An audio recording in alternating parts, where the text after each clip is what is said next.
Oh, there we go. Sorry about that. Okay, we got everything set up. Yes, okay. Okay, sorry about that. I put up a new scene when I was working on something. I accidentally clicked on that, which is why I did not show up there for a moment. Welcome everybody. I hope you all have had a glorious weekend. And I hope you all are doing very well. I've got my gamer subs here. We got everything set up. Please let me know if I need to move my model or if the game's audio settings are a little off. I was doing a bit of house cleaning, shall we say, off stream. I completed the Varnhold Vanishing DLC, and it was just as annoying as I remember it being, so I'm glad I did it off stream, because it would have been nothing but salt. Oh, right, Sartine, yeah, remind me to get a guard to come clean this place up. We can sell it to somebody who will actually not betray us and cause problems for my kingdom.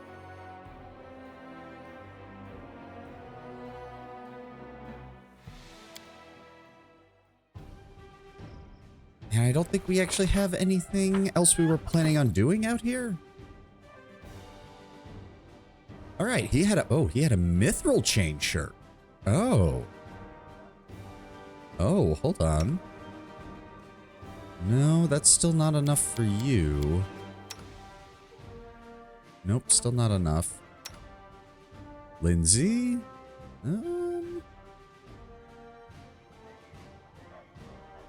It is lighter weight, actually. There we go. There you go, Lindsay. You take that. No one's gonna need that. I just need to... I'm probably just gonna end up having to make her bracers of armor because that's going to be better than the light armor that she can use to take advantage of that. Okay. But yes, I completed the Varnhold Vanishing DLC. Oh, you still need to get leveled up. You're my crafter. We need to get that handled.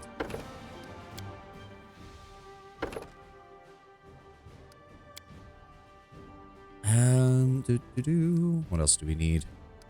Nothing there. Craft brute potion and craft rod.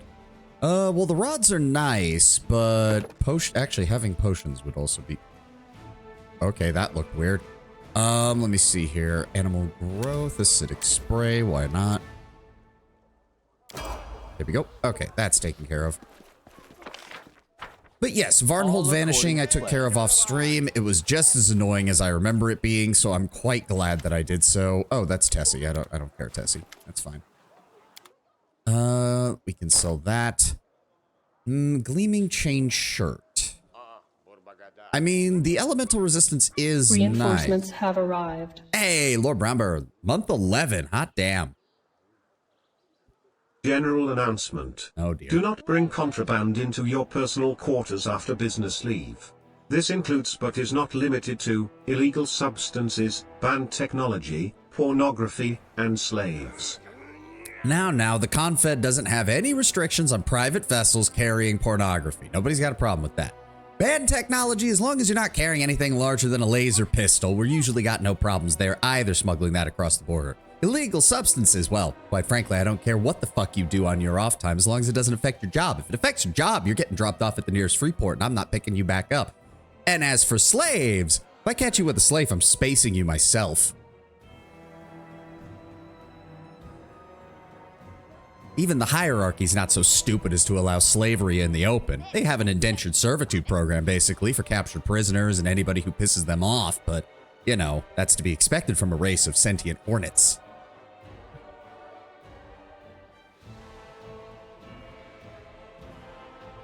Thank you for the opportunity to espouse on my personal lore there, Lord Brownbear.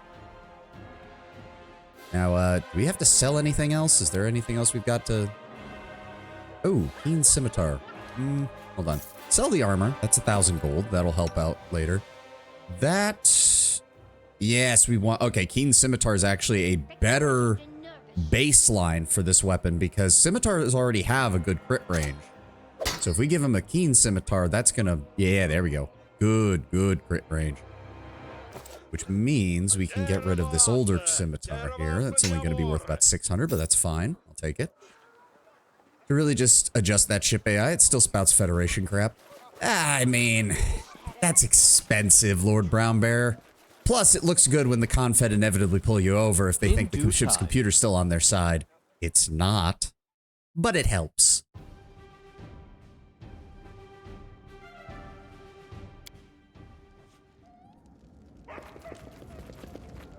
Now, I don't remember what the hell else I was doing. Hold on. Craft magic items. So she can now make potions, correct? Yes. Yes, she can. Oh. Okay. Interesting. Show prepared spells only. Oh, interesting. Interesting. Protection from evil. Reduce person. Craft potion of vanish. Okay, okay. When you use spell strike, the spell you focus through your weapon uses the weapon's crit range, but it'll still only be a 2 times crit. That's still great, though. Okay. So she can make quite a lot. She can craft potions of displacement, which is quite nice. Oh, I didn't actually mean to do that. Okay. Please give me my gold back. Thank you. Okay, okay. Not as useful simply because there's so many. Also, potion of fireball. I don't think we want that. I don't think we want that at all. Drinking a potion of fireball sounds like a one-way trip to the hospital. Because I don't think it means that you get the ability to spit out a fireball. It just means you drank a fireball, which is about the dumbest thing you could fucking do. All right.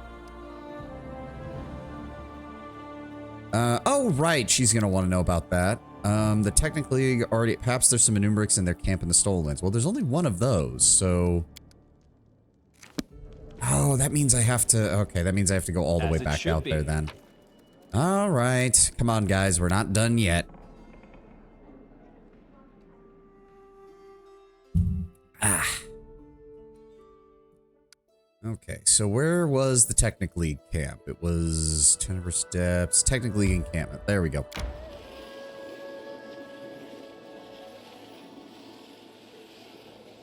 We're almost to the end of the year, I just noticed. Oh. Who is daring to stop the Baron in his own lands? Tell me it's bandits. I want to tear somebody apart. In due time. Oh, it's skeletons. Not as nice. All right. No need for turn-based mode on this. Is it just... No, it's not the one.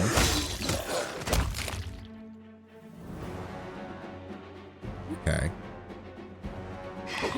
That was nice and simple. I don't suppose they're carrying masterwork weapons by any chance? No, just regular. Ugh. All according to plan.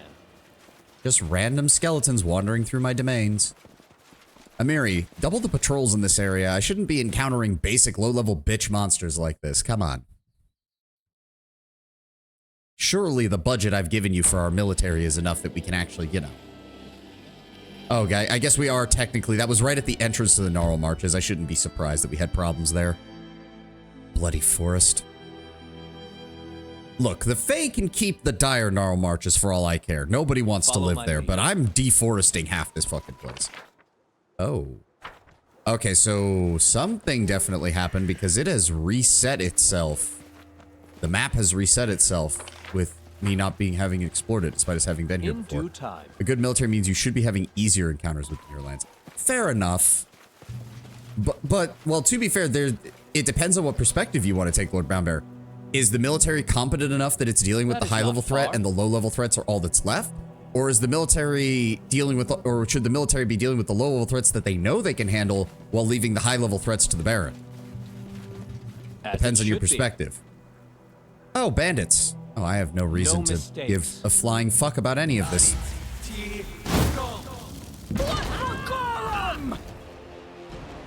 Alright, Valerie, go after that one. Dog, I want you going after that one. Why are you... Okay, fine, dog, never mind.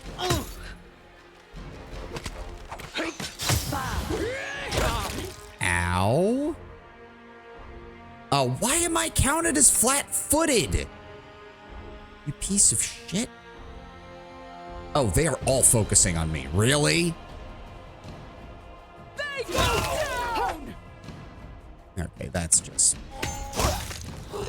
Did they? Yeah, they got a slow off. That is aggravating as hell. And another slow. Fuck you. Okay. Thank you.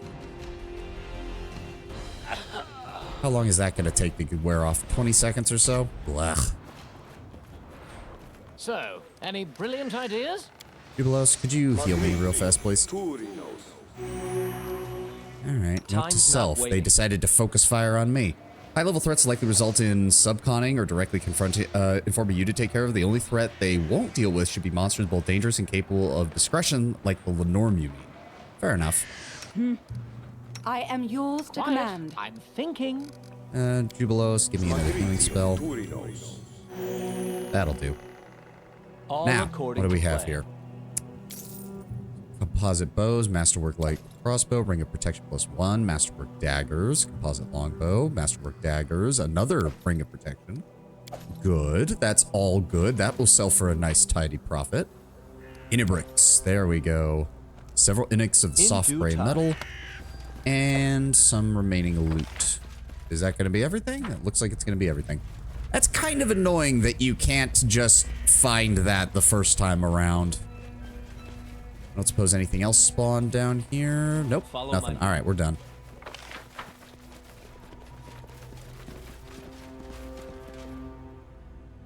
That made things nice and simple.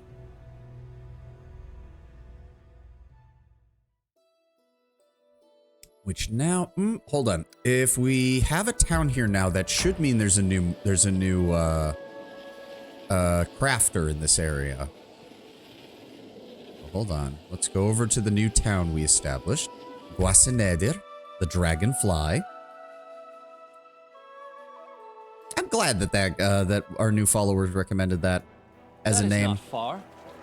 And there should be. There we go, Chemo. You are. I don't remember what your specialization is. Before you stands a tall, pale elf, the soft features of his face sharply contrasting his angular figure, but his woeful gaze is fixed upon the ground. He finally notices you and starts blinking as at you absentmindedly. He talks slowly, slightly elongating his words as he speaks. Good day. Who are you? Chemo. Chemo Tavan. With a wide smile, the elf slowly nods at you. Chemo's specialization is being a little bitch. Oh, is he the one who's heartbroken over a fae or whatever? Odd name for an elf. Well, my parents named me Camille, but my friends decided that name didn't suit me so well. And what are you doing here? The elf blushes ever so slightly and lowers his gaze. I can't tell you. It's a secret. Though if you promise... The elf looks at you with hope in his eyes. If you promise to help me, then I will. What sort of help do you need? That is a secret. After some hesitation, the elf decides to add, but it's not hard. Not hard at all. You have my word. What do I get if I help you? In that case, I'll give you my spear. I can make lots of handy things out of wood. You would call me a woodworker in your tongue. The elf gives you a slightly disarming smile. So be it. Far be it from me to deny a request from a merchant. What will it be? Wonderful. The elf is shining. You still haven't told me what you want. Oh, right. Nanook the hunter told me that he saw an incredibly beautiful flower growing in the swamp. I would go and pick it myself, but I fear I would become lost. There are monsters down there. Will you help me? I have literally already agreed to help you, Chemo. Perfect. Come back as soon as you can. Bye. Okay, so that's... grow somewhere deep in the heart of the Gnarl Marches. Oh, is that going to be... I mean, the swamp would think that would be near the Swamp Witch Hut, then. I got a spear right here. High as a kite. Well, they said he elongated his words, so I was trying to, like, emulate, like, a slow, kind of mournful, you know... magical. Yep, go ahead and offer all that. I still don't know who I want with the gleaming shirt. We don't need any of these. Oh, that's a cloak of resistance +2. Actually, some people might need that. There we go. We made 2,300 gold off those bandits. Good. Let me see here. No, I want you to keep the stealth enhancement one. You already have a cloak +2. You have a cloak +2. Mine has natural armor, so I'll be adding elemental resistances to it later. Or we can add elemental resistances to something else. Would probably be a good idea, because my saves are a little low in comparison to everybody else's. +2. There we go. There we go. Let's go ahead and give Tristan the +2. Belt of Giant Strength. Does anybody need a Belt of Giant Strength? I don't think we do. He's got a +4. He's already got that. Belt of Physical Might. Valerie's belt has strength and dexterity because she needs it. We do need to get her up to a +6 on dex so we can take full advantage of her armor right now. No. And yeah, that strength and bonus has been increased to +4, right? Yep. Okay, good. So then honestly, we have everybody else already has that, so we can just go ahead and sell that for another 250 gold. Thank you kindly, game. According to plan. Slowly rebuilding our...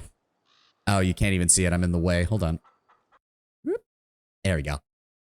At least you can see it now. We're slowly rebuilding our treasury.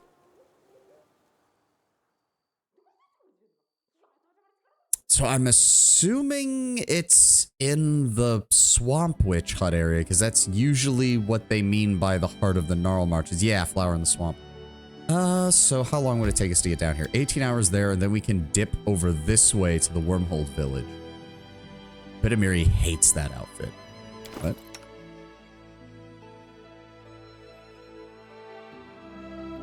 What, the armor I've got her in? Because it's a medium breastplate. It's not like it's bad. I'm confused. Speaking of which, would this actually... No, that would lower her AC.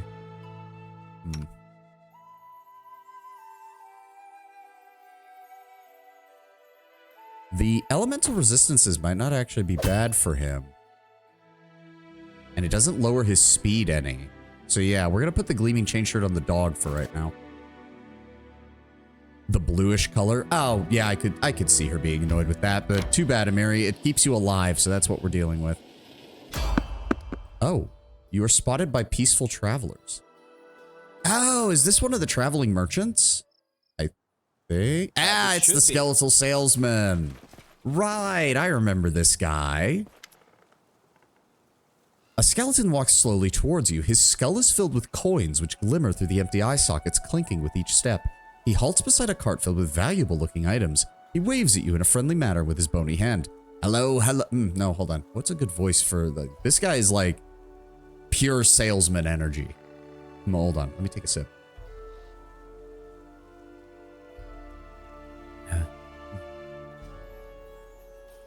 Hello, hello. Allow me to introduce myself. I am the skeletal salesman. Do not look upon my face or its absence. Just look at my wares. Choose and buy.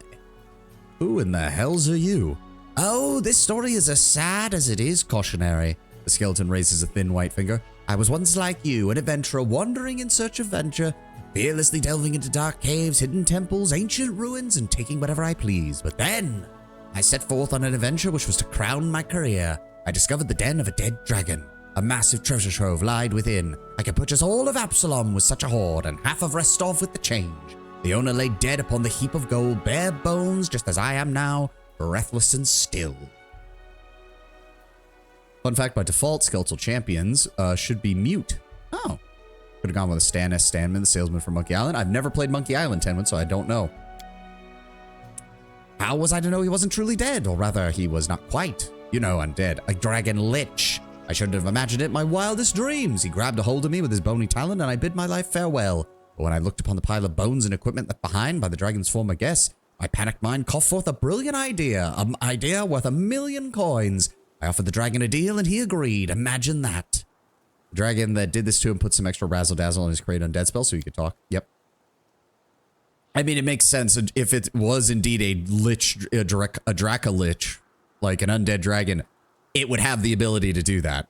You see, dragons are greedy for treasure, but they've got no need for swords or armor, so I offered to hold a sale. I would turn that junk he'd been storing for ages into more minted coins. The dragon approved of the idea and gave me a job. He did, however, place a curse upon me, as you can see. Now I am but bare bones, but fear not. To tell you the truth, I rather enjoy it. I go wherever I please, talk to whoever I please, interesting people all, and I no longer need to fear death. Where is your master's den? I've been asked this question many a time, friend. Do you so badly desire that your weapons be added up in my cart? If so, then just sell them to me. Or do you imagine that you will find a fortune where hundreds before you have found only death? True optimism runs through the blood of every treasure hunter, even those of us who still have no blood at all. The skeleton laughs and rattles his bones. I even suggested to my master that I sell maps to his den, guaranteed revenue and new inventory, but alas, he had no interest in this. He detests guests after all, says that they distract him from the contemplation of eternity. I suppose the clinking of coins that I bring him does not. Anyways, I couldn't point you to his den even if I desired. My master robbed me of all memory of the location of his den as soon as I step foot upon the highway. Only when it is time to replenish my stock it is he who finds me. Show me your wares then. The skeleton happily clinks the coins in his skull. With great pleasure, friend. Look, choose and buy. He's got a couple of unique, well, not really unique, but sort of upgraded elemental weapons. Holy Focata, Colossal Shade. That's a tower shield, unfortunately. Heavy Shield of Lesser Cold Resistance. Light Shield of Lesser Negation. Breastplate of Sonic Resistance. Chainmail. Full Plate of Lesser Acid Resistance. Infiltrator's Armor. +2 leather armor grants a +5 competency bonus on stealth checks. That would stack with his Cloak of Shadows, but it would limit his max dexterity. Yeah. To be fair, AC is not the primary concern with that, but it would stack. That would give him a baseline +15 bonus to his stealth skill. Quite good. Robe of Consciousness, +3 bonus on saving throws against mind-affecting spells, which is not bad. Solid Hide Armor grants its wearer a DR of 2, which might be good for Amiri because that would stack with all of her damage resistance. Another fun fact, Dracoliches are its own thing in D&D. There's a specific monster entry for it. In Pathfinder, they stick to just applying the Lich template. There's a dragon-specific undead called the Ravener. I imagine Dracoliches are a no-go for copyright reasons. Yeah. Knowing Wizards of the Coast and them copywriting certain monster designs, it would not surprise me in the slightest. The Tight Helmet, +2 bonus against Sonic throws, Enchantment School DLCs, Yeah, there's just nothing I really need from him, unfortunately. And I don't have anything to sell him. I think he updates his inventory every time you go to a new act, but I can't remember. Well, nonetheless, Skeletal Salesman, thank you for showing off your wares, but it's cheaper to have my crafter build my items for me, especially if they don't have unique effects on them. So thank you, but no thank you. All right, let's keep going. We're probably going to have to rest before we get to the witch's hut, knowing my luck. Or maybe not. I tire. Why is my character the one getting exhausted first? The fuck? Seriously? Nobody else got fatigued? I'm the one who did? Huh. This was before Wizards of the Coast went full corpo. Now Pathfinder doesn't even have alignment, and they even axe some monsters like Meriliths and rename races like half-elves and half-orcs to separate themselves more. I mean, I'm not surprised. That is not far. Oh? Did we? Hold on. Did we miss something over there? Or is that just where the flower spawns in? Follow my... where's the... Right, you have to... Done. Cross it with this. Oh, yeah, the flower spawns here. So we would have had to deal with this anyways. The rare bog flower. There we go. It's worth 100 gold. That does indeed sound like a rare fucking flower, don't it? I don't suppose you two have any additional dialogue for me? Nope, we can kill them though, but no, that's chaotic evil. No need to do that.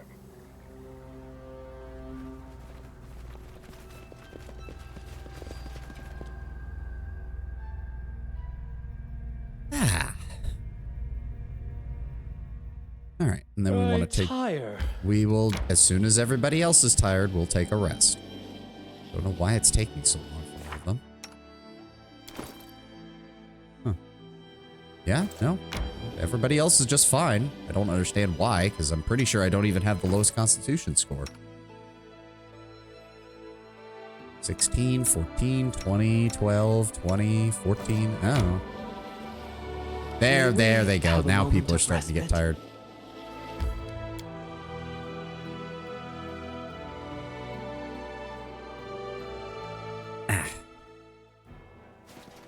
Grask.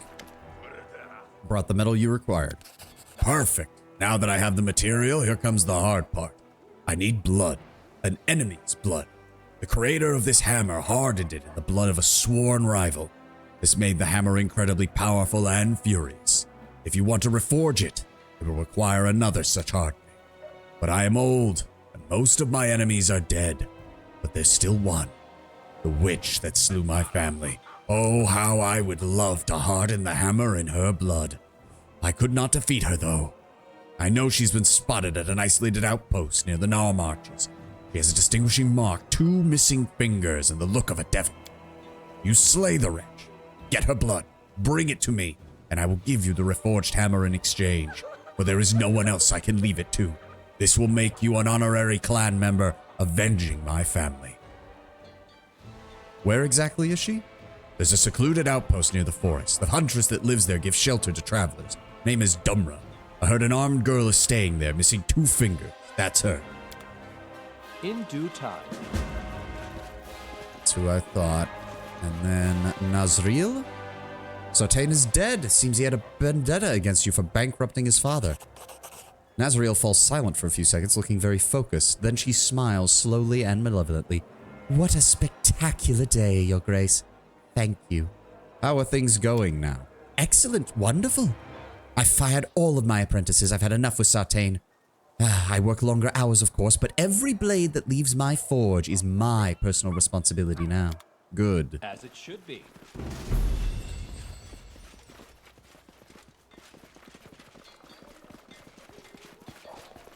We're gonna have to rest before we head back to that inn, or we could rest at the inn when we get there, I suppose. It's not that far away from the town, I don't think. Time to search for the spot to rest. There it is, yep. Varask's quest is there. Enter the secluded lodge. Nice. We'll rest here and then kill this woman. Time to get some rest. Maybe have a moment That of is not far. Yes, yes, everyone's complaining. Like to spend a night here. Here's the key. Good night. Thank you. Everybody's rested up. Didn't even have to spend anything else. And if I recall correctly, she's upstairs somewhere. In due isn't she? time. Stranger, that's probably it. I know what to do. Make sure that's on.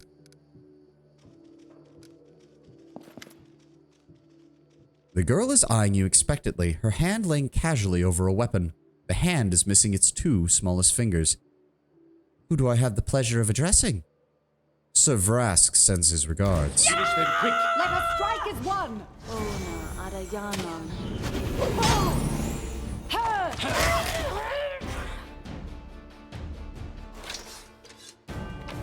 What have we got here? Blood of the Murderer of Varask's family, a belt of giant strength +2, an amulet of natural armor, a cloak of resistance +2, and masterwork longsword, and a composite bow. Nice. All according to plan. If I recall correctly, she's a cleric of one of the good gods who killed Varask's family because she said they were raiders and mercenaries, or bandits, really. But too bad, Varask is under my protection, and you killed his family, and I need this for the weapon, so get fucked.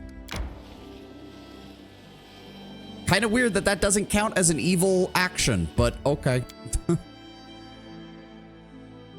Like, you just have the chance to just murder her, and it doesn't even count it as neutral evil. I've brought the blood of the one who murdered your family. The old man slaps himself on the thigh, happy enough to dance. Finally! My clan is avenged. Oh, old Varask outlived you, you arrogant witch. Oh, how I would love to taste the blood. It would be so sweet, but I cannot afford the pleasure. I'm gonna need every bit of it to prepare the Earthbreaker.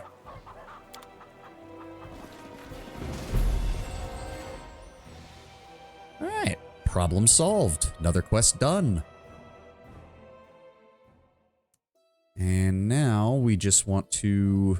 This is going to take, 22 hours to go from basically one end of my barony to the other. Alright, we upgrade our capital to attack. Alright, what's trying to stop us? The blood of Iomedaean. Ah, yeah, that's what I figured. Again, I don't know how that doesn't count as an evil act, but the game apparently was... Oh, more Spriggans. Really? Okay.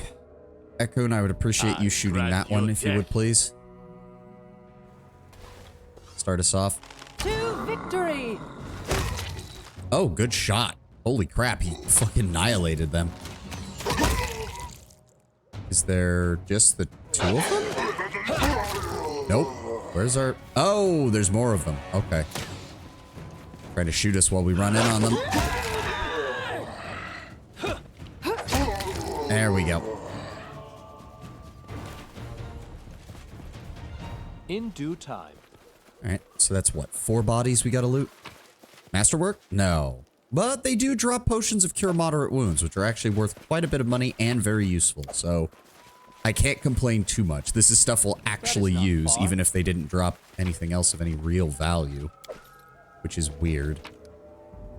You also think these guys, like, you have an enlarged person ability, but you wield nothing but ranged weapons. You really think that would be... I don't know why. That was weird. Where were those bodies even? I'm confused. What bodies did I not loot? Whatever. Oh, come on. We were almost out of the calm lands. Don't tell me it's a... Oh, it's goblins. As it should be.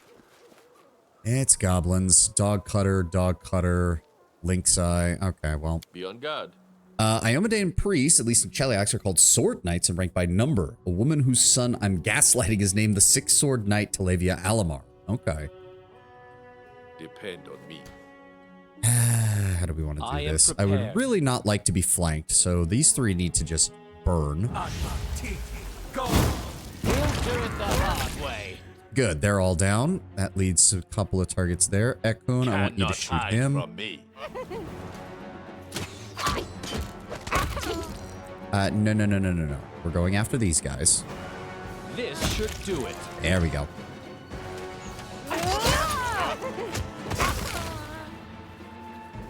Nice. Another ambush solved. Let's see if they have anything valuable. No, regular short bows, regular daggers. Ugh. Nothing All good. according to plan. Nothing that's even worth much. Good lord.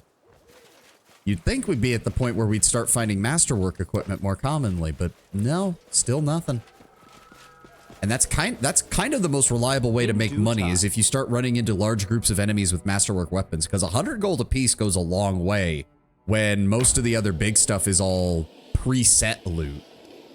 Also, am I missing anything from my capital while we're passing through my territory? There we go. New phase in the life of your capital. No events. Projects are still being worked on. 26 days for that and 18 days for that. God damn. But that's still good. There's no events. He's working on the refugees. Good. We've got 3 days before we even have to think about being back at our capital.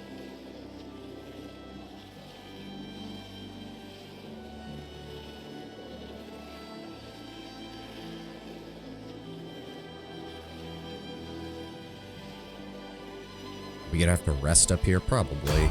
Oh, all right. Who's stopping me in the road? What dipshit's trying anything? Follow my lead. Who's here? Hello? Anybody? Who's here? Who the fuck? Oh, more goblins. Shoot him. Ow! Ow, they went after fucking Jubilos. Dick. That it? 2 goblins? Really? That is not far. That is just disappointing. Like, seriously, game, you couldn't come up with something else? I mean, this is the Gnarl Marches, too. I would have taken some, like, surviving trolls or something. It would have been more interesting than fighting a literal pair of goblins. But alright, game. In due time. Huh? Oh, there's another merchant. Oh, shit. I wish we had seen that. Is this the flower you were looking for, Chemo? It's beautiful. The elf reverently accepts the flower from your hands. Thank you. You've helped me so much. Here, take my spear. My skill is nothing compared to the beauty of nature, but maybe you'll find it useful. Alright, so he basically gave me 100 gold because that's what we're going to be doing with a masterwork spear. Tell me, friend, is there a place where I could settle? I don't wish to leave this area.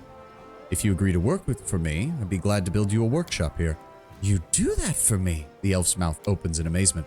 If you're offering this to me, then I gladly accept. It's a deal. Yeah, we'll get to work on that when we get back to the capital. A young half-elf looks up at you exhausted. Somebody's recently giving him a black eye. There's panic in his voice.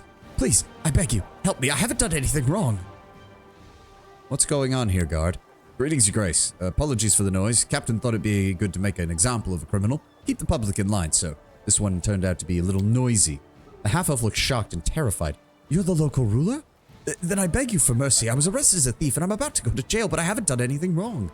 I've never taken anything that wasn't mine. Someone slandered me for stealing property from a merchant in the capital. We had a deal. He promised to lend me money for a new workshop, but I didn't take a single coin. It's all a lie. I beg you, please. Nobody believes me. The merchant's name is Hasuf. He would help me if only he knew I was in trouble. Please talk to the merchant in the capital. He'll confirm I'm innocent. Guard, what is this man actually charged with? Thievery, Your Grace. We chased him all the way here from the capital, stole something from a merchant, and escaped. Just another scoundrel, Your Grace. They're all the same.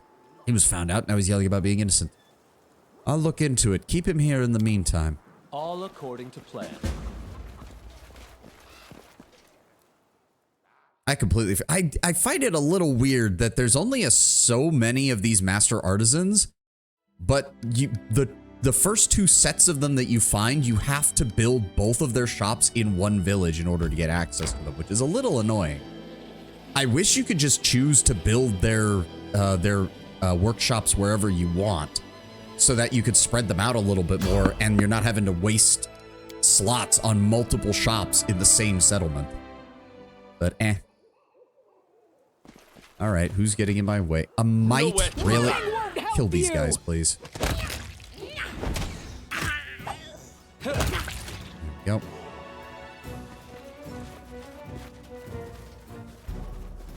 Are we done? It was just 2 mites again.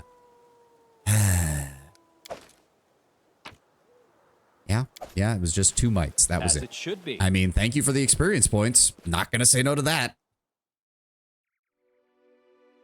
Maybe I should take it as a good sign that we're running into so few and so weak an enemy throughout our domain. I'll take that as a sign that Amiri's doing her job right, as commanding our forces. I mean, that is kind of the funny thing when you really think about it in settings like Galarian and in most of Faerun. Because in most of human history, you usually tried to separate military and law enforcement, even in like brutal regimes like going back to the Bronze Age. You at least wanted the veneer of local legitimacy by letting places handle their own problems. But you can't really do that as much in fantasy settings, because there's many solutions that require a strong centralized military just to deal with. What's that? Dragon burning, wyverns or dragons burning the countryside? You're not going to be dealing with that with a local militia. That's not happening. Unless the local militia is made up of adventurers with high-level equipment. Which I suppose technically is what we are doing. Hasuf, need to talk to you. The guards were told that a half-elf named Sharel robbed you. Is this true? Hasuf shakes his head surprised. Sharel? Robbed? Can't be. He's a great young man and a capable tailor. We agreed I would lend him money to start a shop in your barony at a humble rate of interest, but he did not take a single coin from me. I can vouch for him. Please, give me a moment. Alright, so now we have an item. Oh, speaking of which, Hasuf, I need to sell stuff to you. There we go. Offer up all that. Sell those. Nobody needs an amulet of natural armor. And cloak of resistance +2. I think I might be able to put that on somebody. And that's it. There we go. 1,000 gold out of that. Nice. So who needs... Let's see here. Who am I more likely to take? Probably Octavia or Ragongar. So they're going to get priority on this. There we go. And then I'll sell you the old Cloak of Resistance. That's another 250 gold. Thank you. Should we go... Hold on. We're going to take a slight break. We have not actually talked to Ekun since the end of Act 2. Ekun stands absorbed in his thoughts, which must be as heavy as the gaze of his dark eyes. Noticing you, he gives you a slightly distracted nod and waits for your questions. Well, now that we've dealt with your troll issues, tell me about yourself. Life's story is open to you. You deserve it.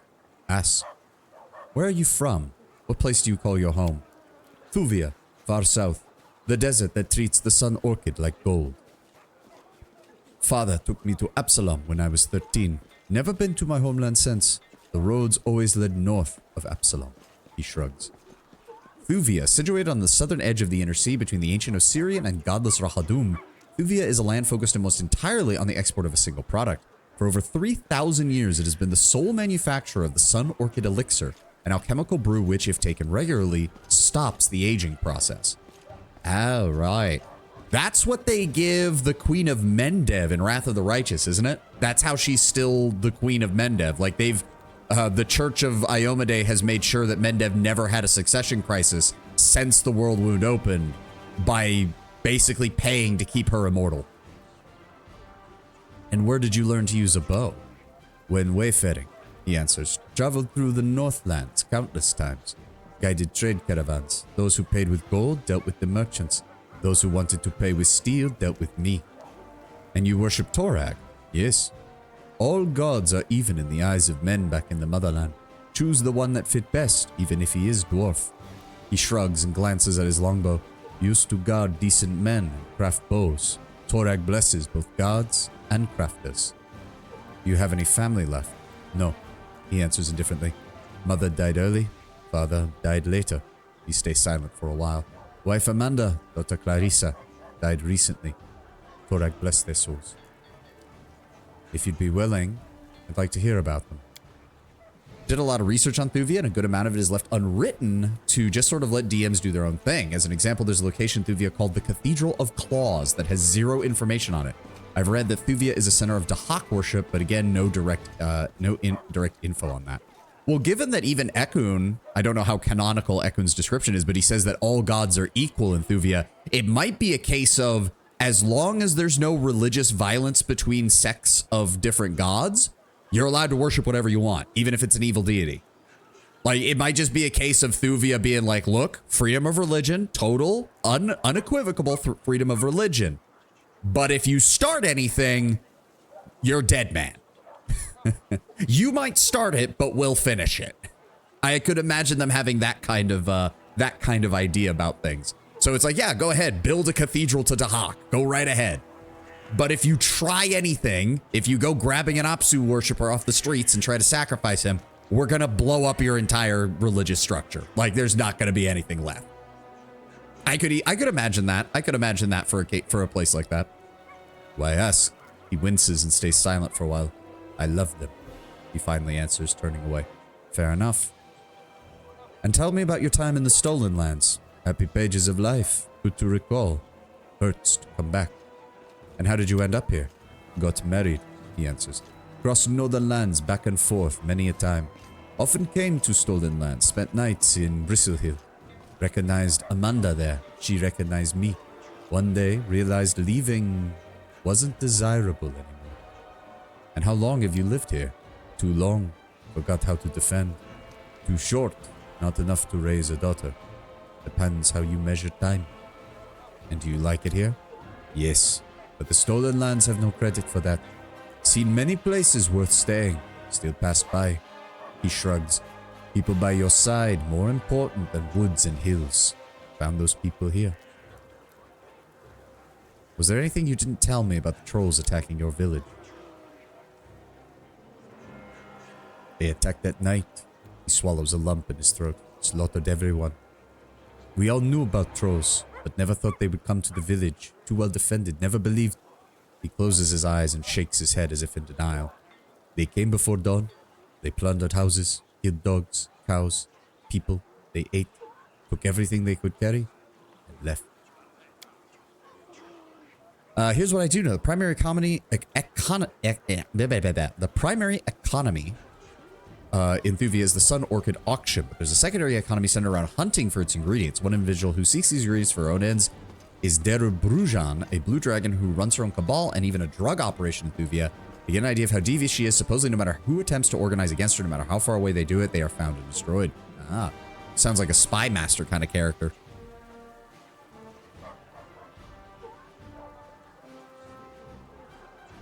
And even though you are saying that she seeks them for her own ends, that really also reads like the authorities in Thuvia might let her continue doing so as long as she trades information to them. Because she sounds like she might be too valuable to get rid of for them. Which also means that if they hear about threats to her, they might be willing to pass that information along. Blue dragons are the master plotters of dragons, so that's par for the course. Yep. And what about your wolf? Not mine, he answers, noticing this answer isn't satisfactory. He continues, never wanted a pet, never needed one, but could not slay the trolls and defend the village. Just called for help. The ranger shifts his frowning gaze to the size. Everything grew dark for a moment, fated. Came back with the tongue of this dog on my face. You should not turn him away. He's completely loyal to you, and such loyalty is rare. Trust me, I know. Never called for dog. Guess he should be accepted. Just don't know. Are you not going to give him a proper name? Not mine, he explains. Name would make him mine. All right, all right. What are your plans for the future here? Ekun's eyes look at you, but his thoughts obviously wander somewhere else. To protect you, Your Grace. Doesn't matter otherwise. Ekun, I consider you a comrade in arms. You are more than just another person in this barony. You are part of my inner circle. This nation will need people like you. So you will tell me if there's anything I can help you with. I'm asking this as both your companion and as your baron. Thank you. Talking with you already helps. You're not much of a talker, are you, Ekun? For a moment, you can almost glimpse a smile in his eyes. Someone has to be. Has to balance out you. I won't torture you with more conversation. We'll talk later. That is not far. Okay. Oh, right. Now we need to go... We need to head back to the other village and get that sorted with the dude. And then we can return to our capital and continue Act 3. Speaking of dragons and the Sun Orchid Elixirs, there's another dragon in Thuvia who began to feel the weight of his own mortality as he grew older, and he attempted to auction his own hoard for a dose and failed each time. He eventually made a deal with the demon lord Hagenti to extend his life, but this came in the form of undeath. Not surprising. The result was that he became a unique Ravener who could still cast spells from the Alchemist list as arcane spells instead of the usual Sorcerer spell list. Oh, okay. Interesting.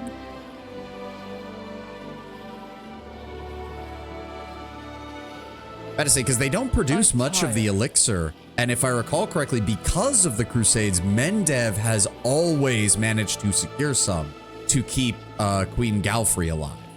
Like, they have played, it's not quite a monopoly on the Sun Orchid Elixir, but the fact that it's happened as often as it does probably has not made it easier for anybody else to get a hold of it.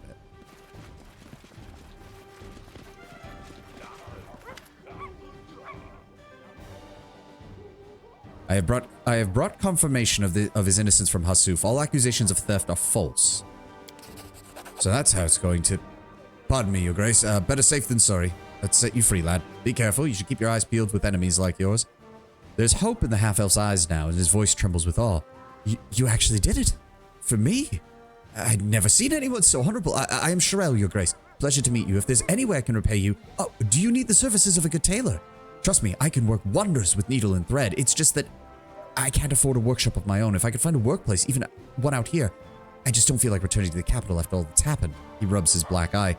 Please help me set up a workshop. If you're in need of a decent tailored cloth, I'll make it worth your while. Please, may the gods protect you. Yeah, we'll get it set up, Sherelle. Don't worry. Follow my lead.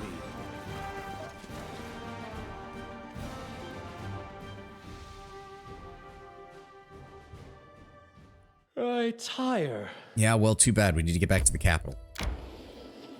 It is the creation of a legendary alchemist named Artokus, and only the full dose grants full immortality.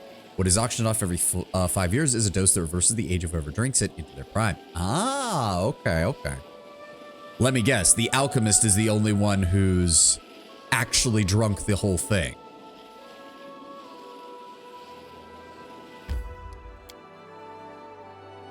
Okay. Go to the throne room. We're going to need to rest first. I also need to figure out if I want to upgrade anything with my money. Really, no event update. Okay. So let's see here. We've got some extra giant strength belts going. Nothing we can do there that's better.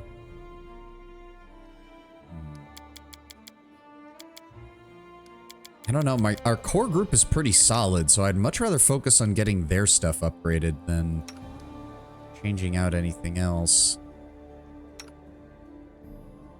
We could go with one of the acerbic rings. I think that might be good. Yes, rings. Where's those acerbic rings? We're going to go ahead and add sustenance onto one of them.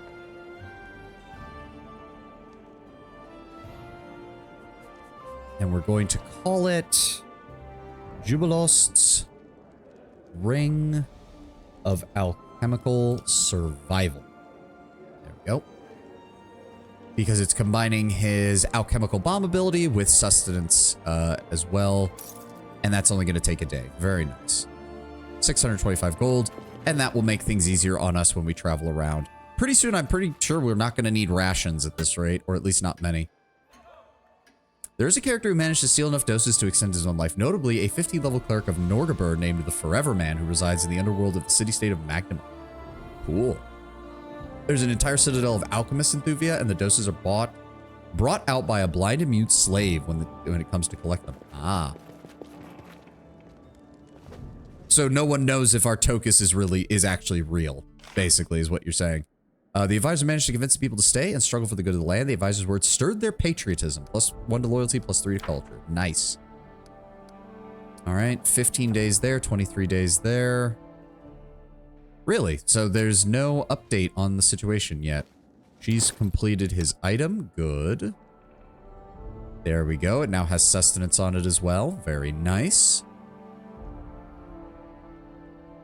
You don't really need an upgrade there. Swiftfoot Boots is fine, because that counts as an enhancement bonus, right? Yes. Which is the same as mine, correct.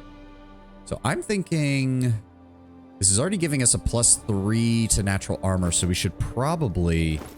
What is this one called? Cloak of the White Drake? Right, I changed the name on that. Craft magic item, wondrous item, cloak. Let's go ahead... Take that, and we're going to go ahead and add resistance to that. Ability, natural armor. Oh, we can't? Nope, there we go. Saving throw. There we go. 3,000 gold to get it to a +3. That sounds good to me. Cloak of the White Drake. We're going to go ahead and change that to a +3. He's real, else the elixir would not exist at all. He's a mythic alchemist and the only man that actually knows how to make the elixir.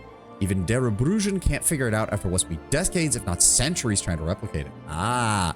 Oh, so that's what you meant by searching for ONNs. It's not just a case of her wanting to control it. She wants to actually know how to make it.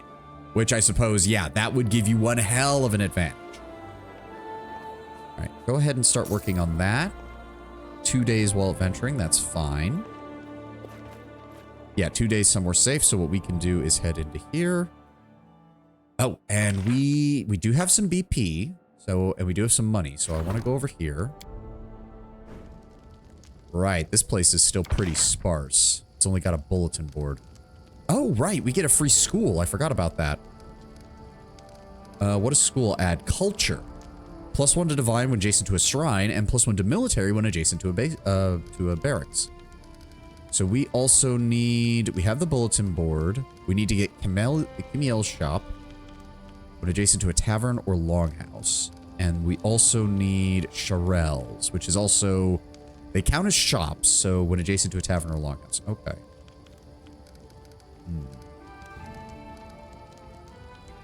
So then what we want to do... Hold on. Where's the tavern? So the tavern gives +1 economy. If we put it right here... And then we need Charel's sewing shop. How much is that going to be? Another 8 BP. That's fine. So hold on. We need 8 BP for Sorel's, and then we need another 30 for Kimiel's. So let's go ahead and... 38. That's 3,000. That's fine. Switch that so it updates. There we go. And then we take Kimiel's shop and put it here so that it's adjacent to both So he should be giving us +2 to economy because he's going to be adjacent to the tavern and to the longhouse. Then we take his sewing shop, we put him on the opposite corner, we get that there. So that's going to be +4 to economy right there. Right out of the gate. And then we also get another point from the tavern. Good, good, good, good. And then we get a school. They want that to be next to a barracks. So I'm thinking... Do I spend more money on this? Yes.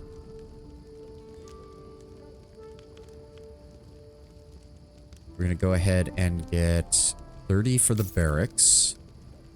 We'll put the barracks here next to the longhouse, and then we'll put the school for free in the corner there. And then I also want to grab the stocks because that gives a +1 bonus to solving issues. So we need 15 more. Go. Put that update. All right, so we're going to put the barracks here, and then we're going to put the free school here, and then we're going to put the stocks here. And then honestly, I think I'm willing to spend money to get this town finished up. So I'm thinking windmill gives community. We have plenty of community score. Watchtower gives espionage, which we do need. So let's go ahead and purchase. There we go. And grab the watchtower. What does the watchtower pair with? Affects fort. Okay. +1 to military with located settlement with a barracks. It'll have that. +1 to stability with located settlement with walls. Good. We'll build the watchtower over there. And then what do we want in that final slot?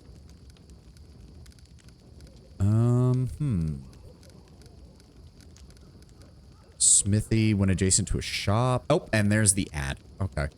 All right, we're going to take our quick... Well, hold on. We're going to take our break, but what should I put in that final spot?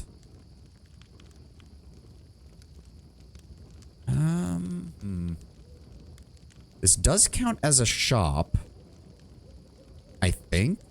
So it should affect the smithy to give an additional +1 to economy, I think.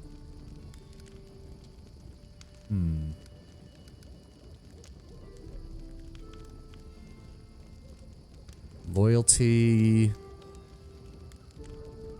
It'll eventually get arcane, granary, brewery. None of these are that good. So yeah. What stat do we need the most of? We need a lot of secondary stats is the problem.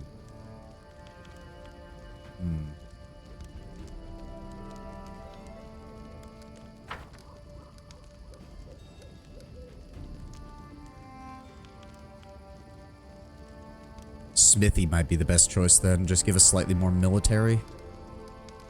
Yeah. So we just need 20 for that.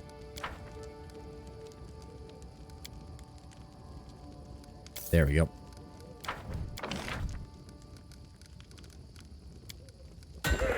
Okay, we're going to hold here for the remaining minute and a half. I'm going to stretch, run to the restroom, and we'll be right back.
Why is there a flashing thing in the middle of my village? What the fuck? There's also a flashing tree over here. I'm just going to chalk that up to the Fae.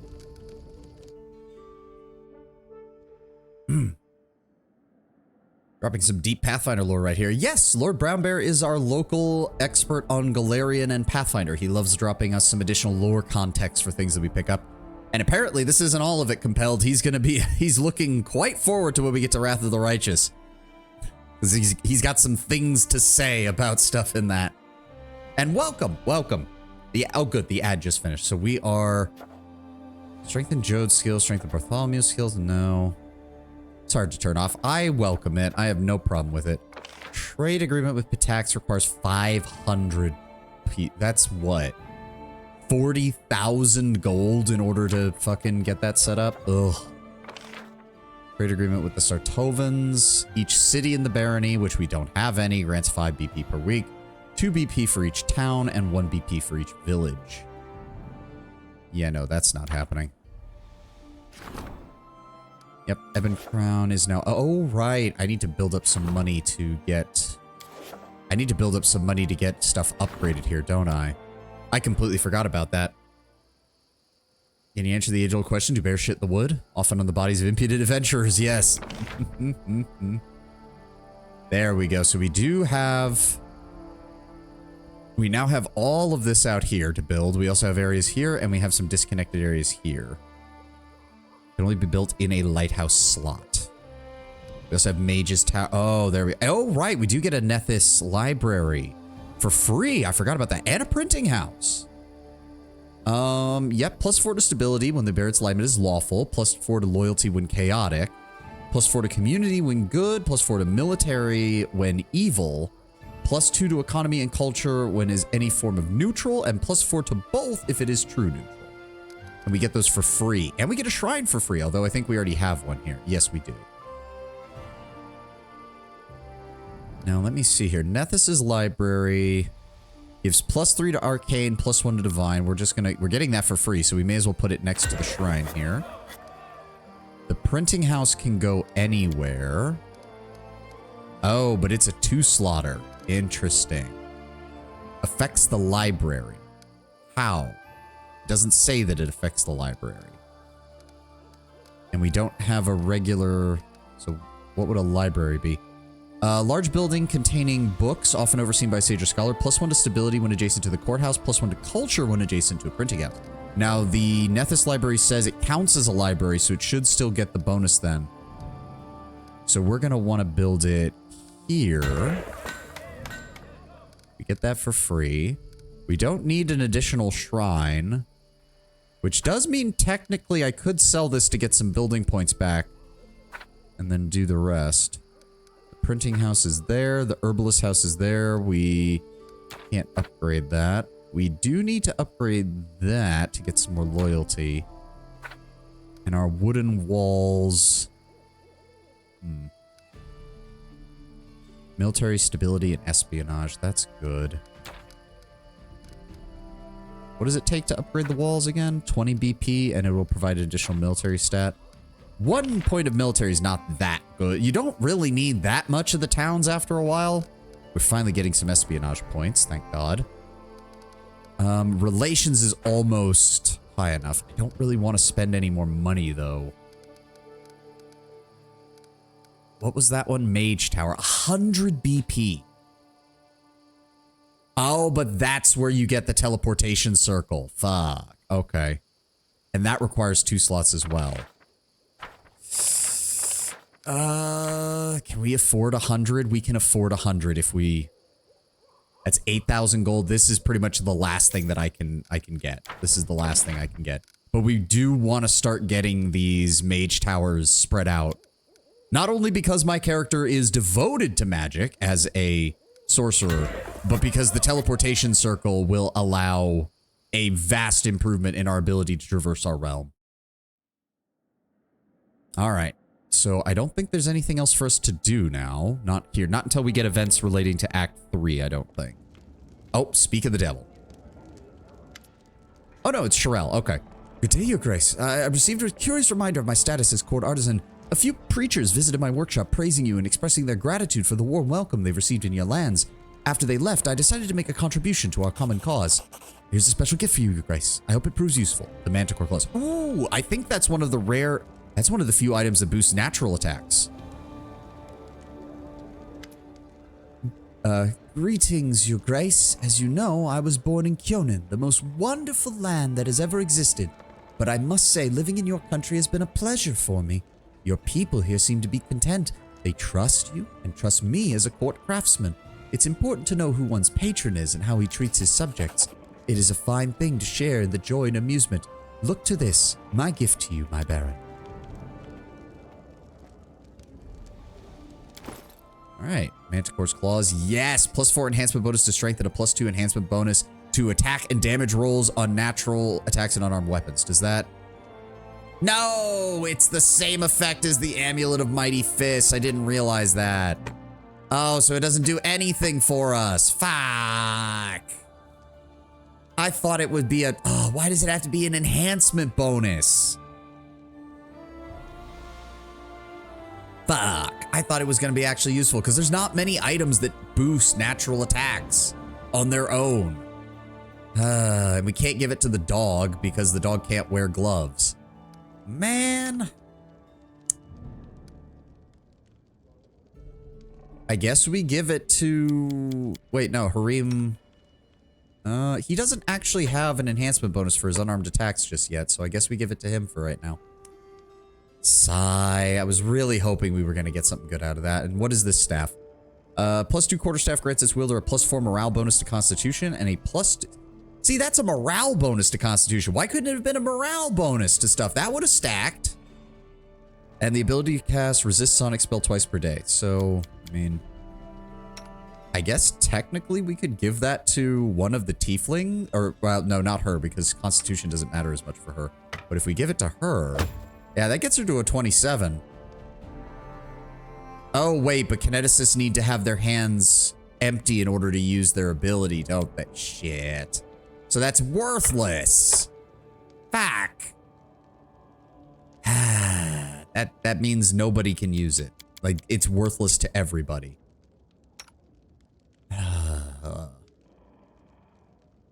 Yeah, it's just worthless. And because they don't get the bonus to Constitution unless they're actually holding it and using it, then it's kind of useless for all the rest of them too. I'll hold on to it for now. Maybe we'll find a use for it, but we're most likely going to sell it for money. Son of a bitch. In due time. And I saw Manticore Claws. I really thought it was a morale bonus or a natural bonus or an untyped bonus, but no, it's an enhancement bonus. Game, you've already given me amulets of mighty and agile fist +2. What was the point of giving me that? I mean, I guess so you could swap in to have a different amulet, but most of the amulets in the game are just natural armor amulets. They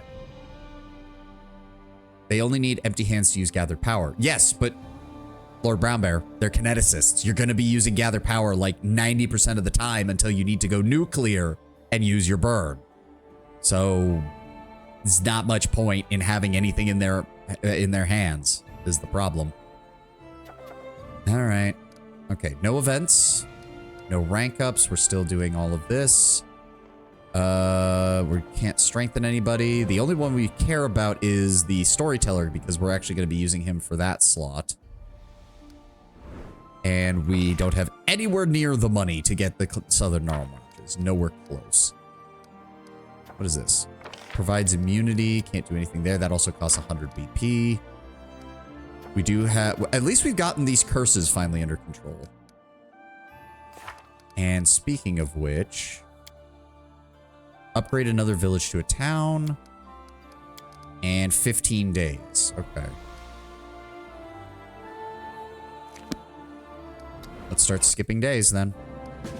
Oh, perfect timing. The cursed bald hilltop makes its presence felt once more. Maddened forest beasts, horribly warped by magical putrescence, are emerging from the forest and attacking our peasants and travelers. These attacks have already disrupted trade and damaged the harvest this year. If they are allowed to continue, the consequences will be dire. Why is there a green thing on here? Does that mean she gets like a bonus for it? Yes, it reduces the DC, and she can do so without a crisis point. Good job. Amiri, gather your finest officers and soldiers and send them out. She can handle that real quick, but that also means if we're getting events from the Cursed Hilltop, it means it's time to go deal with the Cursed Hilltop. Let's go, people. Oh, just for clarity's sake, in case you play tabletop or something. Ah, thank you. Oh, no. Don't collect all. I don't need those. Put those back. Taking up a valuable inventory space that can be used for things that I'm going to sell immediately to make money off of. There we go. All right, take the usual squad.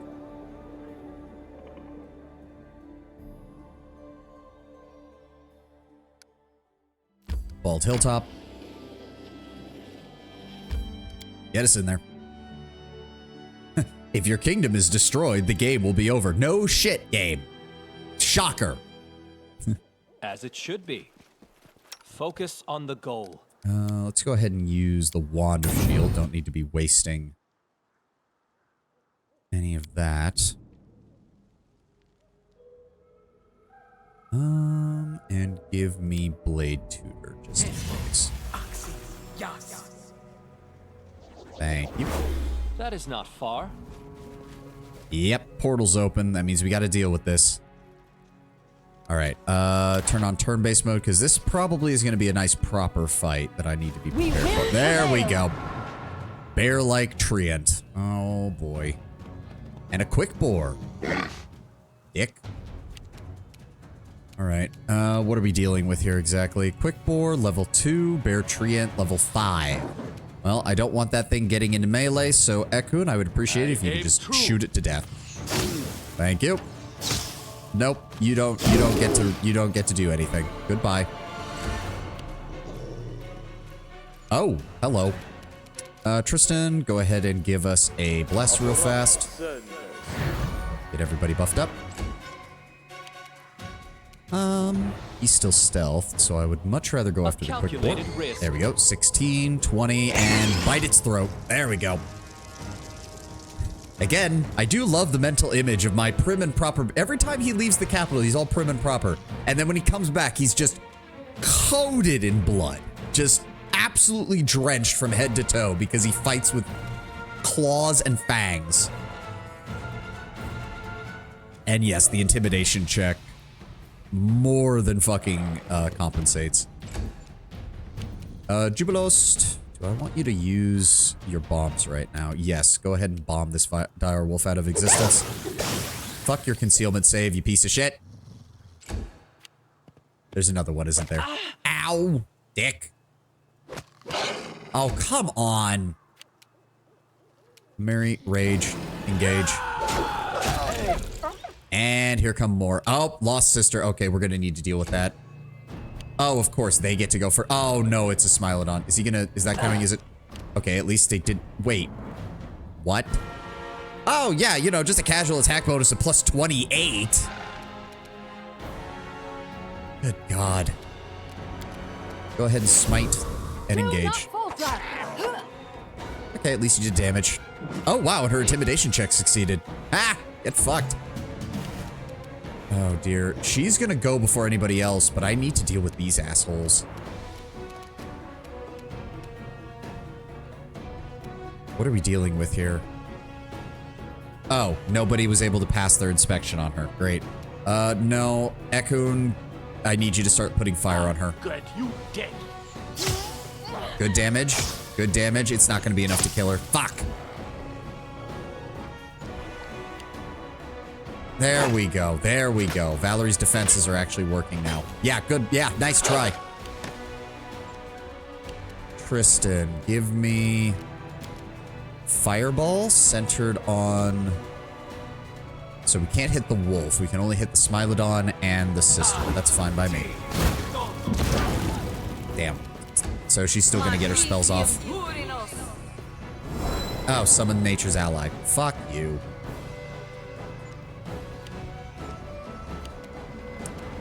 Alright, my turn. Deal with the wolf. Yeah, you don't have your concealment save anymore, you dick. Jubilost, give me acid spells. That did not kill him. Fuck.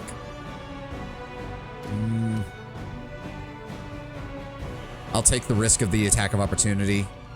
Actually, hold on. Fine. He should have more than enough movement, so I can go wide. Yeah, there we go. Get around it. Tripper. Damn it. Alright, Mary. How does that? Oh, I guess that's still too close. Bring it! And you critically missed. Of course you did. Onwards! Alright, Echo and I really need you to kill her. From me. You missed. And you missed again. Fuck!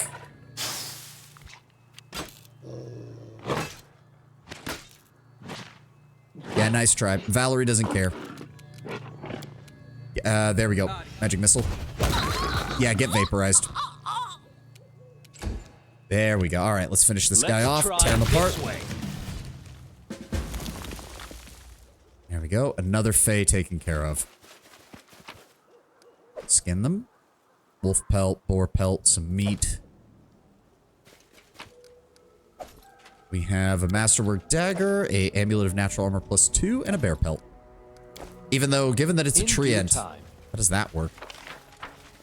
Because it said a bear-like treant, not a bear. So it should have been made of wood, but okay. I don't know. Maybe we're selling it for kindling. All right, back to our capital.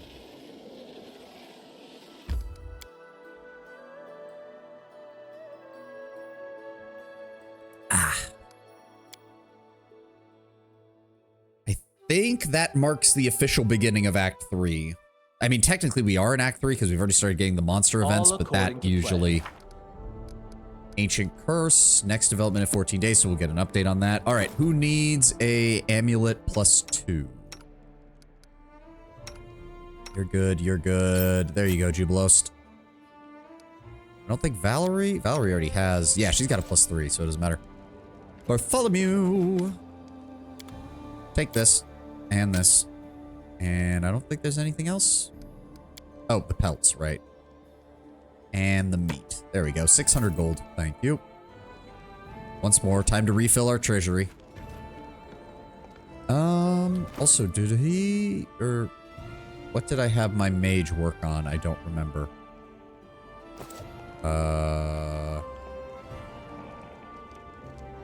Okay, yeah. She'll be done with it as soon as we skip the next day. Good. Good, good, good, good, good. Alright, so she's gonna deal with that. Skip day. General request an audience. Hey! The Barony managed to persevere and enjoys peace once again. Community +1, economy +1, military +4. Mary's men went in and slaughtered the beasts. General request an audience.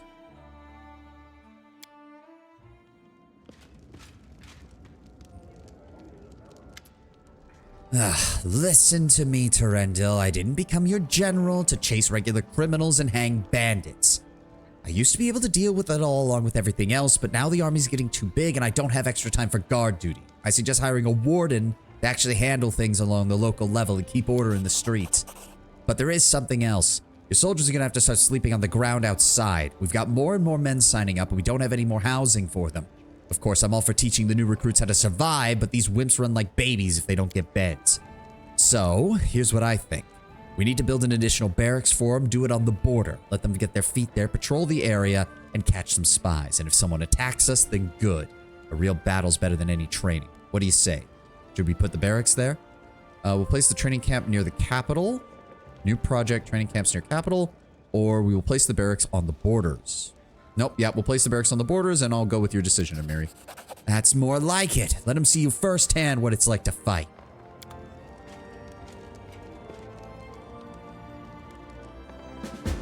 See, again, I'd like to imagine that Amiri... Like, Amiri's uneducated, but she's not an idiot. So she's probably pretty good as a tactician. She's just not somebody I would put in charge of actually strategic affairs. I'll handle that. There we go. Advise the matter of that. Advisors. We now have the warden, which I believe... let me see here. The warden keeps peace in the barony, pursuing those who break the law and protecting those who abide by it. Choose an advisor to fill this position. I think it uses... Yes, it uses Constitution. Oh, right. Ekun had a higher Constitution score before the Call of the Wild mod, so... But to be fair... So let me see here. Keston seeks to protect the barony subjects. Ekun strives to avoid unnecessary conflicts. Ragongar solves problem with brute force. I would like to use Ekun because if philosophically, I think he does the best here. No, wait. Hold on. No, we're saving him for espionage, if I remember correctly, because Ekun does really well with espionage. So we might have to go with Ragongar. Solves problems with brute force. Yeah, it's just what we're going to have to do. The warden keeps peace in the barony, pursuing those who break the law and protecting those who abide by it. What have we got? Defenders of the land. +1 morale bonus to attack and damage rolls when fighting within claimed regions. We're going to have to hold off on that because we don't have the money for it. We also now have border trading camps. Military camps at the border allow for immediate solutions to military problems. Provides a +2 bonus when resolving all problems with the general, which is great. Unfortunately, it costs us a shit ton of money. And support the general's endeavors. That takes 7 days. These guys are still working. Okay. That does unlock stability, which gives us another BP per week. Amiri Hef's sword. Sign the fucking contract. Yeah. Again, like, I'm sure that on the battlefield, she's probably a capable tactician, knowing, you know, flank the enemy, take them here, engage them here, that kind of thing. I just wouldn't trust her with, you know, the strategic elements of, like, supply lines or anything like that. Though, to be fair, I did have her take on mages as officers, so they might be able to handle that at the mid-level of things, so that Amiri doesn't have to worry about it. All right, I don't think there's anything else for us to do. I do want, if we're going to be doing that, hold on. Ragongar, what do you have? Oh, we might want to get you leveled up then. You currently have a belt of physical might +2. And as good as it would be to get your strength higher, I also want to get your constitution higher. How much is that going to cost? Where is it? Belt. Physical might +2. Who's got the physical might +4? Who has that? Is that Amiri's?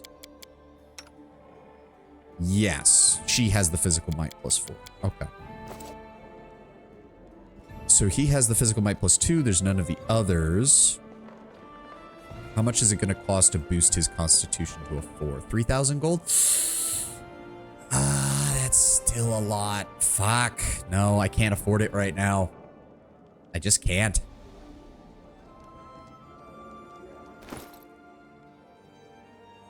We don't really have anything in reserve to sell either. Shame.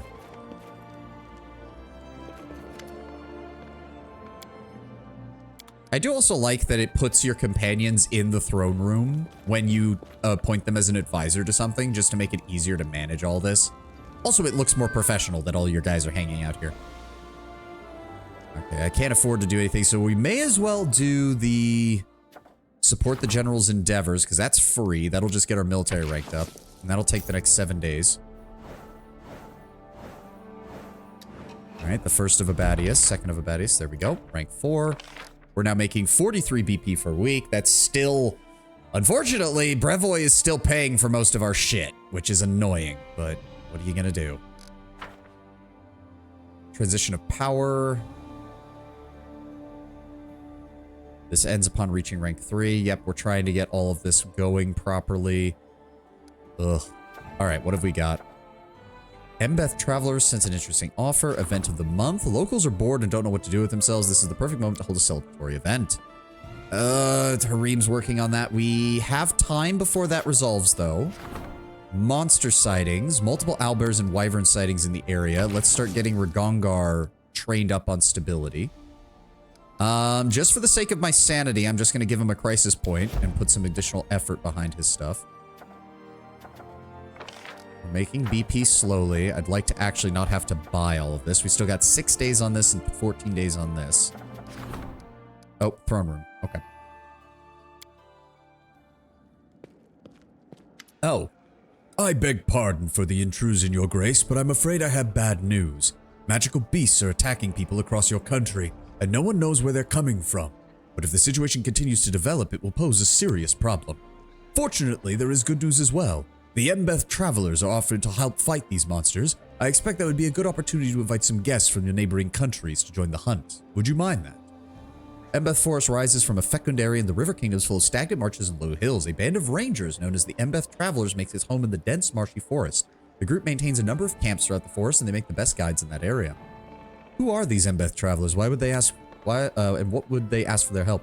Embeth Forest is south of your domain in the River Kingdoms. Dangerous place, swarming with wicked fae and other magical creatures. The travelers are renowned for their mastery at eliminating such threats. They don't ask for much, compensation for traveling expenses, and the right to keep any trophies they hunt down, which seems a fair price to me. Who would we invite for the hunt? We need to establish connections with your closest neighbors, Pitax and Mivan. We also could invite someone from King Iravetti's inner circle and some of the Eldori sword lords. Why not invite Iravetti himself? He would most likely reply with a polite refusal. Once he stepped foot on your lands, he would find himself at your mercy, and Iravetti is a treacherous old fox. He'd expect nothing but similar treachery from others. Why would we invite the sword lords from Mivan? Why not the sword lords from Brevoy? Mivan is mostly controlled by Eldori exiles, your grace. They descended from those who preferred to flee when Korol the Conqueror took Restov with his dragons. I would advise against reminding them of that shameful story. And what is the relations between Mivan and Pitax themselves?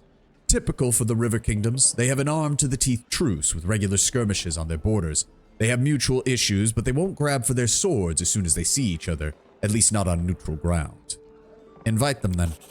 I'll give the necessary orders immediately, your grace. Hunting together with foreign guests not only helped solve the problem of rapidly multiplying magical animals, it also improved our relationships with our neighbors. But little did we know that this innocent fun would be the start of a real catastrophe. Follow my lead. Alright, so what do we have to start here? Meet the huntsman at the hunting lodge in the Calmlands.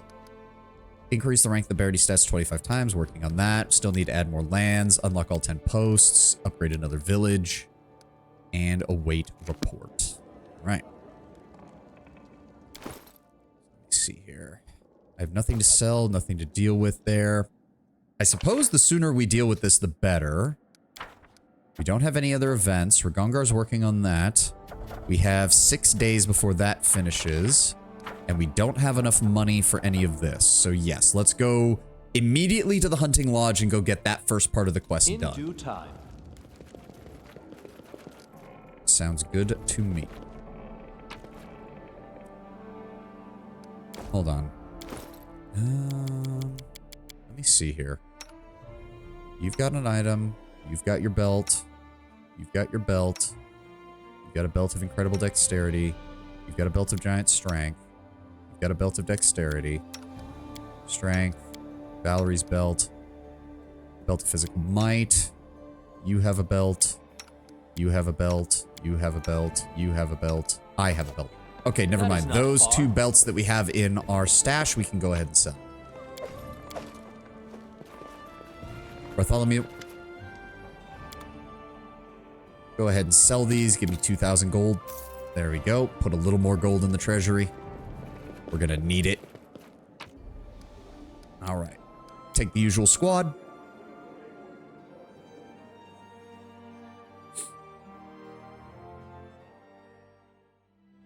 Oh, hunting lodge. There, okay.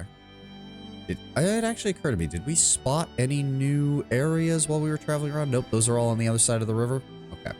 I know a good chunk of Act 3 takes place in the Calmlands, if I recall correctly, so at least our travel times will be fairly short.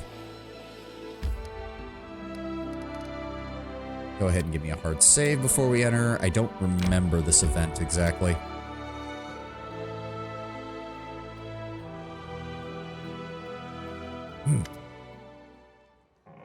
Jamal Vasir, the leader of the travelers, a graying man with strong hands and sharp eyes, greets you with a nod. Your Grace, welcome. Thank you for hosting this hunt. He turns towards the guests.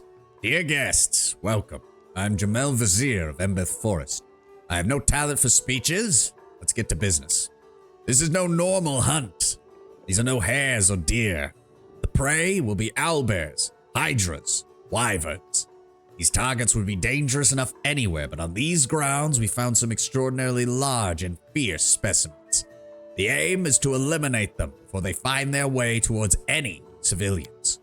To make the hunt a bit more interesting, we've added an element of competition. He displays a gold-trimmed chest to the gathered audience. There are 3 dire monsters on the grounds, and I'm willing to bet my crew will gather 2 heads at least. But if one of the other parties bests us and gathers 2, or gods forbid even 3, they will be rewarded with a valuable prize from the travelers. Don't dally. We won't wait for anyone. Now, is everyone ready? Ekun frowns. This is no game. People are dying. Examine the guests from Ivan. The 2 Sword Lord sisters represent the Mavoni Aldori. As they inspect their equipment, the elder sister Edna can be heard scolding the younger Julia. Julia sighs and rolls her eyes, but does not interrupt her sister. Examine the guests from Pitax. Anamede Belvara, one of the most popular bards in Pitax, has become as an emissary of King Iravetti, though she doesn't seem to have brought any hunting gear. Noticing your look, the bard smiles playfully. What's in the chest? That's for the winner to find out. There's no prize better than surprise, or so it's said, Your Grace. Let's do this then. I'm ready. Then let the hunt begin. The hunting grounds are 1 hour's travel from here. Don't waste any time.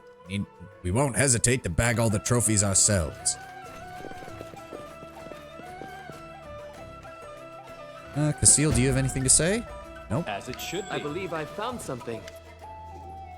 The servant doesn't look well. His eyes are bloodshot and his cheeks are flushed. As soon as he notices your attention, he straightens himself and gives you a strained smile. Are you all right? It's nothing, Your Grace. Just a bit of a cold I caught on the way here. That's all. It'll pass soon, don't you worry.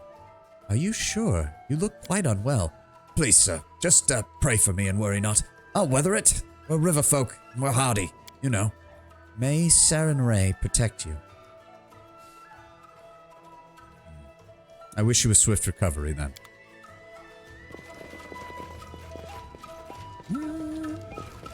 Is that the chest that gives the reward, or is that the one...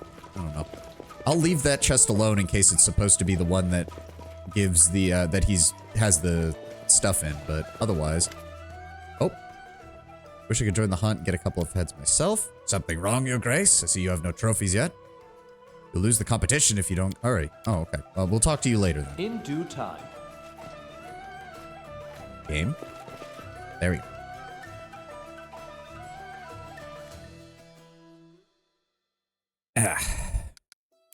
Yep, head north.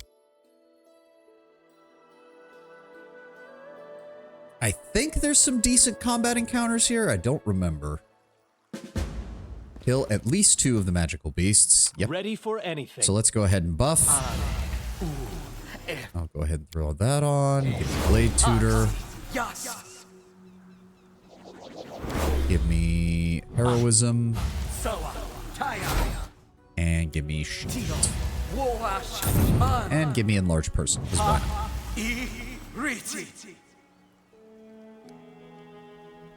And then Tristan, give me a Bless. There we go. We should be good to go. All right, let's start exploring the area. Follow my lead. Oh, look, a ward. Do we need to be... I don't think we need to be... I will Ekun, go ahead and start us off. Enemy approaching. Dog, go after that one. Oh, here comes a bunch of them. This should do it. Go. Mary's taking damage because Valerie did not draw attention. See, this is what I mean. The enemy just changes its targets at random sometimes when you're in this mode, and it's annoying as shit. There we go. Fight them all. Slice them down. Good job, guys. How close are... How far... yeah, how close? No. How far are we from leveling up? About 40,000 experience. We got a long way to go. We will probably not hit another level until much later in the act. Which is a shame, but that's all you can do. Oh, hello. That's an owlbear. Alright, he's focusing on... Yeah, see, he changed targets. The second Valerie came into contact with him, he changed targets to the dog. When you do the live action version, the enemy just changes stuff on a dime to hit your weaker members. And like, I get it. That is something an actual living being would do, but if you do that in a D&D game, you're very quickly going to end up with... Like, you're going to end up in cases where your back line just gets slaughtered. Oh, really? We failed that check? Somebody used clay to make these clumsy figurines, mostly resembling owlbears. Right. More owlbears. All right, I'm send in listening. Valerie first. Let's see if we can Stay actually behind force me. him to engage Fatal Valerie mistake. first. Oh, that's a lot of owlbears. Tristan, give me a burning arc. Oh, that is a lot of owlbears. Jubilost, I need acid. There we go. Good damage. A clever boy. And it also becomes a hell of a lot harder to tell who's getting hit. Like, yeah, dog is already almost dead. And down he goes. God damn it. Yeah, because... So let me get this straight. They hit on slightly worse than coin flip odds, and yet the dog got completely fucking bodied in about 2 rounds of combat. Because every single one of their attacks hit. Annoying. In due time. To be fair, that was an entire pack of owlbears. All right, Share Tristan, your troubles. give me heal. I feel like... Oh, yeah, okay. I needed to put more in there. He's still good with magic missile for direct damage, though. Oh, yeah, we also need more of those. Give me...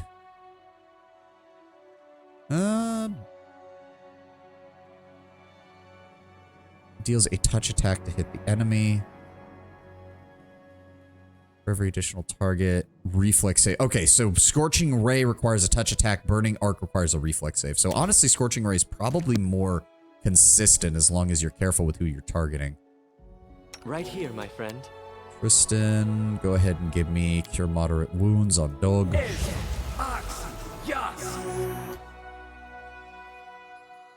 And then go ahead and convert that into a Cure Serious Wounds, please.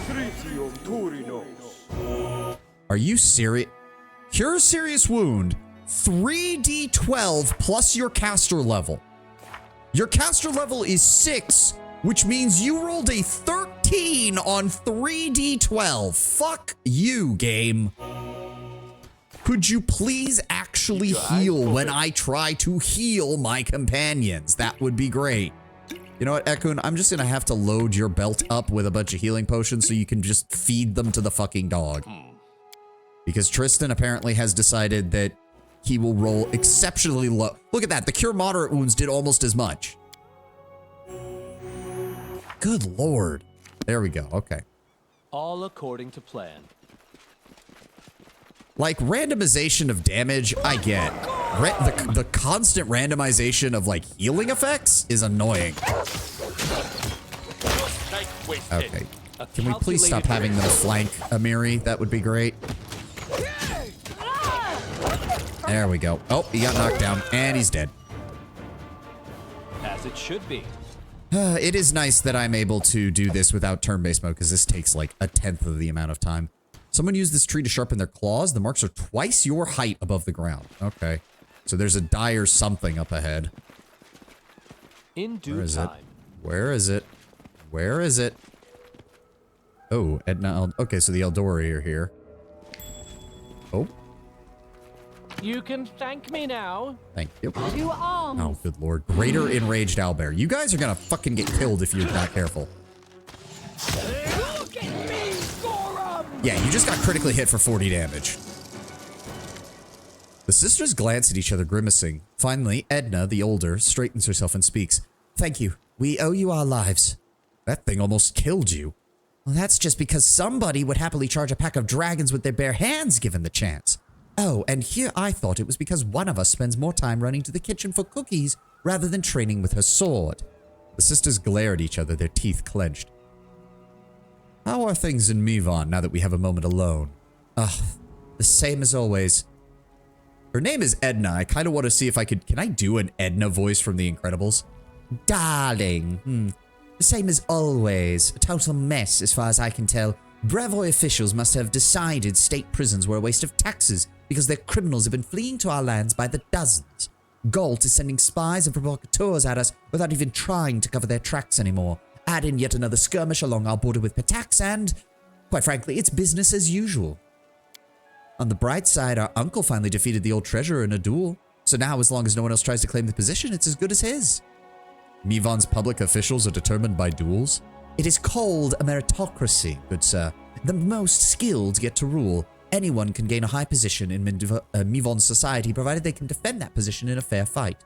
Everyone duels, from the lowly apprentices to the highest ministers. That's why Mavoni's swordplay is unrivaled. Not by Gult, not by Bravoy, and not by any in the River Kingdoms. Big deal, fencing with toothpicks. Just some entertainment for the rich city dwellers. In a real fight, all your stances and feints ain't worth shit. Judging by the fight with the owlbear, Mavoni's couldn't best one of our cooks. Would you like some lessons in swordplay from... Okay, no, we're not insulting our guests. Hear that, sister? Take cares and make sure we can actually kill a monster before attacking it. The most dangerous monster you could handle is a cow, sister, that's already been butchered and deep-fried. You should make yourself a new coat of arms with a fork instead of a sword. The sisters continue to quarrel, no longer paying attention to you. It is not Edna's pride or Julia's sloth that will be their undoing. It is their mutual inability to cooperate. Not that it's any of our business. That is not far. Dog has a little bit of damage. Tristan, I'm listening. How many more of these do you have? 7? That's fine. Go ahead and throw that on. Thank you. Follow my lead. Ooh, there we go. Aw, we still failed the skin check? Fuck you. Well, we have the greater owlbear's head. Go ahead and grab these herbs while we're here, please. Thank you. All according to We'll plan. probably just do our usual of skirting around the outer edge of the map before we head towards the inner portion. Oh, that is a body. Tattered leather armor and the hilt of a cheap sword are lying among the bones. In due time. Well, the guy tried to take on a monster with basic bitch equipment. Not a surprise. I shall end this All right, suffering. greater dire bear. Strike is one.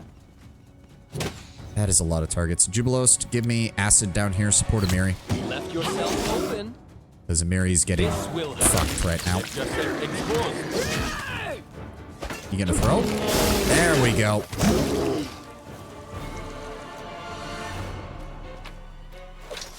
Really? We failed those too? Oh, come on. Those were DCs of 23, and you rolled below a 5 both times. Come on. As it should be. Echoon, come on, man. I laid that out for you easy. What you want?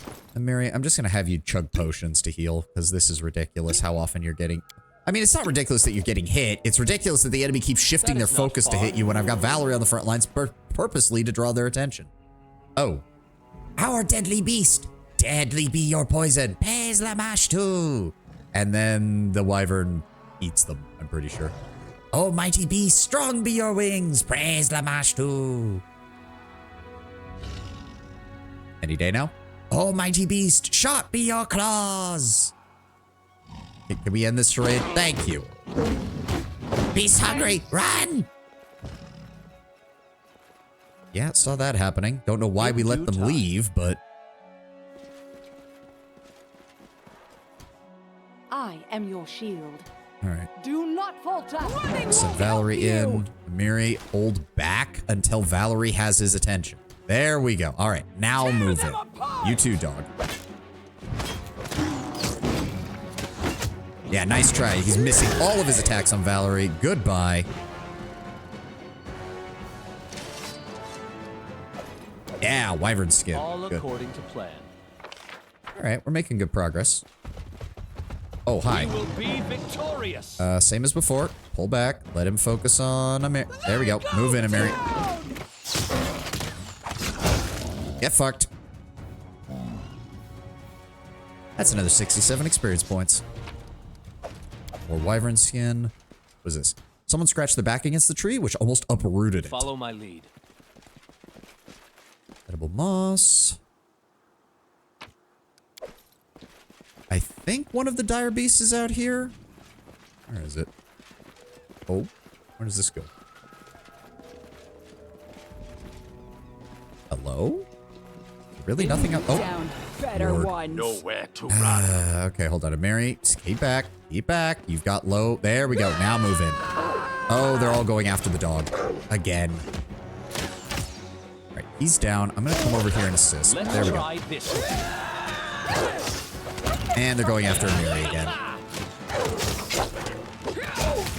There we go. Onward! Another pack of wargs taken down. Oh, really? 270 experience from the greater warg? Why is that thing worth like 4 times as much as the wyvern?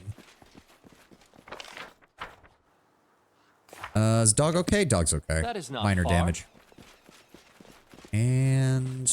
Interesting. Oh, there we go. Oh, Taldan Snaffle. Oh, that... Do we have all the Taldan stuff now? We probably don't. What am I thinking? Hold on. Whip.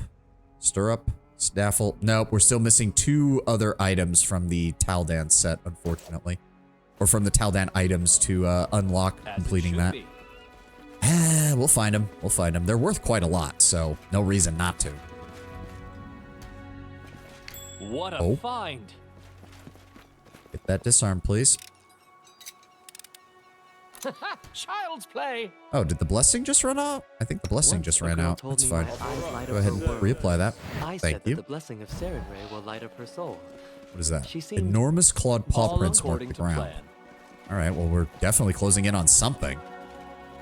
What's that? Oh, they're going after the white. Okay, Jubilos, get that done, please. Child's play. All right, In due time. get in there. Stay behind me! You require Jubilos, my let's go assistance? ahead with acid bombs.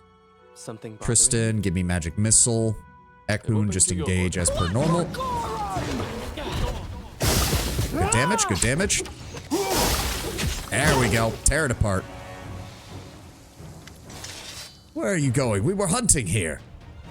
The hunter hides the wyvern's severed head in a bag, then spits and glares at you.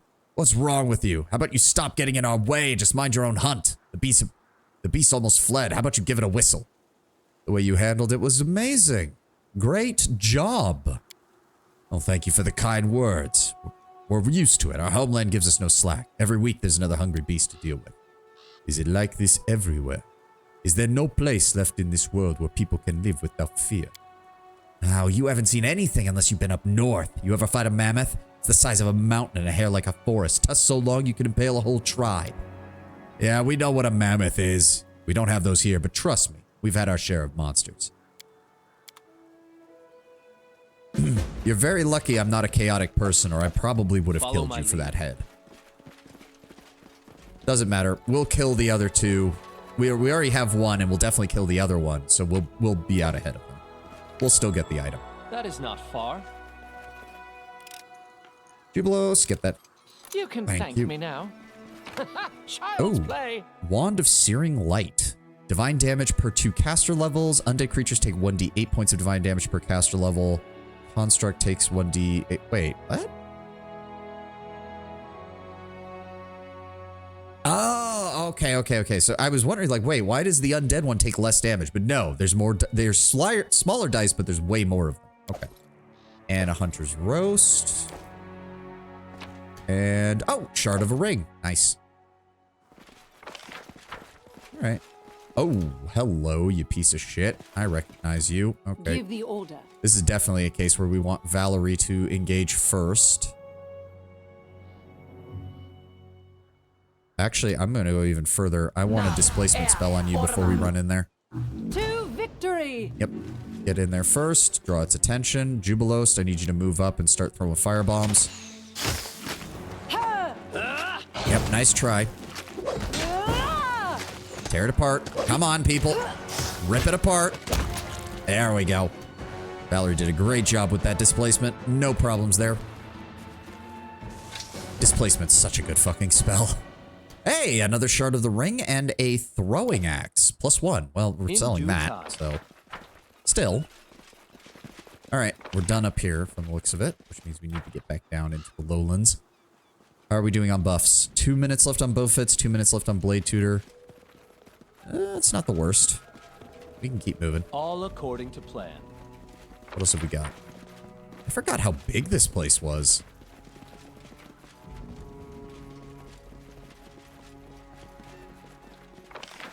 Oh. Another ferocious wyvern. I am yours to All right, command. Valerie, you've got 12 seconds left of displacement. Run in there and get its attention. Yeah, there we go. We've officially reached the point in the game where the combat, see that? aside from the harder stuff, should be more play. easily managed with just running in and beating the shit out of it without using turn-based. Ooh, the knee splitter. This is a +2 giant bane heavy pick. That's getting sold. As it should be. It's hard to tell whether these bones belong to a human or an animal, but they were definitely shattered by mighty jaws. What is that? Hey, Torag amulet. That's worth money. Nothing over here. Where is the other primal animal? Oh, right. The Pataxians don't give a shit. I forgot about that. Yeah, of course. They're not here for the hunt. They're just here to see. Up the hill, there's a small burning bonfire. Beside it, a tablecloth has been spread on the ground with various delicacies on it. Anamed?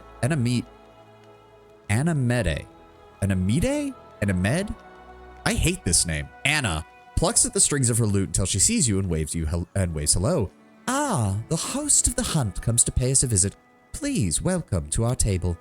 'Tis a surprise if it isn't the estimable Jubilos Northropple himself. Your books are a blessing. Please be so kind as to honor us with your company and tell us of your adventures. Oh, my pleasure, my pleasure. I can hardly believe my eyes. How could such a beautiful flower bloom in these wild lands? Anna feasts her eyes upon Valerie, who takes a step back with a scowl. Oh, please, sweetheart, sit here with me and let us enjoy your company. How goes your hunt? Excellent. The sun is warm, the wine is rich, and the company is good. Couldn't dream of a better hunt. You seem quite comfortable. Not interested in hunting monsters? Why should we be? We're quite happy where we are. I do ask you, Baron, please take a seat. I can pour you some wine. Patax wines are the finest around. No. We're not relaxing. Is it King Irovetti well? Oh, His Highness is healthy and vigorous and sends you his warmest regards. Urgent matters of state prevented him from attending this fine event, but he does so hope to meet you personally in the near future. Enjoy yourself. I must return to the hunt. And a good hunt to you. The bard flashes you a charming smile and begins to play her lute once more. That is not far. Well, let's go deal Don't with these hesitate. wargs, shall we? There was another Oh, way. there's a lot of you Do not bastards, aren't falter. there? No, dog, go after that one. They always end up grouping up on the This side should do where it. Amiri is, and I'm getting sick and tired of it. Wow, they have a lot of health.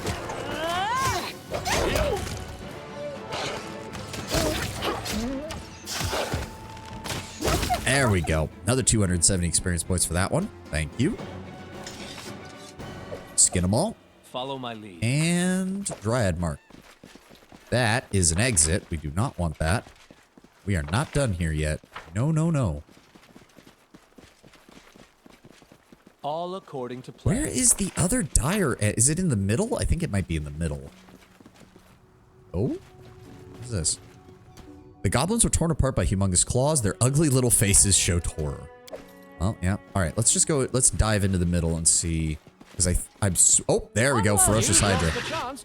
No, Amiri, pull back, you piece of. Good Lord. Force them to attack Valerie first. There we go. There we go. Much better. Hey, another melted In shard of due a ring. time. Stone shows a primitive charcoal depiction of a jackal's head with 3 eyes. Yes, goblins worshipping Lamashtu. Big shocker there. Hey, Primal Hydra. There we go. Okay, hold on. Valerie, let's give you another displacement, please. And then we're going to send you Our in victory first. is certain. Amiri, hold back. Oh, that's a... Oh, 3 Primal Hydra. Okay, well, I'm glad I did that. Ekun, Focus Fire, Jubilos to give me acid on the one that's coming in. Dog, you hold back for a moment until they get stacked up. There we go. Amiri, she's focused on that. That thing's about to get focused on me, I think. Oh, no, it's going after Dog. That's fine, though. Jubilos throwing bombs. Good. There we go. All right, everybody focus on that one. And now the last one. How are we doing? Dog is taking some damage. That's fine, though. He's holding up quite well with that dodge ability. Let me see here. Ekun, go ahead and feed your dog another potion, please. And one more. There we go. Yep, everybody's looking good. Here I am. Share your troubles. Jubilost, give me a heal on America. Let's keep us prim and proper. Ooh, the Hydra. Oh, those are worth quite a lot of money. Nice. Give me that. Why would you ever use the Hydra eyes for a cooking recipe? When they're worth like they're worth over almost 100 gold a piece. Like, I see no reason why you would do that. All right, seriously, where's the last dire monster? We need to collect another dire head or whatever so that we win the fucking... Oh, okay, there's another one. Valerie, I need you to start this off. Poisonous Hydra. Amiri, hold back. There we go. Now go in. There we go. There it is, Hydra head. Perfect. That is not far. I hope one is enough. Alright, now we can clear out the rest of this area. There's not... Oh, there shouldn't be too much left. Oh, another... Oh, it's a regular fly trap. Valerie, just... We should be fine. This thing's not going to be nearly as bad. Yeah, that's what I thought. It fell over, tried to get up, and we immediately brutally eviscerated it. Hey, Shard of the Night's Bracers. Good. All right, Twitch, when are you going to start playing the ad? Because I've noticed that thing has been sitting on ad starting soon for a while now. The Hydra devouring tiny human figures has been crudely etched into the stone. Oh, I see an owlbear. Hold on. Another owlbear. Okay. Not exactly what I wanted to see. Miri, I need you to go in there first. Or not Miri. Valerie. No, no. Yes, we're going to go after them. Valerie, I want you to get them. Wait for it. There we go.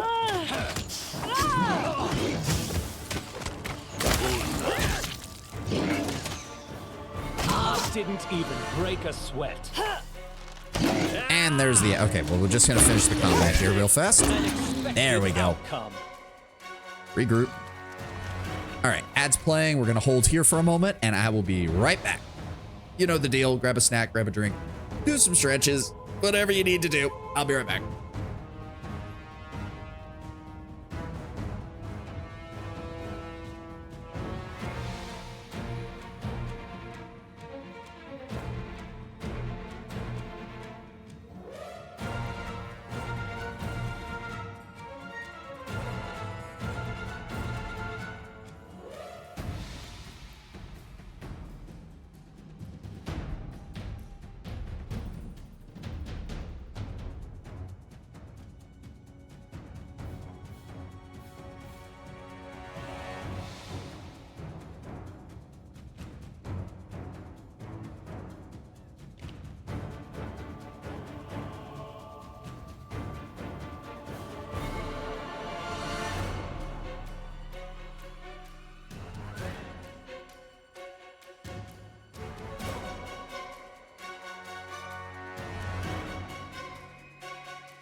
Sorry about that. Huh. I think my mic might have picked up on me coughing when I thought I was standing far enough away from it. Sorry about that. All right, we've only got about 30 seconds. Let's go ahead and get these skinned. And follow my lead. Just gonna wait a moment. Confide in me. Kristen, AoE heal, please. Thank you. See, that healed plenty. Well, what the fuck? Heals me for 20. Like, I know Amiri and the dog didn't have much damage, but Valerie actually does, and you only healed her for 7. On what? Like 3d8, 4d8, or something like that? Really? In due time. Nothing I can do about it. All right, so that pretty much clears out the bottom here. Oh, body. Yeah, just some random loot. I think that's just about everything. That is not far. All that's left is a little bit down here. I don't think there's a way up here. Hold on. Hold on. I want to know for sure. Is that area actually cut off, or is there like a skill check to get up there? As it should be. It looks like there's no way to get up there, but hold on. Go all the way back around, people. We are already almost done because we've got the 2 heads, so we don't need to collect the 3rd. Well, I mean, we would have had to have killed the travelers in order to get the 3rd. Okay, yeah, there's no way up there. It's just a plateau. All right, let's head back this way. I swear we move faster when I have it open on the map screen rather than watching our guys walk around. I swear it does. Maybe it's just an optical illusion, but it sure as shit feels like it. All right, there we go. Everybody's here. In due time. I don't think there's actually many other I don't think there actually is any more combat. I think we got them all. Ooh, Taldan Warrior dog tag. Oh, wait. Oh, there's some more loot still. Another Taldan Warrior dog tag. Follow my lead. Oh, hello, Greater Dire Bear. Hold on. Pull back. Pull back. I've been taught if someone annoys you, you either pray or polish Time's your not armor. waiting. I've got That some is why my spells. armor I don't see any gleams as it reason does. not to use this. So let's go ahead and fireball you. listening. And Tristan, I would appreciate if you would also fireball them. I am your shield. There we go. Yep, let them bunch up. Come on. There we go. Nice. That's another, what, 270 experience points between the 3 of them? And we still failed this check. Double nat 1s. Okay, Ekun, thank you for getting that out of your system before it was something of importance. That is not far. A dung pat the size of a tower shield can be seen in the high grass. Ugh, the smell. Actually, thankfully it's winter, so it's actually probably for the best because that means the fucking stuff doesn't smell as bad. Goes back to your dryad mark. Some mushrooms. Oh, no, wait, no. Gather the mushrooms, please. In due time. And is there anything down here? No. So I think we have to return to the... We have to return to the tavern, if I recall correctly.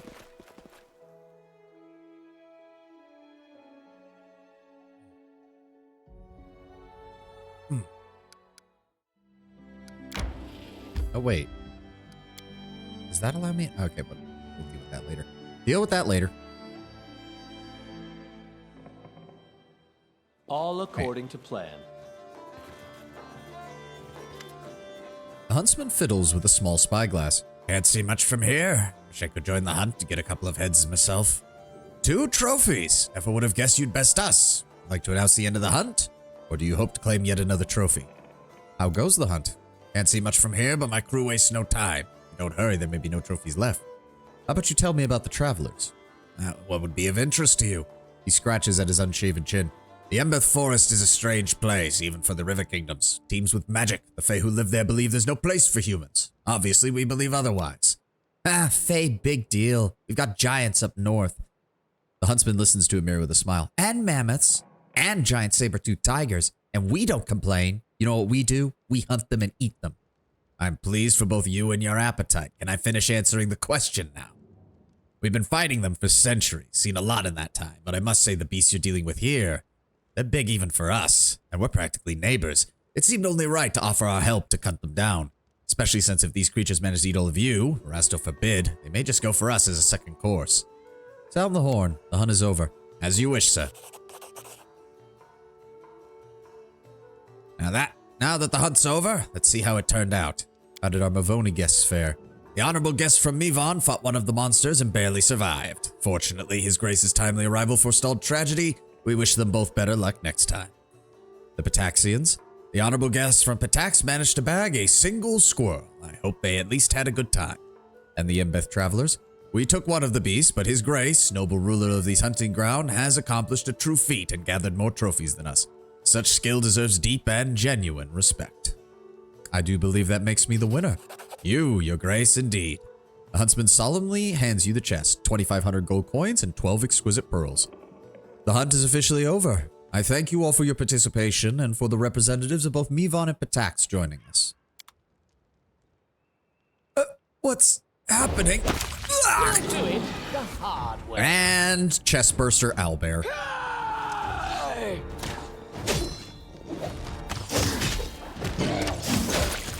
Luckily, we have damage for days. Simply dreadful. I'll see to it the poor man's family receives his pension. Could it be that all the monsters have appeared in this manner?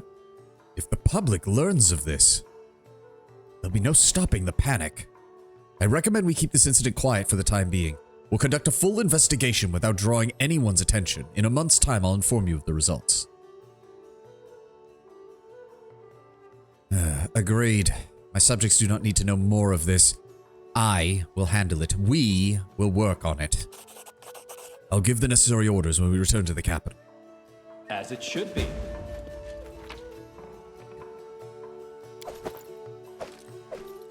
Well, we got to skin the owlbear at least. How much did we get for that anyways? 112. Nice.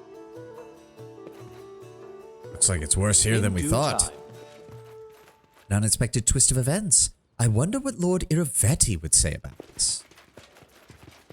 Anything from you guys? How terrible, I hope it's not contagious. How terrible, I hope it's not contagious. And you guys all have the same. The servant didn't just turn into a monster. The monster came out of him, ripping him apart. How could that even happen?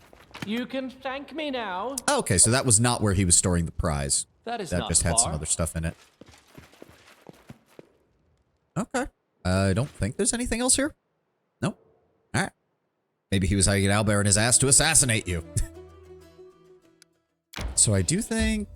No, don't need to enter it. There we go. So that connects all of that together. Let's get back to the capital. There we go. And head to the throne room.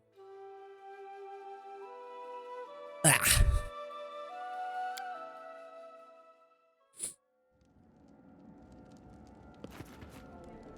Let's see here. We do have some stuff to sell. Bartholomew, my good man. Knee splitter, don't need that. Throwing axe, don't need that. No, I don't think... No, we don't. We don't need it. I was thinking if somebody could make use of it as a ranged weapon, but honestly, nah.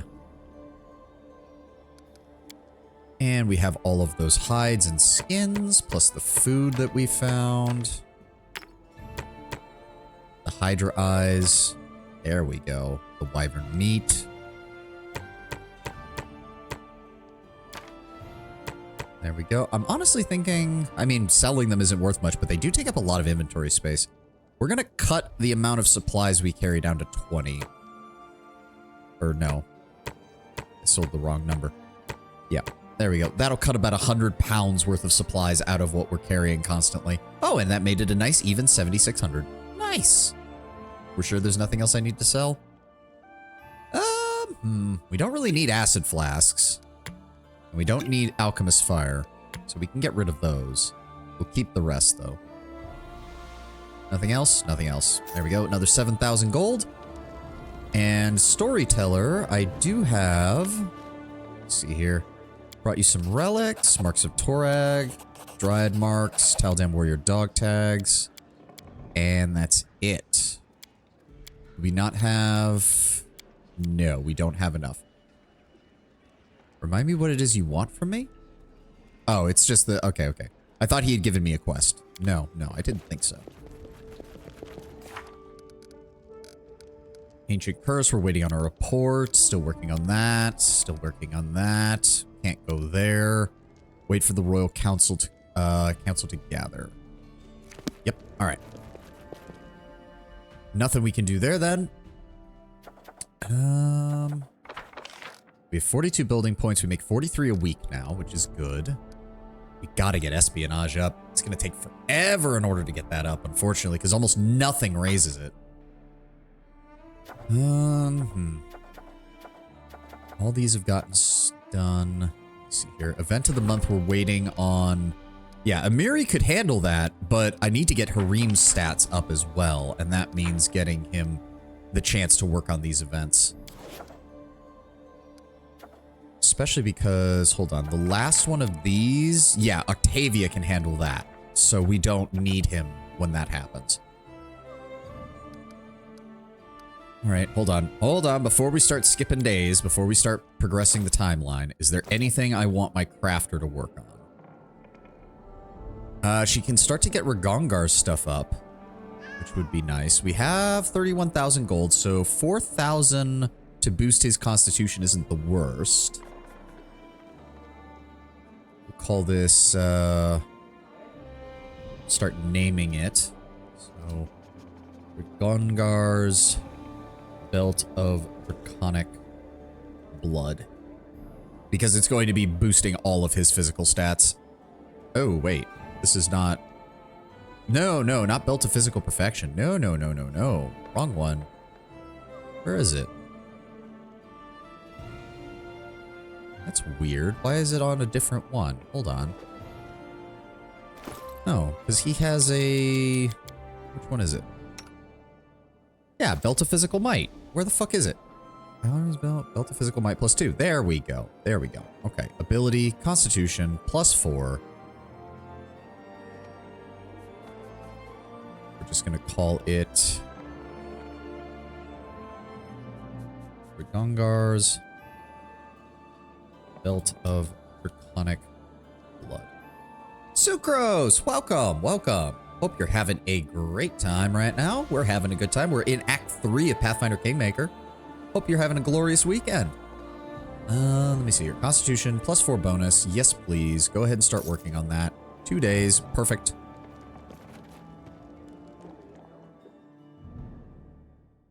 Welcome. Right. We're waiting on Harim to... Oh, but that's a 7-day... I'm gonna have to... How long does it take? 5 days to resolve that? Okay, that's not gonna be as bad. Woke is Gua Initer thriving? It is! We're finally getting it built up. I do believe all of its stuff is... Yes. In a few more days, it'll have its shops, its watchtower, its barracks, and it's getting our first school in the city, in our barony as well. Alright, so we should be good to start skipping days. So, 1. Grand Diplomat wants to discuss important matters. Oh, okay. Yay, education. Yes. We're getting our first library in the capital and our first school over in the villages.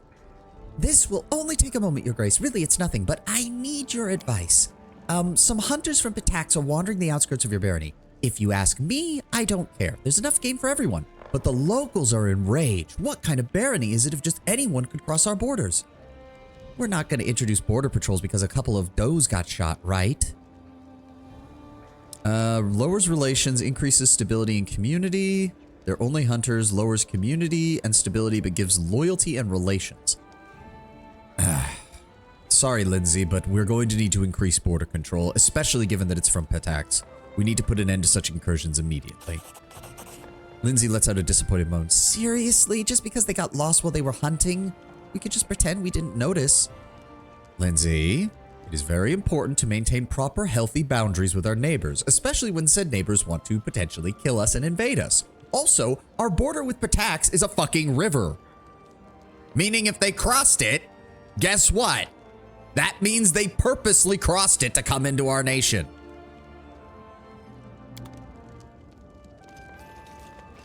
Be glad that I'm not punishing the guys who came over. We're just making sure Pitax can't do it in the future.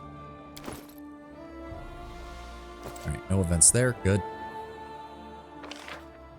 Baron has granted. Yeah. Projects support the Grand Diplomat. That's going to take a week. Ugh. What have we got? 6 days for that. 5 days for that. Okay, so there's kind of no reason not to do this then. Yeah, let's go ahead and do it. I'll give you help with this, Lindsay. Yep, there it is. The ancient curse is finally updated. Yep, rank 2. Good. Our scouts confirmed the presence of monsters and the local militia successfully eliminated the threat. Perfect, Ragongar. Well done. Case proves beyond a reasonable doubt that words possess true power. Even a person with no magical ability at all can place a curse upon someone even without knowing what they're doing. This research has increased our understanding of arcane and divine magic. We have acquired a deeper understanding of the nature of curses. Good. Oh god, everything is happening. Warden needs your advice, Magister's asking for an audience, fugitive from attacks, faith and loyalty, bandits outrage, and event of the month. Alright, Harim, let's go deal with the event of the month first. Bandits outrage. Several bandit encampments have emerged in the Nor marches. They're plundering the peasants, robbing travelers and merchants, and attacking our tax gatherers. These bandits need to be muzzled. Send Jubilos after them. He can handle that. Faith and loyalty. Your subjects are pledging their undying loyalty and support. This should be seized. Send Ragongar. We have plenty of crisis points. I want to guarantee these success. We got to get his stats up. And fugitive from attacks. Runaway prisoner from attacks. An elf convicted as leader of a dangerous gang is hiding in the barony. Irveti's courts are not known to be beacons of justice. Send Lindsay. Use a crisis point. Get that resolved. All right. We've got enough people to actually handle this. She's still got 6 days there. We need 125 BP for that. So we might actually be able to wait until we actually have enough for that. Provided that these guys don't take all of my money with this. Visitor wants in the castle. Warden, ask for your advice, and Magister, ask for your advice. Good. Let's go. Octavia, what is it? Octavia grins from ear to ear. Your barony is attracting the most unusual and interesting characters, Your Grace. They must have heard the rumors that your country's a place where one can live without chains and restrictions. I mean, by and large, I have a few hard and fast rules regarding loyalty to the throne, but other than that, yes, please. This is still part of the River Kingdoms. Live your life as you see fit. You will pay your taxes, though, and you will support my barony. Dracaria will grow. Not long ago, I was visited by an appraiser of magical items, a rare and sought-after profession in many countries. This man proposed that he would settle in our lands and open his own store. I agreed then and there. Why couldn't we find a way to be as good as Absalom, right? In tribute, he offered you a new valuable gift, but he didn't dare select a specific item. Instead, he simply advised you to choose from the finest things he keeps in his best storerooms. Octavia hands you a small list written on a piece of parchment in ornate handwriting. We had best not be greedy. Just choose one item. You look through the list, and the appraiser offers you a choice of 3 magical items. One of them affects good weather and good luck. The second one allows you to dominate animals, and the third one to influence the emotions of sentient creatures. Headband of Alluring Charisma +4. We already have one of those, so that's not as important. Wand of Dominate Animal. Okay. And I wish to control weather and luck. Gives us a permanent +1 to community, +1 to loyalty, +1 to divine, +1 to arcade. That sounds good. I want to control weather and luck for the betterment of my barony. Good. I will express your gratitude to the appraiser. The region of Dracaria attempts to rebel. Its king flies into the air, casts a meteor swarm. Such beautiful fireworks. Exactly. Again, Lord Bramber, my character is very draconic. He sees the barony as an extension of his horde. Investing in the barony is investing in his horde, and investing in his people is investing in his horde. But if they ever turn against him, it's gonna be so much pain. The half-orc grins darkly. Sometimes your subjects make me wonder, Baron. They live in the stolen lands. We've got plenty of bandits around, but they start families here. They raise their kids, all while complaining that the bandits won't let them live, and none of them leave. Well, it seems the bandits finally got to me with their nagging about the peasants finally got to me with nagging about the bandits. I'm fine. I can handle it. I've just got to try to ignore them. I've already lived long enough here to understand. As soon as the locals realize no one's here to protect them, they stop whining and take up arms themselves. Give them a chance to show their worth. We lose 2 stability for that.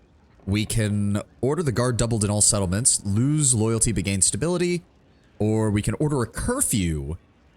So I'm guessing if we do this, we lose stability temporarily, but they'll organize their own militias, I'm guessing. Do not start with that song. I had to sing that for 8th grade graduation. Funnily enough, I actually like that song But specifically, I like the JonTron cover of that song that he did as a reward for getting him for, I can't remember what subscriber goal he did it for. And it took him like a year to learn how to properly sing the song. But it's still one of the best covers in my opinion. I agree, Ragongar. Let them get used to taking care of themselves. Make sure however, Ragongar, make sure the bandits don't go too far. We want our people being able to support themselves, not being overrun by bandits fully. Exactly. He cracks his fingers as if preparing for a fight himself. I want bandits driven from my land, and I'm already doing enough to manually exterminate them. Let my people join in on the fun. Tristan's face glows with happiness. We made it. The second curse attack was repelled, and the grateful citizens of the barony have a special reward for you, Your Grace. 6,500 gold coins. Yes, yes. Bring them to my chambers. I will lay on them for a bit before we add them to the treasure. Tristan looks at you thoughtfully and sighs. Unfortunately, I must also bring you bad news again. The bald hilltop lay silent once more, but another attack is certain to come in the future. I don't have anything useful to add. The locals are either oblivious to the origins of the curse or they're too scared to talk.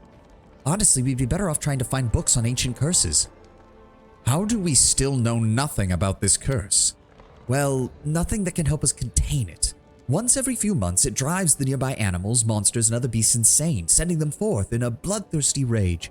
We don't know what action we can take on this. The only way I can help is by roughly predicting when the next attack will begin. Please forgive me, Your Grace. Oh, don't be so hard on yourself, Tristan. Even knowing when to get ready is an important thing to know. I don't know how we'd handle these attacks if we didn't have your warning.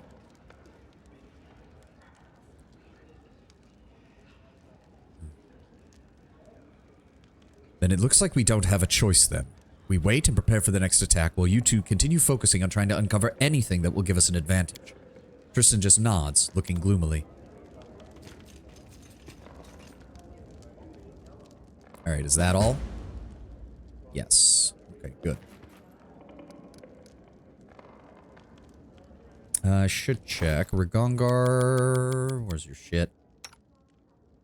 Is it upgraded? Yes. Okay, the enhancement bonus has been upgraded, which means he gets a bonus to that. Let's see here. Is there anything else? So we did get a nice chunk of change from completing that quest. Is there anything else? This ring grants us wear a +1 luck bonus to all saving throws. We have that. I don't think there's got to be better rings I can get. Deflection bonus is at a +2 with sustenance. Cloak of the White Drake is getting upgraded fully.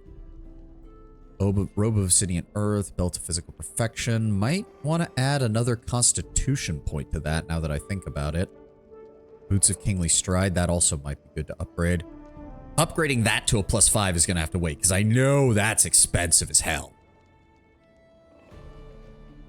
All right. Headband of Positive Chance. Actually, now that I think about it, Headband of Luring Charisma. No, that's still a +4. It's fine. Jubilost. Ekun. That's giving him his bonus to Wisdom. God, his reflex save is high. Padded Armor is more than enough. He's already got a Belt of Incredible Dexterity +4. He's got Braces of Archery. He's got the Ring of the Beast King, which is improving this guy, which has a Belt of Giant Strength, so he's fine there.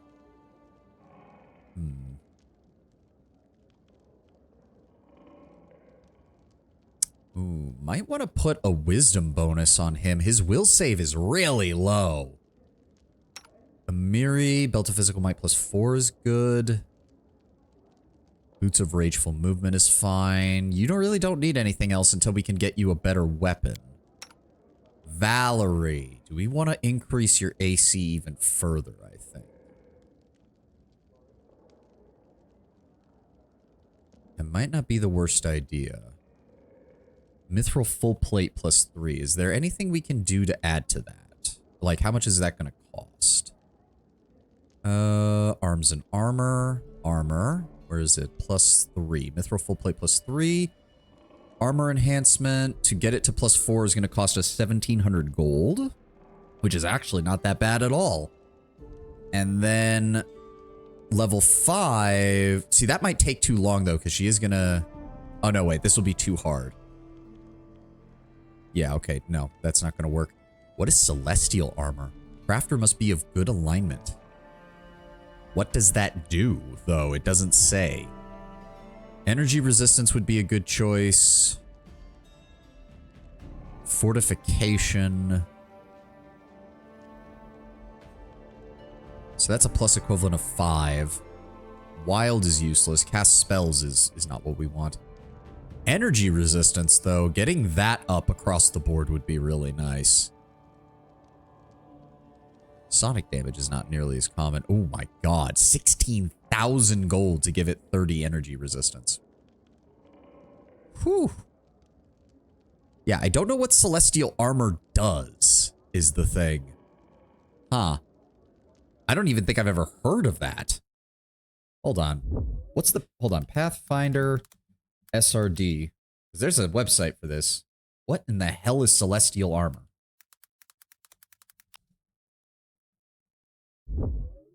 Celestial armor. According to this, it's a chainmail. What?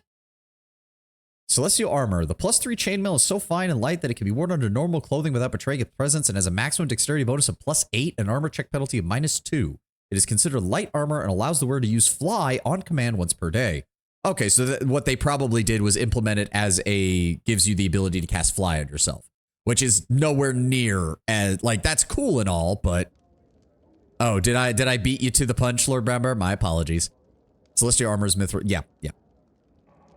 Okay, let's just go with the armor enhancement. Let's go ahead and upgrade that to a +4, please. 2,000 gold is no problem. Yeah, and 1 day. Perfect. Get that handled. Get Valerie's AC even higher. Yep, Barity has granted the advisor an audience to discuss the matter on hand. That gives us another point of arcane. I beat you to the punch. You were just Googling by that point. My bad. And +1 to stability. And we have met with the barony. That leaves us with, oh god. So we have to support the Magister's endeavors. Laying the foundation. The cost of buildings with a static stability bonus is reduced by 10%. That's for Gongar, though. It also requires 125 fucking BP. So we definitely need to get that done in the near future. How much are we dealing with here? 5, 4, 7, and 5. Are all of our rank ups? He's busy. He's busy, and he's busy. So we can't even do any of them right now. My Wrath character used Celestial Armor to utilize his Dex mutagen to the max. Oh, okay. Alright, skip a date. And that means Valerie's construction is done. Right? Oh, and we have... Oh, are you another merchant? Or not merchant, crafter. Greetings, your grace. Allow me to pay your respects and deliver a gift on behalf of my master, a well-known connoisseur of magical artifacts, kindly welcomed by you in the capital. Allow me to introduce myself. I am Arlene Greyridge, at your service. The girl bows briefly and springs back up. She casts curious, assessing glances across your throne room. Halfling wearing a witch hat sounds cute. It does. And holds out a package. 'Tis but a modest gift from my master, your grace. May it serve you well, and if you are looking for more. Arlene looks at you sideways and smiles mysteriously. I beg you forgive my audacity, but since destiny is giving me the opportunity to speak with you face to face, my master is a highly educated and respected specialist, but unfortunately has no business acumen whatsoever. For my part, as much as I appreciate collecting items of great aesthetic value, I'm far more interested in turning my knowledge in this sphere towards tangible profit. If you take an interest in obtaining magical items without all this hassle, I could arrange it. Tell me about your offer. You see, over my years of travels, I have built up a long list of contacts across Galarian. In other words, I can acquire magical rarities no matter the distance or difficulty, my liege. If you kindly help me open my own shop, I will gladly quit my master and use my talents for your benefit. Arlene stops speaking and looks at you expectantly. I'll see what I can do. Thank you for bringing this to me. Oh, thank you. May your reign last for years to come. I dare not distract you any longer, your grace.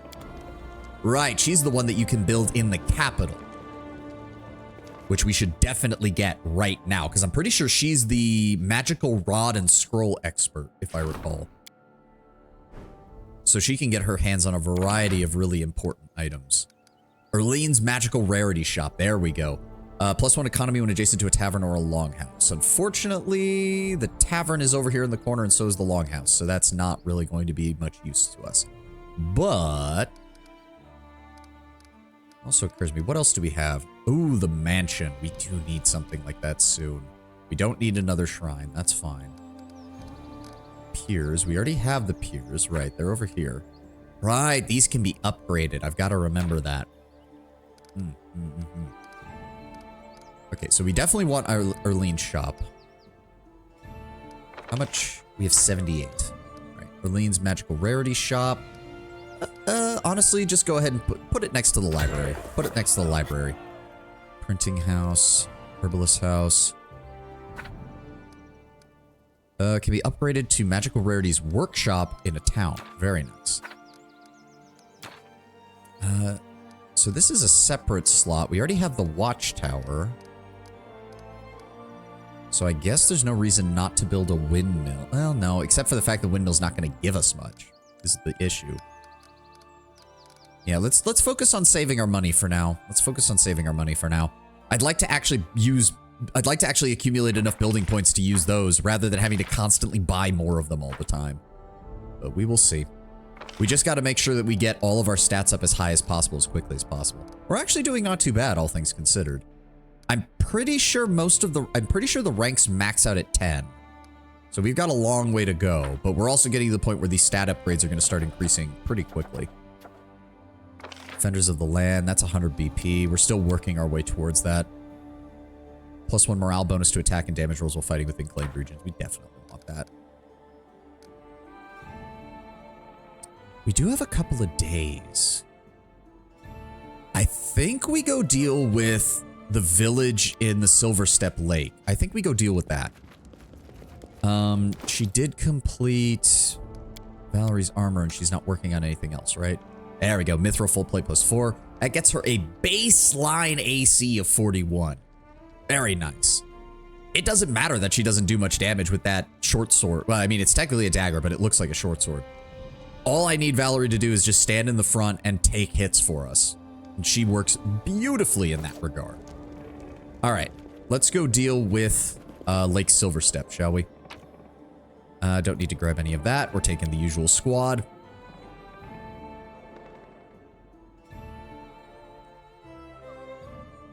Okay. So that means yes, because we've cleared out everything that we can do without getting into Varnhold proper.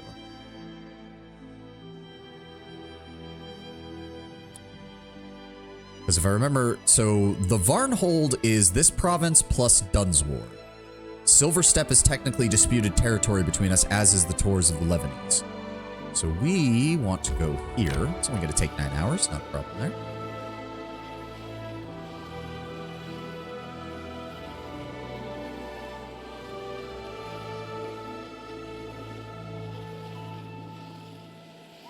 There we go. Enter Lake Silverstep.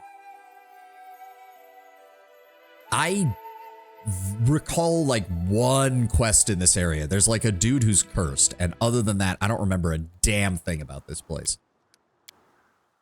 All right. Let's go ahead and save. Let's go ahead and start moving. No mistakes. I'm just going to go ahead and cast, because heroism lasts a long time. So I'm just going to go ahead and cast that on me and cast that on... Honestly, Ekun is probably the better choice. He deals more damage. Amiri's great in damage, but Ekun, if Ekun has more opportunities to unleash full attacks because he doesn't move as much.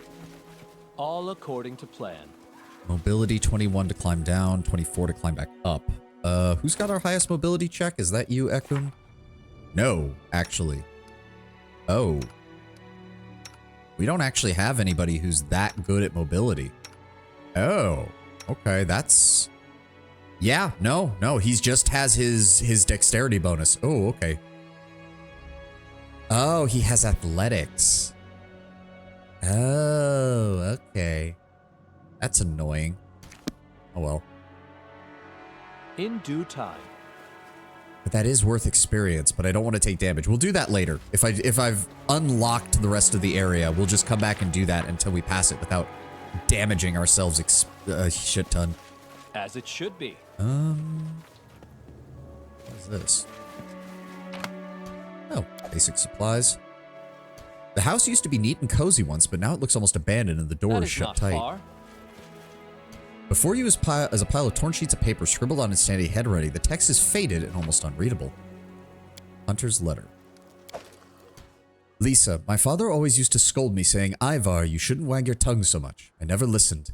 You remember the day of the matchmaking? The headman's son came to you, gave you those nice boots that only the city ladies wear. His servants brought a barrel of honey and a crate of sausages. Mengar the smith came and brought an ornate door casing, skillfully crafted locks, and piles of housewares. Said he was going to decorate the house for the two of you with all he crafted. I was the one who came late in the evening after all of them had left, and all I brought you was a bunch of wildflowers. I set them on the porch and I said, I saw a Nixie crying in the forest. She planned to make a lantern of my heart, but she found my heart was already taken. It's bad fortune to make a Nixie cry, so Lady Lisa, would you go into the forest and give the heart you've taken to anyone who may need it more than you? You told me I was such a fool, and then you kissed me. For our wedding, you invited your relatives, the old miller's widow, the stupid Acel the fisherman, out of pity, I suspect, so no one else wanted to spend time around him. All I could invite were the frogs, the wind, and a full moon. Brother Moon, I said, please be so kind as to share your light with everyone, for my bride tires of shining over this world alone. The frogs sang along with Acel, and you were more beautiful than the moon and more cheerful than the spring wind. Ari was about to turn 5, and Micah was just 4, and I'd spent a month dragging fish to the cliff and cursing a stupid wyvern who just couldn't be lured. When I finally did lure her, I chased her through the bushes, collecting her silver scales here and there. It wouldn't have been so hard to decorate our garden with those scales if I hadn't done it at night. Then the morning came and our children went silent, their mouths agape, as hundreds of silver lights sparkled atop apple and cherry tree. I hid my scratched hands in my sleeves and scoffed. This isn't so special. You've never noticed before how the stars hide in the trees from the cunning sky cat? You looked at me without a word, but I could still hear your words in my mind. You're such a fool, Ivar. I love you. I don't remember how I came up with the story of the silver dragon. I came home late with a black grouse I'd shot and said it was a hard fight. Just couldn't aim properly. A dragon kept peeping out from the clouds and blinding me with its silver wings.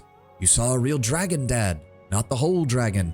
The only way to see the dragon is if two loving souls climb up to the high cliff under a new moon hand in hand. At the time, I wasn't thinking about how dark the night was, or how steep the path to the top of the cliff was, especially for little feet, or how wet the rocks were. Or after the rain, all I was looking at you and wishing it was us, two loving souls hand in hand, sneaking up into the sky, as we did when we weren't that much older than Ari and Micah. The next morning, you woke first, and it was you who found their beds empty. You said nothing to me. Not then. Not when we walked through the woods. Not when we found Micah's doll at the start of the path leading to the cliff. You kept silent as I ascended from the chasm with Ari's body in my hands. You said nothing when Acel brought Micah's body further out at the lakeshore near the cliff. You're such a fool, Ivar. You wag your tongue too much. It was just a story. Another of your stupid fairy tales. How could it end like this? I'm sorry, Lisa. Better you'd married the smith, or the headsman's son, even stupid Acel. Anyone but me. It is all my fault. Forgive me, and let me go. Today, I will go to the children's graves, and the letter ends. Yeah, now I remember this place. I remember how god-awfully depressing this quest is. Well written, don't get me wrong. That entire short story there. How is it his fault that his kids took him a bit too literal? Tenwin, he's a father. It doesn't matter that it, like, you can come up with the rational thing of, well, you didn't know your kids were going to do that. There is no parent on the planet who isn't going to blame themselves if telling a story to their kids leads to their kids sneaking out in the middle of the night and dying. Follow my lead. You can only hold kids so much accountable for things they do. They're kids after all. Yeah, and there's no amount of, you know, in your head that it's not your fault that is going to get in the way of a parent thinking that they're responsible for their child's death. Like, I'm sorry, there's, oh, gods damn it, there's a Nereid. Fuck. Tristan, fireball. Fuck this, fuck this. Dog, I want you... No, dog, go wide. Go wide. I need you to hit her. Oh, of course, she's completely resistant. And she didn't get... No, do not let her summon. Do not let her summon. Beat her ass into submission. Oh, there's more of them. They summoned a water elemental. Are you shitting me? Please kill the Nereid who summoned it. Please kill the Nereid who summoned it. There we go. And they're invisible. Are you shitting me? Hold on. I have a solution for this. Fire. Any day now. Come on, game. What? Oh, fails to overcome the resistance. Son of a... I need... Who has... Do I have it? No. I have greater invisibility. Shit. Does nobody have sea invisibility? I need something. Come on. Are you fucking shitting me? I don't have anything? Ekun, you've got the highest perception score. Tell me you can spot her. There we go. You forced my hand. And she's got mirror images. Just keep swinging, people. And she has concealment. Fuck you. Dog, why are you not over here? Help. There we go. Pain in the ass. Oh, Amiri's confused. Oh, son of a bitch. Run. Why is the dog just standing there? What the fuck is... Oh, the dog is also confused. That's why. Son of a bitch. No, we just... Oh, for the love of... They're gonna keep doing this.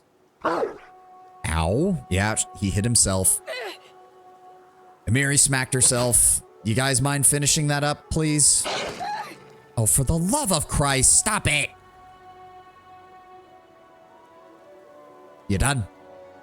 Thank you. Oy vey. I need a challenge. Oh, shut up, Amiri. You just beat yourself over the head and nearly tried to kill me. Right Be quiet. here, my friend. Right. We have officially entered the point of the game where the enemy is going to start using every spell in their arsenal against us. That, I forgot about that. I am prepared. All right. The dog's fine, except for the fact that he's got a -2 to ability damage from there. Luckily, we have this. Please heal both points. Don't roll a 1. You rolled a 1. Fuck you, game. Don't we have a lesser restoration potion? There we go. Okay, right. You can't just use it from the... All right. Put that in your inventory. Be on guard. Ekun, please feed your animal. Fun story. In my Rise of the Rune Lords campaign, I had a fun side campaign where the group all made Ogre and Ogrekin characters and played as villains. They were wiped by a Nereid, not because they couldn't have won, but because she had the blind... when she blinded the Ogrekin Arcanist, one of them made that, he just blindly slung a fireball and hit their frontliners. They were all evil, so technically a happy ending. Ready for yeah, anything. that's one way to end it, I suppose. There we go. Cure moderate wounds. That And is we not rolled high far. on it. Very nice. All right. Strip the bodies. What have we got? Wow. A regular dagger. Not even a masterwork dagger? Really? These Fae are cheap. Cheap as hell. As it should be. Oh, wait. Is there something behind here? There is. Child's play. What is that? Light shield +2. Nice. Oh. Oh, wait. What? Oh. Okay, you have to... Okay, you have to climb up here in order to get to it. Okay. All according to plan. I see people are bringing up the good old game should have difficulty options because it's too hard for the casual gamer. About Silksong, and any arguments against it is labeled as exclusionary. It's Souls-like all over again. I have seen some... I did see some people who were Silksong enjoyers who did say, like, no, they can have their easy mode, but it needs to get labeled, like, the most derisive name possible. Like, they're straight up just like, make it a journalist mode, make it a bitch baby mode. Like, they're like, no, go ahead, give them an easy mode and make them feel bad about it the entire time. Which doesn't surprise me. During the one-shot, their frontliner was an ogre barbarian with an ogrekin, and they encounter a group of gnome giant hunters. For each kill, he slowly stacked each one onto his hook like a kebab. An ogre hook is like a mobile meat hook. Yeah. I'm imagining something very Warhammer Fantasy, like similar to their ogres almost. Focus on the goal. Actually, hold on, Valerie. Don't hesitate. Don't move. Don't move. I want Time's to go not ahead and waiting. add bone fists there. Let's go ahead and add that, and then Tristan. Something bothering you? Go ahead and give me bless. There we go. All right. I am yours to command. Now, Valerie, To get over there. victory! Yeah, we've got a whole host of wards. That's what I thought. Mary, pull back. There we go. Go ahead and rage.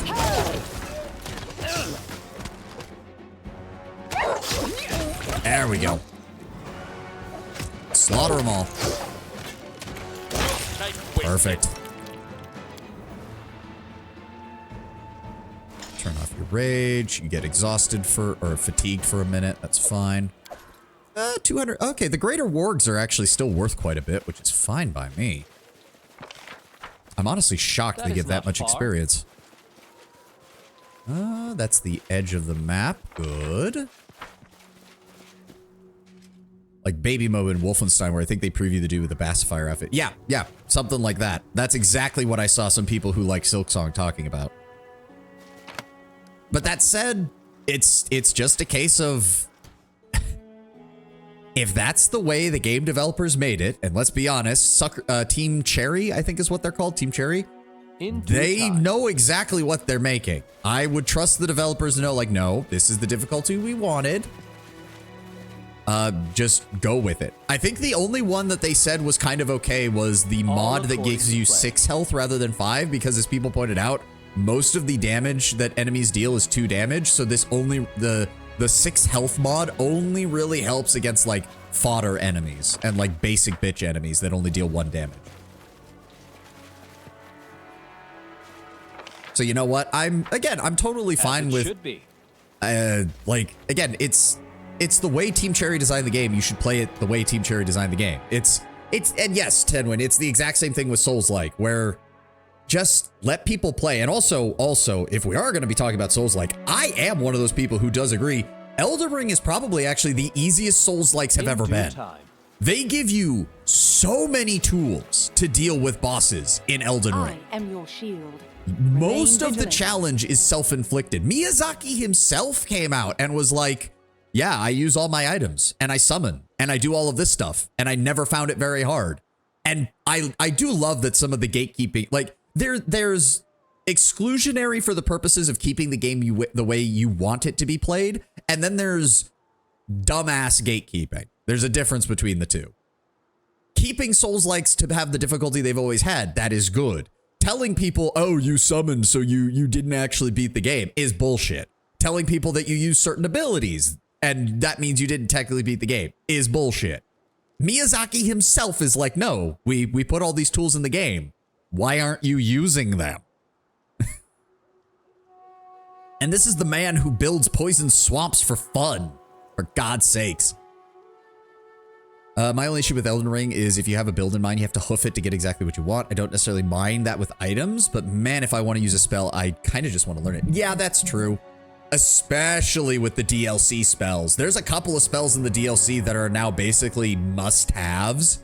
And holy shit, does it take a while to get to them. Although, to be fair, some of them are also insanely powerful. So, like, what is it? The heal from afar, which is the most efficient heal in the game now. Like, it's not even a contest. It's so efficient. Would you believe I still haven't touched the DLC? Why? It's some of the best fucking content they've ever done. I still stand by this, that they should not have called it a DLC. When everyone was complaining about, oh, how can you charge $40 for a DLC? The immediate response from From Software should have been, it's not DLC, it's an expansion pack. Because that's how much content they added.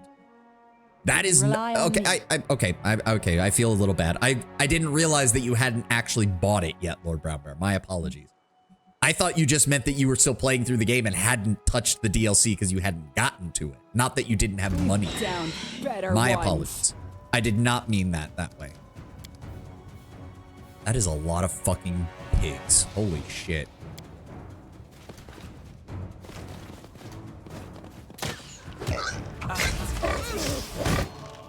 Jubilost, give me Firebomb on the second one. Oh wow, that was actually a good hit.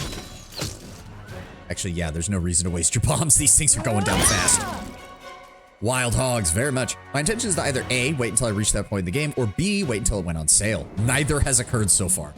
I mean, we are getting close to the end of the year, so keep an eye out for a sale. It might go on sale during either the They usually do a sale around Halloween, but that's horror themed, so it's unlikely to be there. So maybe Thanksgiving or Christmas.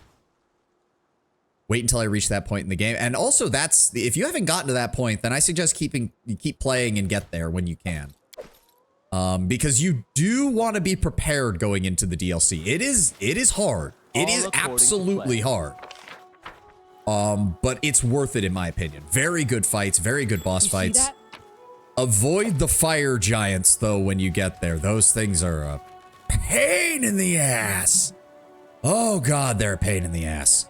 I usually make builds based around character concepts. I want to make a priestess of the fingers. I want to make a paladin. Halfway through the game, falls to the frenzy flame. I want to make an arcade. Oh, absolutely. My main problem is just I default to pyromancer in almost every FromSoft game. Like, that's entirely on me. This requires your attention. That's another annoying skill check. I've beaten Elden Ring before, but I have trouble focusing on games when I replay them unless it's an autism comfort game. Understandable. At the same time, whatever you do, Lord Brown Bear, do not go into New Game Plus and then go to the DLC. I tried that. It is an absolute nightmare. The jump. Okay, so the jump from base DLC to New Game Plus DLC is larger than the base game's jump from base game to New Game Plus. It's legitimately terrifying. I had to do a completely new run to be ready for it because it was the first thing I streamed. And holy shit, yeah, it was. I tried experimenting with it with a build that with a character that was already New Game Plus. No, I was not ready. I was not fucking ready. How did I miss that there's a guy over there? Hold on. I need to run back over that way. Honestly, Two Fingers Priestess was harsh. A lot of holy resistance at the end. And honestly, holy damage lacks knockback. Yes. And there are some finger spells in the DLC, but they're sorceries, not miracles. So, yeah, you could... Yeah, it's not going to be as useful. Oh, Dryad token. Nice. All according to That's free money, basically. I don't like that I don't really have anybody who can do mobility checks. That's kind of annoying. Yeah. Ekun is the highest, and he's only got a +9. Dexterity, morale. Guidance is a morale bonus, isn't it? No, competency bonus. So I could give him that. That would get him a +10. But that's still a coin flip. And I don't want to take damage from that. Ugh, we might do it later. I did a fire monk once, essentially pyromancer. Yeah, no. Giant's Flame Go Burr. Yeah. I don't know. I liked my pyromancer build. It was mostly what I beat Radon with, but then I discovered why I was having so much problems in the DLC. If you don't, this isn't really a spoiler. This is a gameplay mechanic. They straight up gave resistance to Black Flame to every single enemy in the DLC and massive resistance to it to bosses. You're trying to kill me? Take a fireball the size of your entire body. Yeah, I mean, you can try that in the DLC, but a lot of those bosses dodge that shit really easily, Tedwin. A lot of them dodge it really easily. My main problem was I was going for, I mainly used pyromancy and fire damage, and the enemies in the DLC are straight up resistant to the Black Flame effect. They take like, they have like a 65% reduction in Black Flame damage from the damage over time. Fuck you, Nereid. Fuck you. Black Flame got nerfed due to how OP it is. Yes, but Tedwin, there's a difference between a nerf. There's a difference between the nerf bat and the nerf hammer, and Black Flame got hit with the nerf hammer. Most of the bosses have 65% reduction in Black Flame damage. It's insane. Which wouldn't be as bad if there were other fire spells that were efficient for their cost, but a lot of them aren't. There's a reason every single pyromancer build is like, yeah, your main throwing spell is going to be Black Flame because nothing else competes with it. Sort of miss Dark Souls 1 and 2 Pyromancy, where Pyromancer's Flame was its own item, because it's a really cool concept for a spellcasting class. Yeah, but they wanted to simplify it a bit. I get that in Elden Ring. To be fair, Elden Ring is its own thing. They still had Pyromancy Flames in Dark Souls 3, and in my opinion, Dark Souls 3 was still the best pyromancy we've ever had. God, I love Dark Souls 3's pyromancy. I played through the entire game as a pyromancer and into the DLC and into the Ring City. I love that. And of course, in the Ring City, we got the gold standard of what every pyromancer's ever wanted. A casting weapon. God, that was glorious. The Demon Scar was the best weapon FromSoft has ever designed, in my opinion. From my personal playthrough style, I could not have asked for a better weapon. God, the Demon Scar is so good. Here. Okay, multiple Hydras and a Nereid. No mistakes. Ugh, I hate these things. I thought I had C invisibility communal on somebody. Depend on me. My skills I are might not getting have. rusty. I didn't socket it into a spell book, did I? Well, that doesn't help either. Yeah, I should have gotten that taken care of. We need some more healing. Does he really not have it? I could have sworn I gave it to somebody. Invisibility Purge. Oh, that was probably it. Okay, hold on. We're going to put that in there. That's why. I did try a Servant of Rot build, but man, it's so niche and almost all the weapons themed around it are so few and far apart, it's hard to get. Yep. In Dark Souls 3, you needed Int and Faith for Pyromancer. I understand it balance-wise, but concept-wise, I really like the idea that the strength of your Pyromancy was determined by how much you fed your flame. Yes, but that has... Oh, there's the ad. Well, we'll just talk while this is going on. I'm not going to engage the combat just yet. And my water's full, so I don't need to do anything. The other problem with that, Lord Brownbear, and this was one of the main issues in Dark Souls 1, is that it means Pyromancy is amazing for the base game and almost completely useless for anything beyond that. For New Game Plus and beyond. Like, Dark Souls 1 is perhaps the best example. Dark Souls 1 Pyromancy is great, amazing, solid in New Game. New Game Plus, it's already relegated to support abilities only because its damage has been capped. There's no way to improve it. There's no way to increase it. There's no way to make it better because you've already maxed out your Pyromancy Flame by the time you finish the New Game Standard. Like, sure, it might help you clear out enemies at the very beginning, but it's going to lose its effectiveness rapidly. So I get why they did it. They wanted Pyromancy to be more of its own thing. And then in Elden Ring, they just said, okay, we're going to combine it with Miracles, but we're going to make it a very niche, like it's going to be its own subset of Miracles. Which I think mostly worked out, if only because, quite frankly, aside from holy damage, Miracle builds are powerful in Elden Ring. Very powerful. There's so many support spells in Miracles in Elden Ring that you kind of need some of them no matter what build you're going for. Unless you're going for like a true blue zero magic run, there's just too many good spells and stuff in there and defensive spells in there that you could really use. What I found the most funny, people claim blue build is the most OP, not even close. B build is great until you meet enemies that don't bleed. The easiest build was pure strength. 90% of enemies get knocked to the ground, 8% get staggered, and 2% can stand it, but they lose their stance and get broken so fast. Yes. There's also a number of weapon arts that pair insanely well with a pure strength build. Most famously, the Redmane flip attack or whatever, the Radon front flip that you can do. That thing combined with a pure strength weapon is nigh unstoppable against most regular enemies.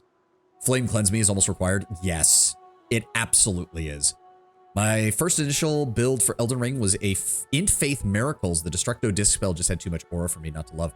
No, I can see that. And to be fair, they do a decent job of trying to cater to what I can, like, Int Faith is basically pure caster. That's basically what you're going for. The DLC actually, if you do like that Destructo Disc spell, there's a couple of items in the DLC that make that build actually better. There's an amulet, or the what are they called? The ring equivalents in Elden Ring. I can't remember what they're called. There's one that gives you a boost that actually begins regenning your focus points, your mana. Combine that with the cheap cost of the light halo throwing one. There are people who have made an entire build around using just that spell as their entire combat focus. Remember one time I was playing multiplayer, host got invaded, I had the laser dragon breath miracle. So just for the fuck of it, I casted it on an invader and melted his health and smoked him. Yep. Vigor check. Get vigor checked. Get vigor checked, moron. Get vigor checked. Everyone goes through that. First one started out as Faith, then I got the Dark Moon Sword, aka I got engaged and decided fuck it. I grinded up the int to become an Arcane Knight. Didn't use the Larval Teal, just went and grinded up the runes to get... Yeah, no, I get there. I did do an intelligence build, I think my very first time, and I'm sorry, I was so disappointed by the Carrion Straight Sword. Especially because the Carrion Straight Sword, in its description, straight up says, this was used as a spellcasting catalyst by the Knights of Caria. And I was like, oh my god, I need to level up an int build so I can use a sword as a casting weapon. And they've got all these cool sword sorceries that I bet it works really great with. What do you mean it's not a casting item? I wanted to punch Miyazaki in the face that day. I really did. Well, maybe not Miyazaki. Maybe just the translation team. I wanted to punch somebody in the translation team in the face. I was furious when I figured that out. I wanted to slap somebody so hard. It was infuriating. All right, so we've got that. Share your Let's troubles. actually get this done. We're going to use this holy symbol to regain it. So it's a personal, it lasts 1 minute per level, and it works for 30 feet. Oh, good. So he can just cast it right now. We should be fine. Because I don't want those Nereids being able to disappear on me. There we go. I'm listening. And that's going to last. Yes, you surround yourself with a sphere of power with a radius of 30 feet that negates all forms of invisibility. Anything invisible becomes visible while in the area. Good. Give All the right, order. Valerie, I move shall up. end There we go. the Engaging siren. combat. The dog is getting attacked by the Hydra. I'll Let's body try block the this way. Hydra. Jubilos to give me acid spells. Go for the Nereid. Ekun, go for the Nereid as Grant well. your death. Tristan, move up and keep her from disappearing. Is she in the radius? She's in the radius. Good. You still missed Ekun or Jubilos. Are you serious? Oh, her reflex saving throw is high. I forgot about that. Oh, but that got her. Nice. She's down. We've only taken minor damage from the Hydra. Focus fire. There we go. There's another one. Fuck. All right, focus fire. Focus fire. Nowhere to run. Yeah, you guys don't hold up very well when I can see you, do you? I was disappointed that Renala, I think that was her name, look, the sisters' names are so close to each other. Armor was so female-coded, didn't work well for my Arcane Knight. I did not care. All according to I plan. wore it as a male character because it's still one of the best-looking armor sets in the entire fucking game for an Arcane user. It was so good. I think I killed Mesmer while wearing her armor, which is just insult to injury for the poor bastard. Confide in me. Go ahead and give me a heal real fast on everybody. Thank you. Look ahead. Oh, what is that? Oh, scroll of whole person. What you fucking do? Follow my lead. There's also, of course, the Milady, the straight, oh, what are they called? The light greatsword, I think, is what the category of weapon is now. God, that weapon is gorgeous. I wish there were more of that type of weapon in the game because there's only 3. And one is a holy build is not weapon. far. The other is Renala's boss weapon, which I don't think works as well because the dual wield moveset of that weapon does not look good in my opinion. Whereas the single weapon moveset is, oh, that is the gold standard of weapon animations now. Like, I'm sorry, like, there's people out there who have bitched and moaned for like the last 10 years of, oh my god, FromSoft is still using the same animation for opening a door. Oh, how lazy can they get? And I largely just rolled my eyes and ignored them because it's an animation for opening a door. Yeah, sure, use the same animation for the previous game. Who cares? But the light greatsword combat animation, the movement, the way the weapon works, the way your character moves when using the weapon, that is what I expect from FromSoft now because it's that goddamn gorgeous. Favorite lore bit was spoiled for me was Moog beating the allegations. I mean, everyone screamed about that because it was like, oh my god. Mesmer as a fight, a bit exaggerated in difficulty. Yep. Especially if you In due summon time. the horn scent or whatever his name was. I can't remember. Oh, right. We don't want to talk to him yet. Yeah, that's Ivar. We don't want to talk to him until we clear out everything. Look, because I believe you need a couple of things. The rocks are moved from their usual places of something very huge and extremely strong used to walk here. Some pieces of fish innards can be seen on the ground. Oh, wait, there's nothing here? That seems... Why is it selectable if there's nothing there? That's weird. But yes, Moog beats the allegations. When you get to Ansbach is one of the best NPCs. All according to So plan. is, oh god, why? Curse you, Bale Man. I can't remember his name now. Egon, that was it. Egon? Igon? I can't remember. As it should be. His performance is great. That is now, like, I want FromSoft to hire the guy who did his voice and use him more, because god, he's amazing. Yep, bite the wolf. Oh, that was a warg. Oh, these guys, these guys got bodied. We didn't have to worry about that at all. Skin them, move on. We still have a lot to explore, though, unfortunately. In due time. I want to keep moving. I hope we don't encounter too many more of the Fae, because I don't have any other ways of seeing invisibility very easily. I might have a scroll for it, but I'm kind of worried that... How do we... Hold on. Go over here. Look ahead. And Radon kicks your ass. Yeah. Hey, those, the entirety of the DLC is on my channel, although it is an early... My mic quality is horrendous, and I did not have a model at all. I didn't even have a PNG on screen. It's just me talking. Stop. Look. Oh, what's that? Ooh, 2,000 gold. Fuck yeah. Anything on top of this Follow cliff? my lead. I'm positive I found something. Oh, more loot. Yep. But yeah, Radon is no joke. Radon is no fucking joke. That's putting it mildly. Oh, god damn it, another... Oh, wait, no, are you... a quest? A Nixie, slim and disheveled, is sobbing. Noticing strangers, she flinches. Not again. What are you doing here? What do you want? Go away. If my family sees you, you're as good as dead. Why are you crying? The Nixie hides her face in her hands. My family kicked me out. Well, because of what I did to that boat. Everyone was furious when the evil box fell in the lake, but I was just trying to do the right thing. I am no enemy to the Fae. Only those who attack me have to fear. If you were an enemy, you'd just be a few bubbles on the lake surface by now, but here I am, see? Still standing and talking with you. The Nixie sobs again and rubs her eyes with her palm. What is your name? I'm Laika. The lake is our home, though we've let our other people live around it. We never should have done that. We should have chased away all those foolish pumpkins as soon as they started building their houses, and now they brought disaster down on us all. Poor girl. Anyway, she's a Fae eradicator. No, the Fae are our subjects too, Lord Brown Bear. So long as they don't attack us, we will treat them the same as the rest of our people. If they attack us, we brutally murder them, but that's par for the course for us. What happened? The men brought trouble, the one from the big boat. They came down from the tors of the Lebanese, and they brought that big, scary box. Even the fish in the lake could tell the box was evil. Those fools on the boat just laughed and bowing to the box and calling themselves Charon's chosen or something. They claimed he'd reward them soon. I was the one who rewarded them. I made them crash that big boat against the foot of the cliffs and they sank. They don't pay taxes, kill it like the rest. They do. We'll make them pay taxes, Lord Brown Bear. And also, technically, we're not in our domain right now, so we couldn't collect taxes from them even if we wanted to. Charon is the horseman of death, an ancient and possibly the most powerful of the archdemons of Abaddon. He is the lord of the river Styx and the ferryman of lost souls. Charon, I know that name. An ancient deity of death and evil. I was not aware he still had any worshippers. You drowned them. Yes, that was the last anyone saw of them.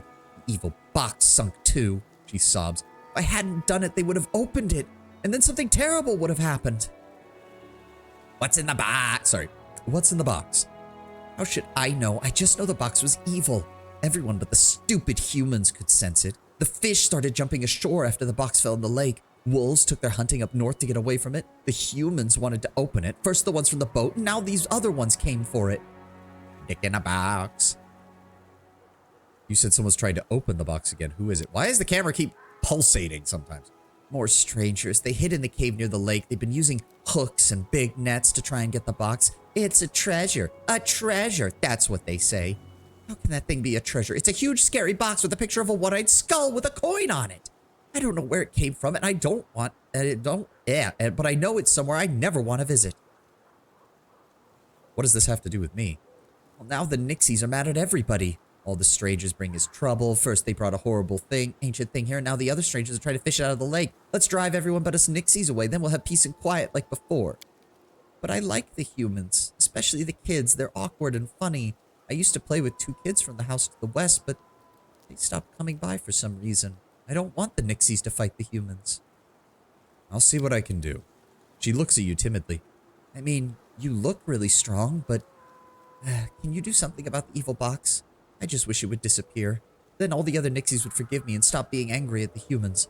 I now feel kind of bad, because I think that means I've already fucked up the quest by killing the Nixies before finding this. Where's the box now? At the bottom of the lake, but those strangers from the cave could fish it out any time. They already spent 2 nights searching with boats and hooks and nets. The cave they're staying at is to the northwest. Favors like this don't come for free. Look, if you help me with the box, I'll give you a chest I found on the sunken boat. It's not creepy like the evil box. It's just got coins and trinkets inside. Deal. Thank you. Thank you, thank you, thank you. Just be careful, please. The box is so creepy. All according to plan. And Dryad Mark.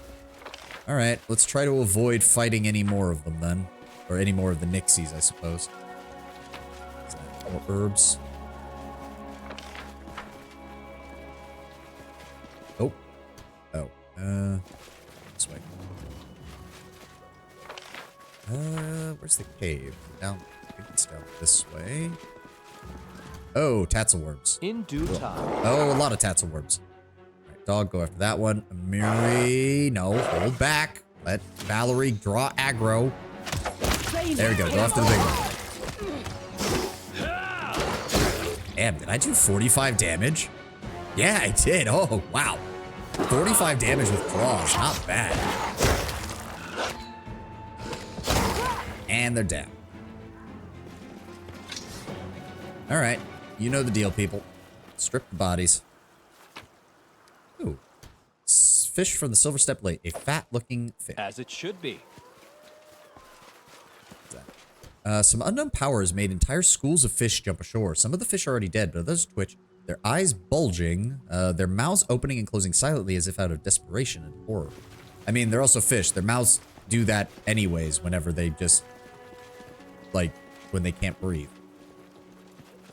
Oh! Okay. For a second, I thought that was a trap, but apparently it's not. Okay, that was weird. Okay. I am prepared. I'm gonna go ahead and... How am I doing on time? Got a little bit of time there. Go ahead and give me Blade Tutor. And go ahead and give me First Person. Isn't fat, it's big bone. I mean, it's a fish, so objectively you're just wrong, 10-20. Unless it's a sunfish, but if we have sunfish living in a lake, we have bigger problems. Fun facts on Nixies and a fun fact about the Horseman Apocalypse. Which do you want? Whichever you prefer, Lord Bramber. Go ahead and give them to me. You can thank me now. Why is it all blurry in here? What a find.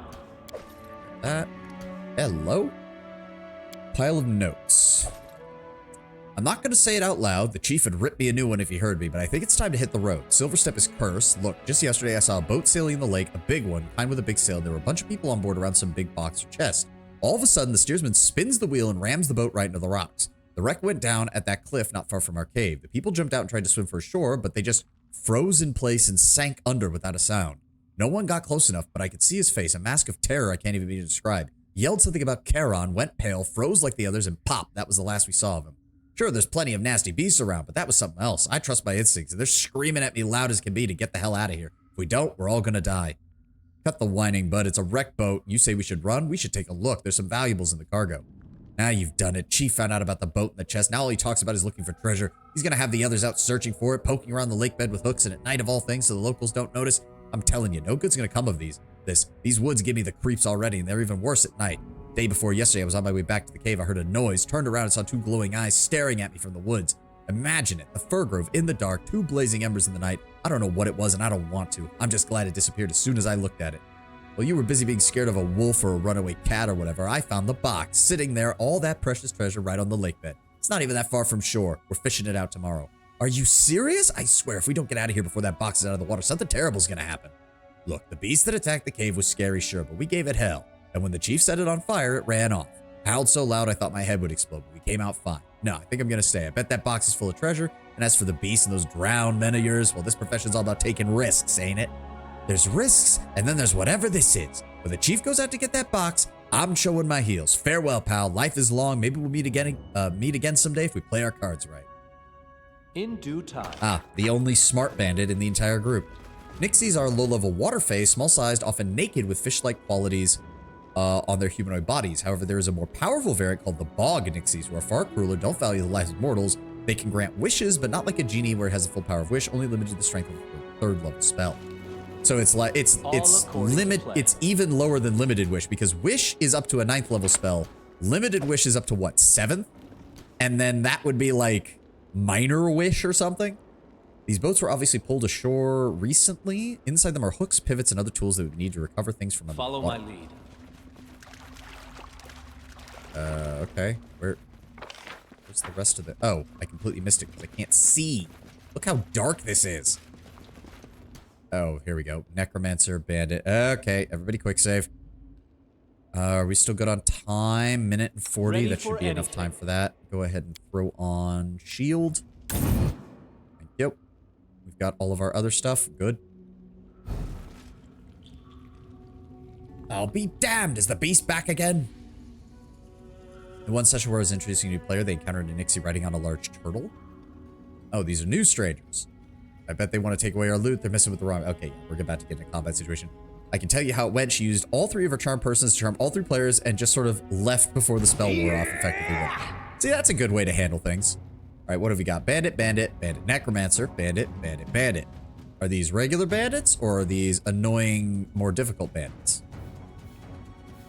Level 4, level 8, 5, 7, 4, and 4. Okay, not too bad. Tristan, I would appreciate it if you would magic missile the necromancer. You and Echoing can fire on him. Jubilos, give me a fire spell on him. Or not fire spell, fire bomb. Valerie, go engage him. Dog, go after that one. And Amiri, go after that one. Valerie, go after him. And I'm going to go ahead and go after that. This should do it. No. Oh, go there we go. Calculated risk. Oh, who did he just hit? Who did he just hit with that? Jubilos, bandit, necromancer, reflex throw. He hit somebody with it. Jubilos. No, he didn't get hit with any magical effect. Oh, these guys went down easy. There we go. But no, that's one way to do it. I still remember, if any of you remember the old YouTuber, the Spoony one, the Spoony experiment. One of his stories of one of the earliest games he ever DM'd was having a trio of level 1 wizards pop out from behind, like as bandits. And he's like, well, level 1 wizards don't really have much. Oh, but they have sleep. So he had one of the wizards cast sleep on the party. The entire party fell asleep, and then he said, okay, well, the wizards proceed to beat you to death with quarterstaffs because you can't do anything. Suffice it to say, as he said, he was not invited back to that game store because they thought he was... They thought he was basically harassing the new players when he was really just trying to... He was really just being like, and that's why you never underestimate a normal encounter. What is down here? Packs and crates filled with various goods obviously belong to some merchants before making their way here. Many of them spotted with blood. Okay, so I don't remember. I'm pretty sure this does something if you open it, but it's better to open it and like destroy what's inside, if I recall correctly. I am your shield. So Valerie, I want you here. Dog, I want you here. I will be the one to open it. Let's see about this. Why wouldn't the wizards just run their pockets instead of wiping the whole party? Because he was feeling particularly vindictive that day. I think he openly acknowledged that. Like, it's like, these are bandits. They're going to kill you. You probably should have done something before they cast sleep. He did make it so that they went low in the initiative order, He was basically trying to teach the team, like, hey, these are spellcasters. You should prioritize them. And instead, the party did a whole bunch of stuff and was like, we'll wait for them to come to us. He's like, okay, they cast sleep. You're fucked. Water and sludge still drip from a huge... I don't remember the specifics of the story. I'd have to go find the video where he talks about it. I can't remember exactly why he did it. Which has obviously been dredged from the lake at bottom recently. Upon closer examination, it looks like a huge chest, or rather a sarcophagus. One side bears an engraved symbol, a skull with a single eye socket, and the eye socket is covered by a coin. Detect magic. Magical presence here is obvious. You can sense powerful necromantic energies inside, but can't figure out the specific spell. Examine the exterior. The engraving on the side of the sarcophagus resembles the symbol of Charon, the horseman of death, but Charon's symbol usually has 2 eye sockets, each covered by a coin. The symbol here has only 1. There's nothing you can tell about the sarcophagus except that it's ancient. Search for a keyhole or easier means to open the sarcophagus. You have no idea where the sarcophagus came from, but you know enough about enchantments to know there must be an easier way to open it. Experimenting with the engravings in various combinations, you discover when you press your fingers against the skull symbol with your hand on the lid, the cover begins to slide aside easily. Your triumph is short-lived, however. As the lid slides open, there's a sound of something huge stirring within the sarcophagus. You hear a rattling whistle like air push through a leaky bellow as scraps of flesh fly from the sarcophagus. Whatever's inside is huge, angry, and far from dead. Yep, undead Cyclops. And he immediately resurrects all of the bandits as his undead. I wish there was another way. Thick-skinned dread zombie Cyclops. This will hurt. Valerie, Stay I need you to behind me. distract these guys. Oh, of course they're a zombie lord. Fuck you. Amiri, I'm gonna need you to rage and get over here and help me. Dog, go after the regular zombies and try tripping them. Ekun. Oh god, Jubilos, you poor bastard. I should have moved you. Just try to throw acid bombs. That's about all you can do. Tristan, give me burning arc on the regular zombies, please. Ow! And did Dog just get... Yep, fear. And Jubilos also got feared. And Valerie got feared. Are you shitting me? Well, thankfully Tristan got that off, which killed almost all the zombies. Amiri, finish him off. I guess I have to deal with this. Oh. Okay, Ekun got that done. That's good.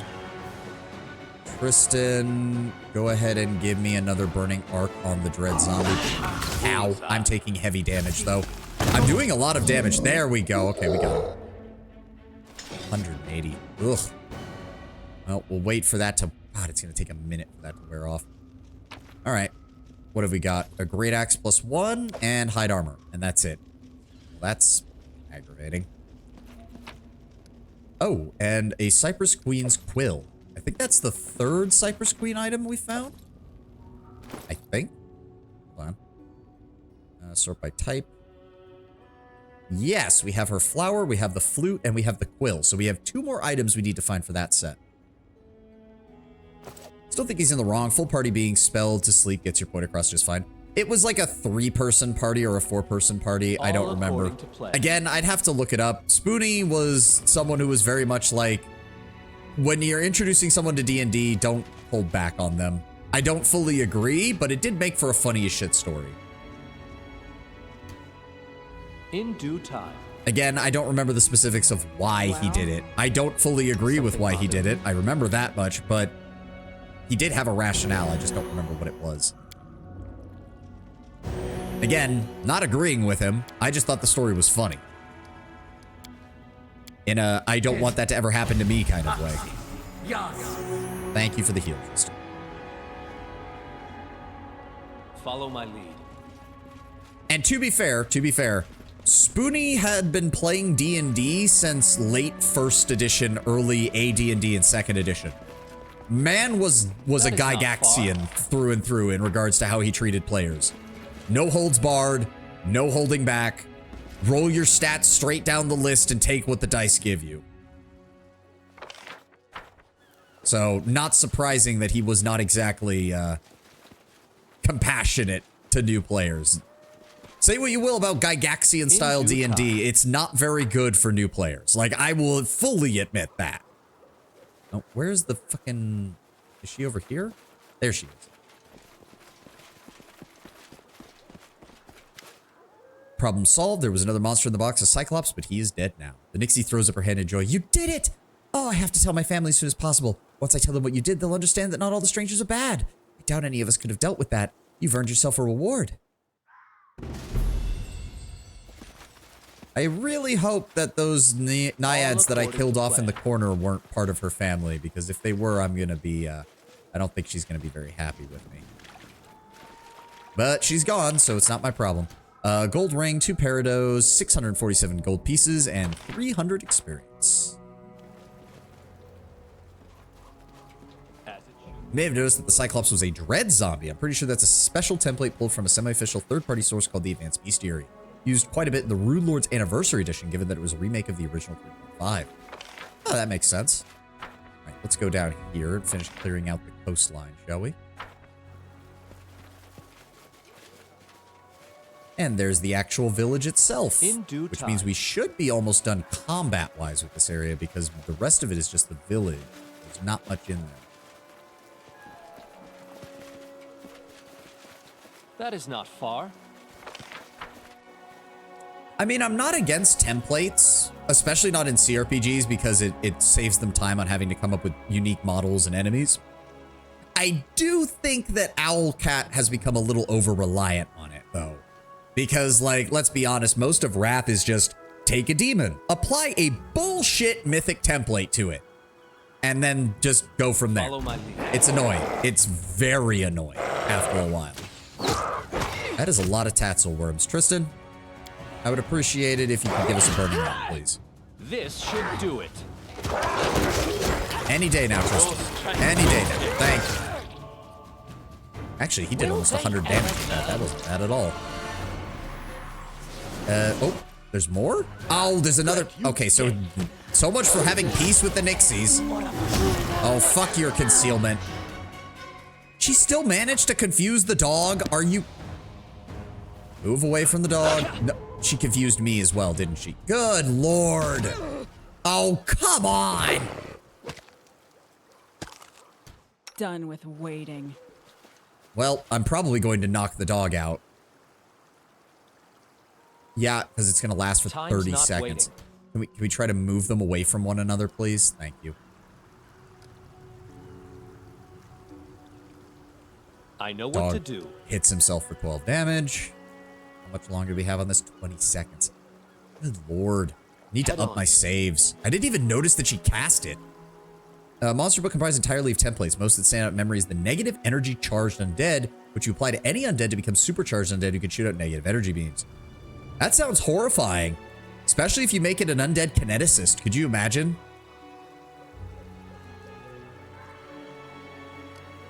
Okay, are we done? Is everybody good now? And the dog nearly died. Of course he did. Good lord. Strip the bodies. All according to plan. And Ekun, go ahead and feed the dog another potion. It's a start. I'm listening. Jubilost, actually. So, any brilliant ideas? Give me... Oh, you don't have any save right now. Well, give me the regular spells then. 24. There we go. That's good. And then Tristan, go ahead and give me an AoE heal just to top everybody else off. Go, and we're good to go. In due time. What is that? The corpse of a tall man lies torn apart upon the shore. The man was probably an experienced fighter, but it didn't do him much good in the end. You notice a tuft of red fur clenched in the dead man's hands. Whoever killed this man, it seems unlikely it was a Tatzel worm. He had a Talon of the Wise. This is a +2 agile comma, which is, that's getting sold. It's a monk weapon. Nobody's using it. Oh, right. What did the Nereid have? A regular dagger and some As it should be. Okay.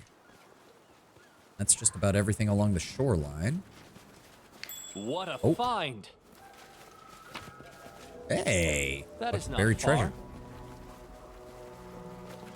Say, what's taking you guys so long? Why are you moving slow?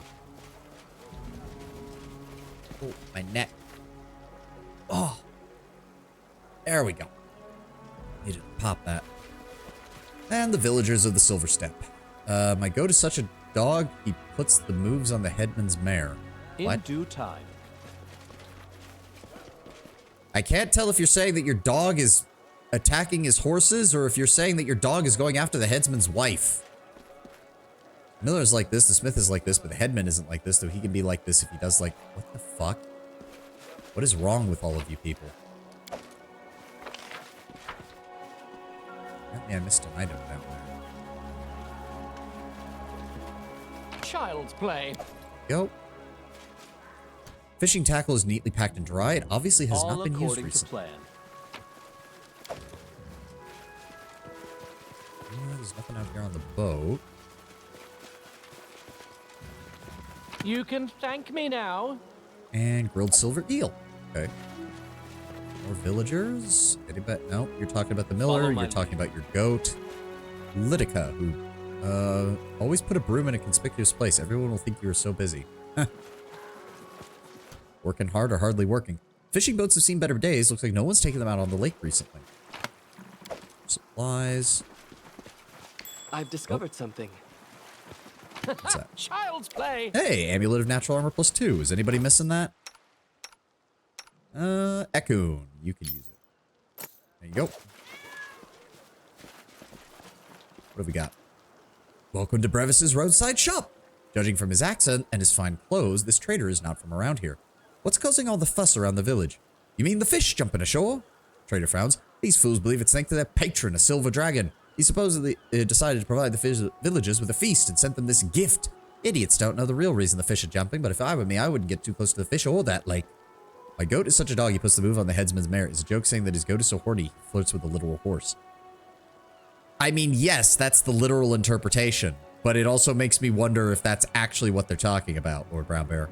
Because that also sounds like a great way to have a euphemism of somebody's fucking the headsman's wife. Who's in charge of the village? Oh, that'd be Ivar. Resourceful one, to be sure. Made the whole area believe he's some chosen one, the spokesman for the Silver Dragon. Idiots around here listen to everything he says and do whatever he asks. I think Silver Dragons will be more direct with their gifts. Yeah. Strange, though. After this Ivar fellow came to the village with his sack of silver scales and his ridiculous stories about a dragon, things in the area started to change. There was this wolf pack, used to cut through the local cattle like a housewife cuts through vegetables. After Ivar got there, the wolves won't even come down to the local cows. Same with the monsters in the woods. They won't take a step towards the village or its people. It's all pretty strange if you ask me. Very strange indeed. I'm surprised to see a trader in this remote place. I usually buy hides from the local hunters, but sometimes they come up with some rather intriguing trophies. No matter though, considering the number of different beasties that live in the woods. Some of these goods don't look like hunting trophies. I recently ran into a group of bandits just up the coast. These look more like robbers' loots.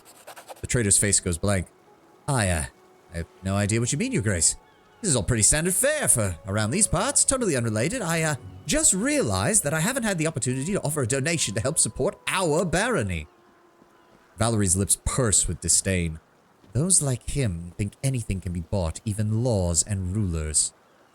Why don't you start with where you acquired these goods of yours? He glances at you suspiciously. All right. Cave to the north. Some less than law-abiding fellows are taking up residence there. If we're being uncharitable, you could call them bandits. I sell some of the things they've collected. I've never robbed anyone myself. You have my word of honor on that.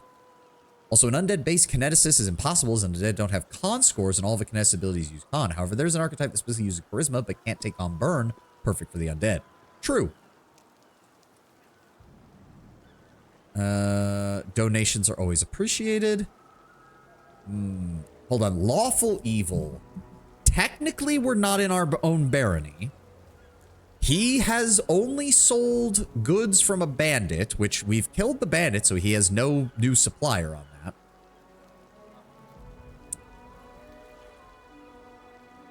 Oh, this isn't an arresting. This is just to... Oh, okay. We'll pick the lawful good option, but I'm going to dress it up as more lawful evil. You're trying to bribe a ruler. I would suggest you can reconsider your ways, my good sir. Technically, Silverstep is not within the boundaries of my barony, but it soon will be. How about you take that bribe and invest it instead in local businesses as well? I'd rather have you as an ally, rather than as someone I'm going to have to drag into court and arrest. Yes, of course, sir. The trader's voice rings with enthusiasm. Do you really believe that he'll keep his word? second thought, I know how convincing you can be. Now let me see your wares. He has a hand axe. What does that even do? Beacon. Each time this +2 frost hand axe lands a hit, the enemy has to pass a reflex save or go blind for 1d3 rounds. That's pretty good. It's just a shame it's a hand axe. I have nobody who could really use that. Also, DC 13 is just... That's insultingly low at this point in the game. That's insultingly low.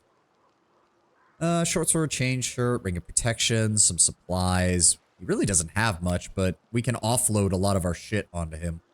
Let's start with that. Price. Masterwork longsword, scimitar. We don't need the great axe. Slicer. Runic mage blade. Okay, well, we're giving that to Ragongar. We don't need the Talon of the Wise. I'm going to give the light shield to Lindsay as a backup weapon when if anybody closes in melee on her. Don't need to sell any of that. We can sell the fish. We can sell the supplies we found. Sell the meat we found. Sell the Hydra eyes we found. And the silver eels. There we go. 7,000 gold. Thank you. Alright. Stay out of trouble, Brevis. This land will soon be mine, and I don't want to have to arrest you. Well, arrest. If you try anything, you're probably gonna die. Let's just put it that way. Villager. Okay, nobody else is named over here. Some basic supplies. Not seeing anything else. Nope. And there is a cell, which is related to the Ivar guy. A ruddy-faced villager waves to you cheerfully. Oh, there, traveler. Good day to you. Good day to us all. The silver dragon himself turned the day into a feast for us. And why, you might ask? All because I forgot my fishing gloves at home. Who are you?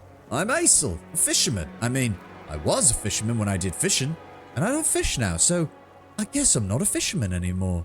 Aesel frowns as he thinks about this paradox. Dragon and a feast, what's going on here? Oh, I'm telling you. I went fishing, but I left my fishing gloves at home, so I blistered my hands pulling out the nets, and I couldn't fish no more. So I had to go hungry. Had to, but I didn't, because the fish started jumping out of the water. The great silver dragon took care of me. He must have been watching and thinking, oh, how is poor sword Aesel getting by with blistered hands? How will he fish? What will he eat? Oh, how about I send some fish ashore for him? Now I think I'll never bring my fishing gloves again. Some fish will always jump out of the lake on their own, and it'll be great. Tell me about your fish situation. Just go to the shore and see for yourself. They jump right out of the water. We can barely keep up with collecting and salting them. We made 3 preserved barrels this morning, and our barrels are really big, not just normal barrels. At least they're smart enough to preserve the fish in such a way that they can eat them much later. Like, it could have been worse. They could have just been eating and selling all of them and soon have no food left whatsoever. A dragon, you say? Aye, he's a huge dragon and a silver one. That's why he's called a silver dragon. He's very kind. He always helps us. That lake is one of his footprints, all filled with water. That's how we got the lake. I got one of his scales as a lucky charm. The fisher proudly holds out a scale held by a string around his neck. Ivar gave it to me. If you search around for him, maybe he'll give you one too. Dragons that huge don't exist. Oh, maybe not in other places, but our dragon's one of a kind. The fisher's voice rings with pride. Have you ever seen this dragon? I sure did, day before yesterday, and 2 months ago too. Brevis the trader says I'm a fool and it was just a thundercloud. You shouldn't listen to him. So what exactly has this dragon done to help your town? Well, he sent Ivar first. Well, not sent really. Ivar was here before, but he was only a hunter, not the voice of the dragon. When Ivar became the dragon's voice, everything got better all at once. Most of the bandits disappeared, monsters stopped attacking, wolves won't even take our cattle, and now we've got fish. Oh, the silver dragon's the best dragon ever. This hunter, Ivar, was it? Ivar, yeah, he's a good fellow. Who is he? He's the dragon's voice. The silver dragon tells him things, and then Ivar tells the rest of us. Like when the dragon chased the wolves from our herd. He told Ivar, and Ivar told us. He scared the monsters away so they won't attack us. He told Ivar that too. We get all kinds of good news from Ivar. Something terrible happened to him, didn't it? The fisherman frowns suddenly and looks away. Why'd you have to go and remind me of that? Ivar wasn't the dragon's voice before. He lived just a little bit out of town in a house to the northwest. He used to go hunting and tell us all kinds of stories like a real bard, and he had a family and... Ekun bites his lip. Well, one night his kids ran away and tried to climb to the top of the cliff in the middle of the night, and it was a bad night, all rainy and dark, and they fell down. As far as anyone can tell, the boy slipped first. The girl tried to help him, but she couldn't, and she fell too. I helped search for them the next morning, and then I helped bury them. The fisherman sighs heavily. Lisa, Ivar's wife, she got real sick right after, and she never recovered. Ivar went a bit odd, and that's when the dragon started talking to him. You have any idea who I am? I'm the Baron of the local lands, and soon to be of this one as well. Well, that's great. You know what? You should talk to Ivar then. He can ask the Silver Dragon's opinion on the greatness of you and all that. Ivar's an important person, and the dragon's even more important. What if he doesn't want some strange baron baroning around here? I think I need to tell you about the fish and the dragon of yours. I could talk about the dragon all day long. I know for a fact it was a Cyclops kept in a sarcophagus under the lake that caused all the strange occurrences. The Cyclops is dead now, by the way, and the village is safe. The fisher listens intently, his face thoughtful. So what then? The fish won't jump ashore no more? Oh, that's too bad. Could we get another Cyclops from somewhere then? Using a 1,000-year-old undead Cyclops for fishing? Baron, you need to order this village surrounded by a palisade and forbid your subjects to come within 3 arrow flights of it. This is as bad as a plague. Stupidity can be just as infectious, you know. I mostly agree with you, Jubilost. I'm not sure I want this village in my barony anymore. Wasn't there... Oh, yeah, there were some dire boars out here we still need to take care of. Forgot about you guys. To arms! Let us strike as one! No reason to waste any spells. We'll take them apart. There we go. Pork for dinner, everybody. Better than what they use undead for in Kermaga. What the fuck is Kermaga? I don't even know what that is, Lord Brown Bear. Is there anything down here? No, we checked all of this. Yep, we've already seen that. And that's everything. All that's left is to talk to Ivar up here on the cliff. And get even more depressed because of his story. I do know we have to do something with him because he's one of the curses that we have to get investigated. So we do need to pass whatever checks he has to make sure we get. Follow my lead. There he is. For a second, I thought he despawned and I was about to lose my mind. Oh, that would have been... All right. Hello, Ivar. A tall, red-headed man dressed in hunter's clothes is balancing on the brink of a cliff. One wrong move and he would fall into the chasm. What are you doing? Stop! Oh no, not at all. Many would like to silence the dragon's voice. I won't give them the pleasure. The redhead turns around and nods. Your Grace. I take it you're Ivar. True, be rude not to introduce myself. The name is Ivar. The red man watches you closely but makes no move to run or draw his weapon. A metropolis city in Varisia called the City of Strangers. It's a popular destination for social outcasts, persecuted minorities, because supposedly it's a city where people don't judge.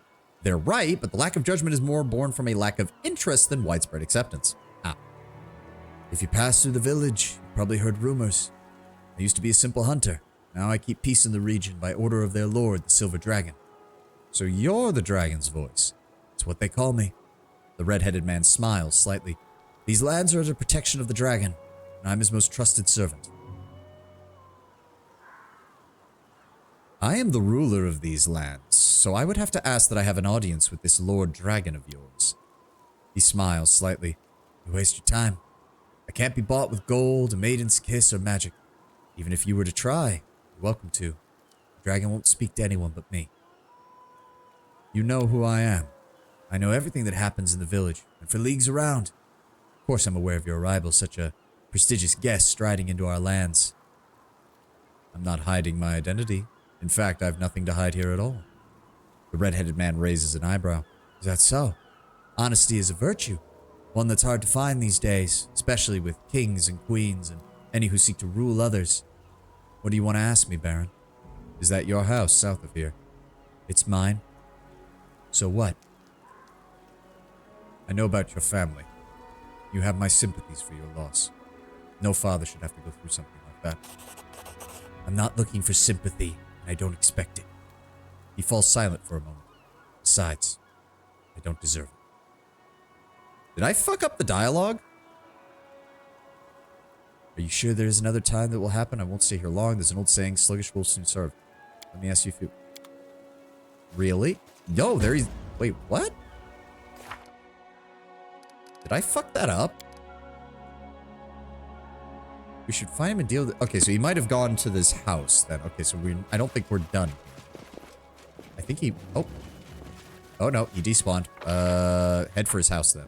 Because that's where he's going. That is not far. There's a special district where they use mindless undead as normalized, most likely born from a culture where such necromancers were outcast. You recall I sent you a lore tidbit with an establishment called the White Lady. If you did, I don't remember it, because that doesn't ring a bell, unfortunately. This requires your attention.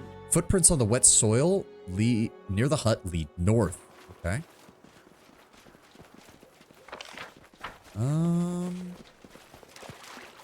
What do we have here? Completed. The bark falling off the tree indicates that something ran along the trunk with amazing agility. On the other side of the tree trunk, you can see human footprints that lead north. Okay. Where is he? All according to plan. No. Where is he?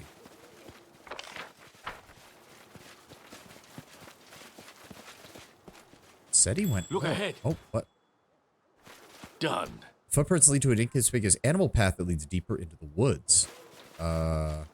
New location discovered, Silver Step Grove. There we go. Okay, so we have to exit the area. It should be. I think. I hope. Please tell me I did this right. Ah, there we go. How do we aim? How do I get to it? Oh, for the love of God. Get out of my way. A fatal mistake. Oh. Bandits. Really? Alright. Dog. Go after that one. Everybody else. Bandit Brawler, Bandit Brawler, Bandit. We should be fine. Valerie. Mary. Nope. Oh, Mary. Okay, go deal with that. Oh, that... Okay, there's a lot more of them over there than I thought. Jubilos, assist the dog.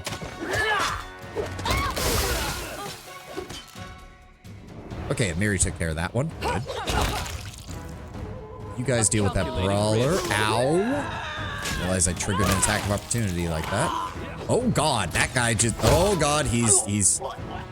Something's happening to that man. The skeleton decided to try and escape from his body.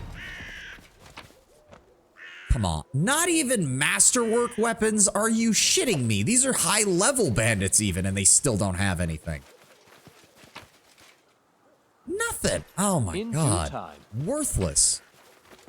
Okay, a composite longbow. At least one of you was carrying something decent. 2 composite longbows. Okay. Better than nothing. Good Lord. That is not far. See, Silva's ambushing bandits and massacring. Yes, I am. I mean, it wasn't really an ambush. They tried to ambush me, but the end result is still the same.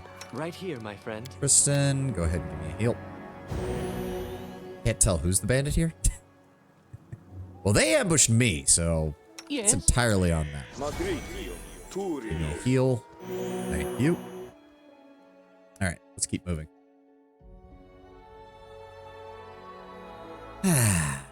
We are making nice progress, though. I am quite happy with that. There we go. Silver Step Grove.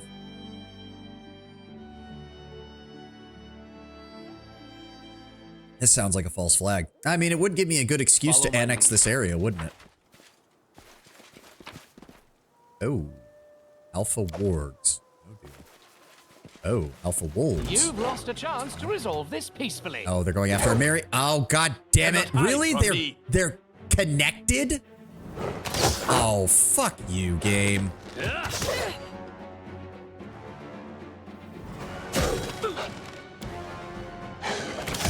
At least Ekun. Okay, dog, I need you to come over here. There we go. Get fucked. Tried to hit everybody in my party. Fuck you. All according Take care to of these plan. wild animals. Ooh, orc pelt. Those are actually worth a decent amount. Listen, if they ambush you and fail miserably, that's called a reverse jumping. It's totally justified. Agreed. Quiet. I'm thinking. Top Equinoff, he did get hit pretty hard in that last fight. There we go.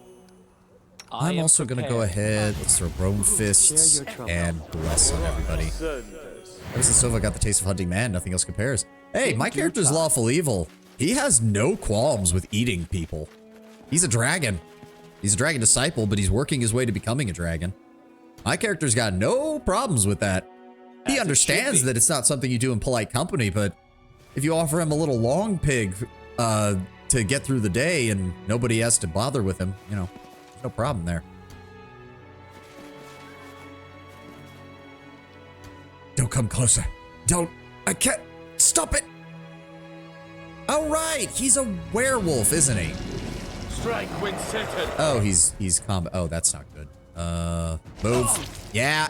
Really? He got a critical hit on an attack of opportunity? Fuck you. This will hurt.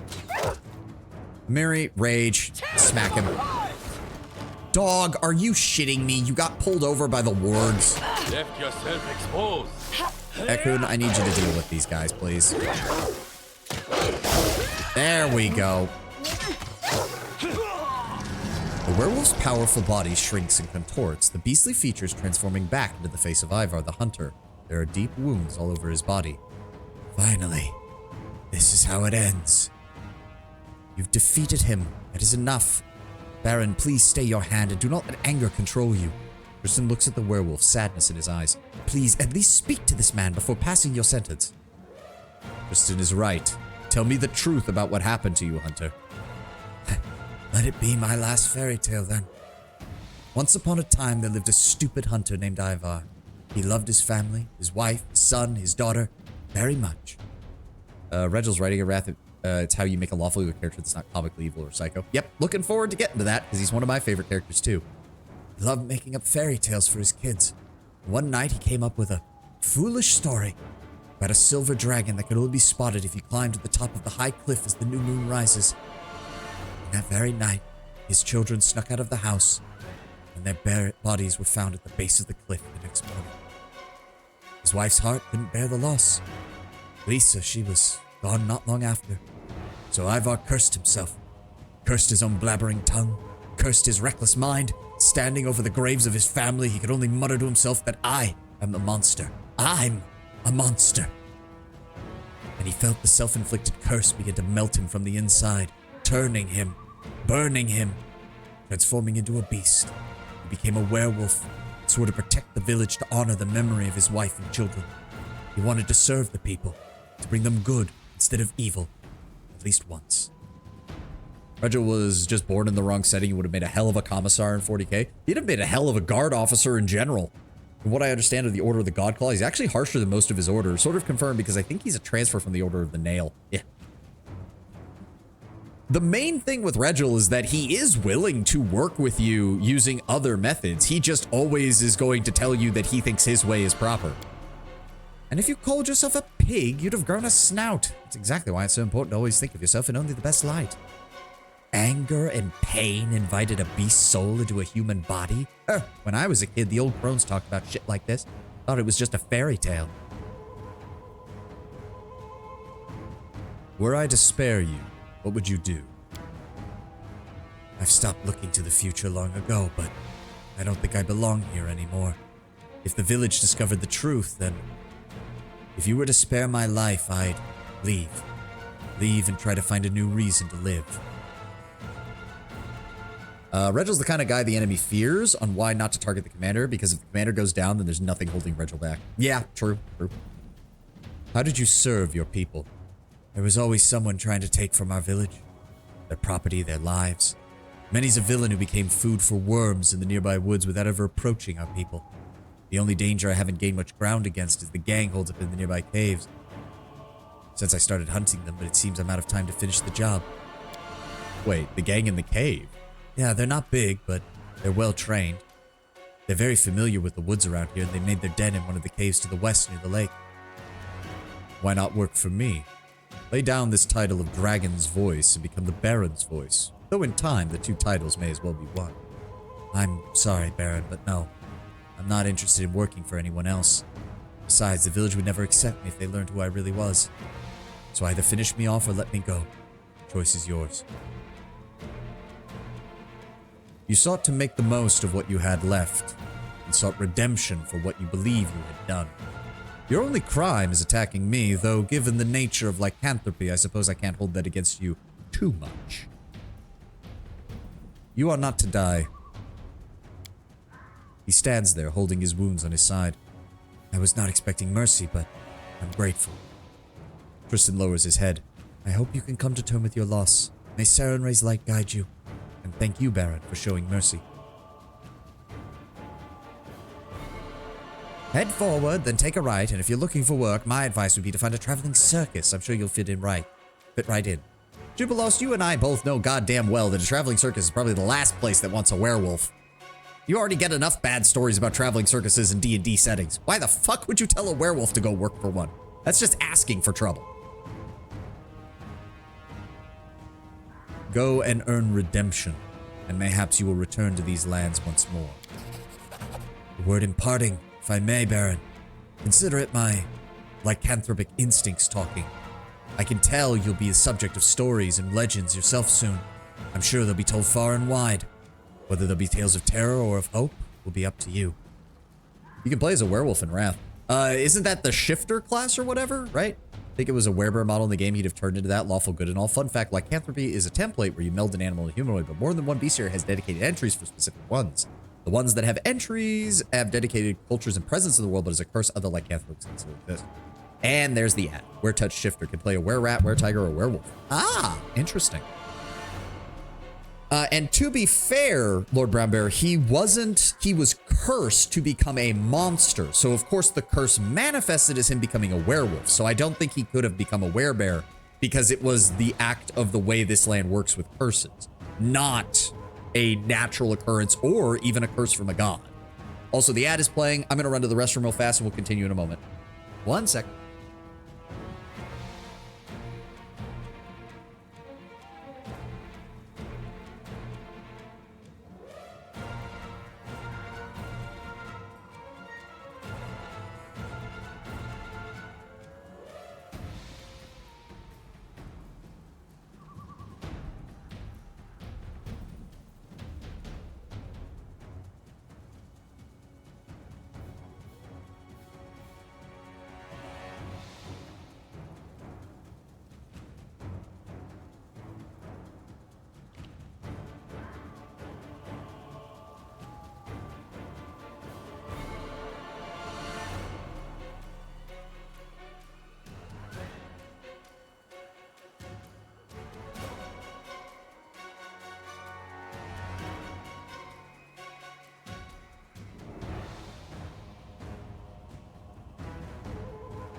Technically, you play all three. You're not a true lycanthrope, but you have a sort of malleable sliver of the lycanthrope curse. Yeah, because that's how shifters kind of work. They're a bit weird in how they were described when I did read about them.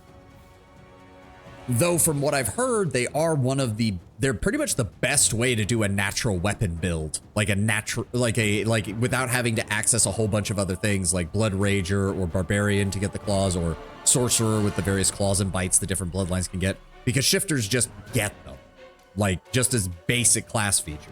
So they don't have to worry about having to multi-class or go into a bunch of random shit in order to get what they need. Ah.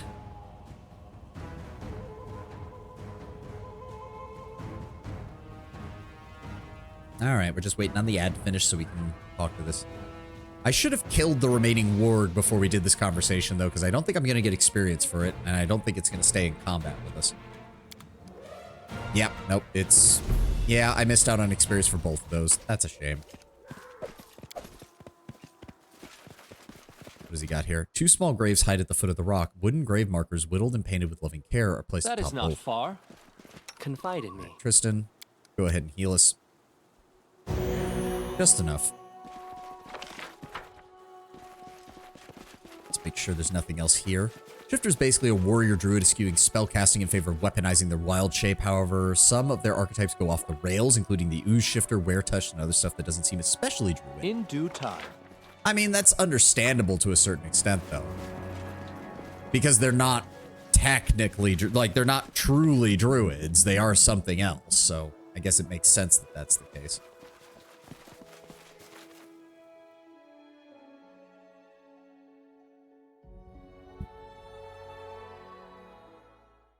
All right, I think we're done with this area, which means we can head back to our capital now.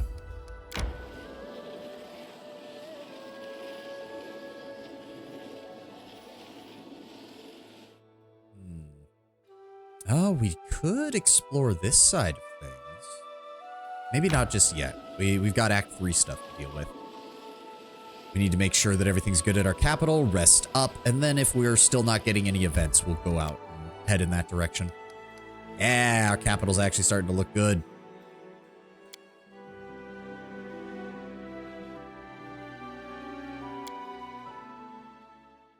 They do get Druidic as a language. They are considered full-fledged parts of the circle. Oh, interesting.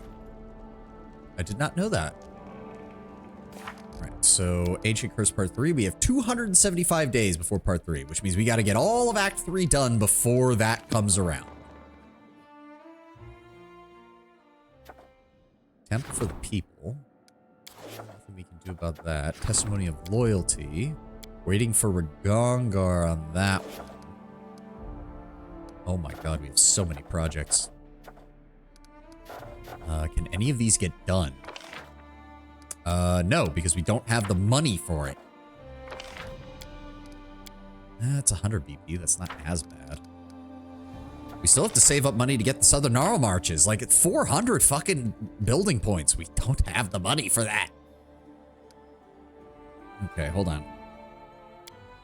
I don't think we have many. So, hold on. Bartholomew, my good friend. Ah, there we go. All right. Get all of that offered. That's going on Ragongar. That's going on Lindsay. And sell the meats. There we go. We good? We good. That's another 600 gold. Take it. And then, what was I going to look for? Lindsay, I'm going to go ahead and give you that shield so that when you are in melee, you get the actual chance to defend yourself properly. And then Ragongar, where you at? We're definitely going to need to put Keen on this one, so that way he still gets the full advantage of that. But the Runic Mage Blade effect is very good for him. Because if that is, yes, when you have a touch spell charge, the weapon's enhancement bonus becomes +2 better than its actual bonus. Nice. It also means we can sell the Keen Scimitar. Get rid of that. Thank you for the 2,000 gold. We still only have about 48,000. It's not as much as I would have liked. Not in the slightest. I'm thinking...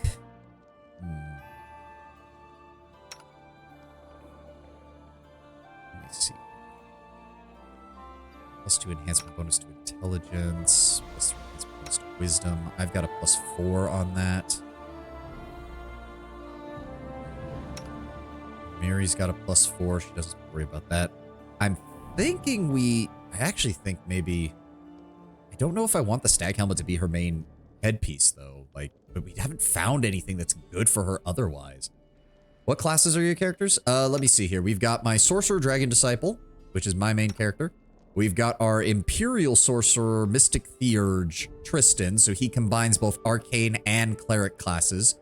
And he can use, because he has Mystic Theurge, he can use spell slots from either one to cast spells from the other version.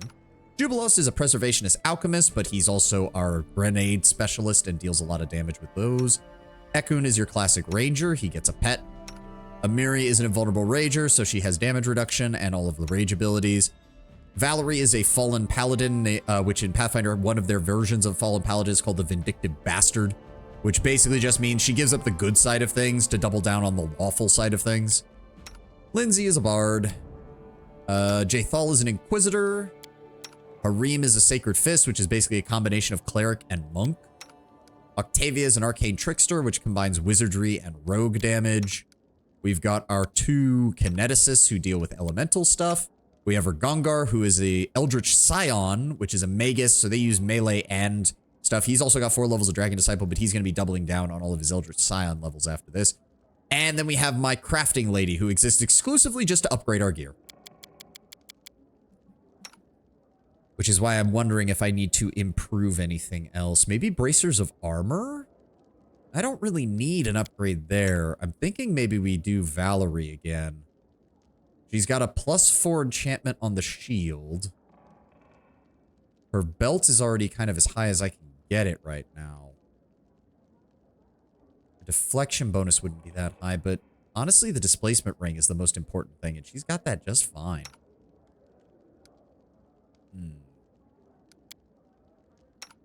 What else could people spend money on right now? Can't really think of anything. Actually, can she upgrade my... Let me see here. Craft magic item. Robe. Robe. Where's the robe? Where's the robe? Oh no, wondrous item. Then under robe. And then robe of obsidian earth. And then I want to... Can we improve my persuasion check from there? We can. We can get that for about 300 gold. We can go ahead and upgrade that to a +6. Go ahead and do that. That'll only take a day. It's fine. Let's go rest. Do you make them or find them? So all of these are the pre-built companions from the game. The only person who I made as what is called a mercenary, which is where you customize them fully, is the crafter, and that's to take advantage of the crafting mod that I have installed. So her entire existence is just boosting her intelligence save as high as possible, and putting as many points into knowledge arcana and knowledge world as is physically possible, so that way she can take full advantage of that. Go ahead and rest. And she has completed that. Good. And now has a +6 bonus to persuasion. Is that a competency bonus? Yes, competency bonus. Okay. Good. I don't think there's anything else. We have not seen an update just yet on... We've not seen an update on Act 3. So we have 2 days until Jubilost is done. 4 days. I'm thinking if that's the case, yeah, let's go explore that area near the mountains. And then when we come back, we should be all set for updates from all of our guys. Leave those. No, no. God damn it. I hit the wrong button again. Put those back. I don't need them right now. They're gear for later. Leave. Take the regular group. Ah. Biggest annoyance is how undercooked Dragon Blood Shifter is when it's thematically one of the coolest subclasses. I know. I did some looking into that, and it's like you're literally a worse shifter for like the first 12 levels, and then you're on par for most of the rest until you get to like the very end, and then Dragon Shifter has enough of a bonus that it's technically better. And it's like, ow, how did you manage to fuck it up that badly? Because thematically, yeah, it's amazing, but you could honestly do a better natural weapon build dragon style by going Blood Rager. And if you do that, you not only get all the natural weapons, you get the full BAB from being a barbarian, the survivability from the constitution bonus and the higher hit dice, and you still get spells. Also, we're being attacked by wolves. Do not falter. Oh, make sure my claws are on. That's a lot of wolves. This way. That's a lot of wolves. Tristan? Burning Arc, please.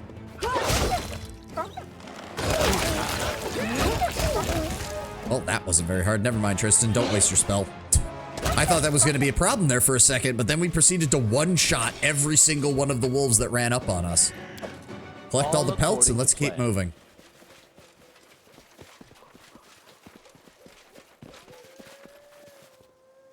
They should have a new unique dragon form at level 4 as a stopgap. Waiting until level 9 for a dragon form where basically all you have is some claws and a horrid aspect is lame as hell. Yeah. Or even, like, add a bite attack or something. I don't know. Why is it... Hold on. Why is it saying that I have other things that are getting updated? Oh, we can claim Silver Step. Which is still cheaper than claiming the Southern Dire Gnarl Marches. Or the Southern Gnarl Marches. That is insane. Why is it costing us 400 BP for that? Ooh, one of the most famous Mivoni bards is passing through a region of the Barony. Such a chance should not be missed. It's another Ragongar event. Fuck. Okay, well, if we got that one, let's send somebody else to go deal with that. Valerie, 85% chance you should be fine. It's only going to take 4 days. Have Valerie delegate that.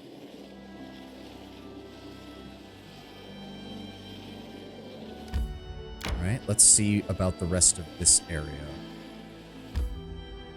Oh, that's all it leads to. Okay, hold on. Let's go ahead and save. I do not remember at all what is here.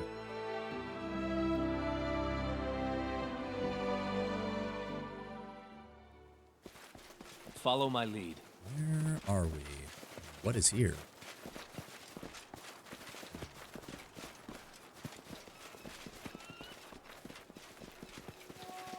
No, nothing on this side. Okay. Is there a cave or something? Enemies? Cave? Something? Yeah, okay. Cave. We're finally making progress here. Nothing outside of it, though. Not even, like, an herb or a pickup or anything. Oh. I don't like the look of this. Oh, I don't like the look of this one bit. Dwemer cats. Those things are annoying. Level 10, 95 hit points. Yep, he's gonna notice us. Or not.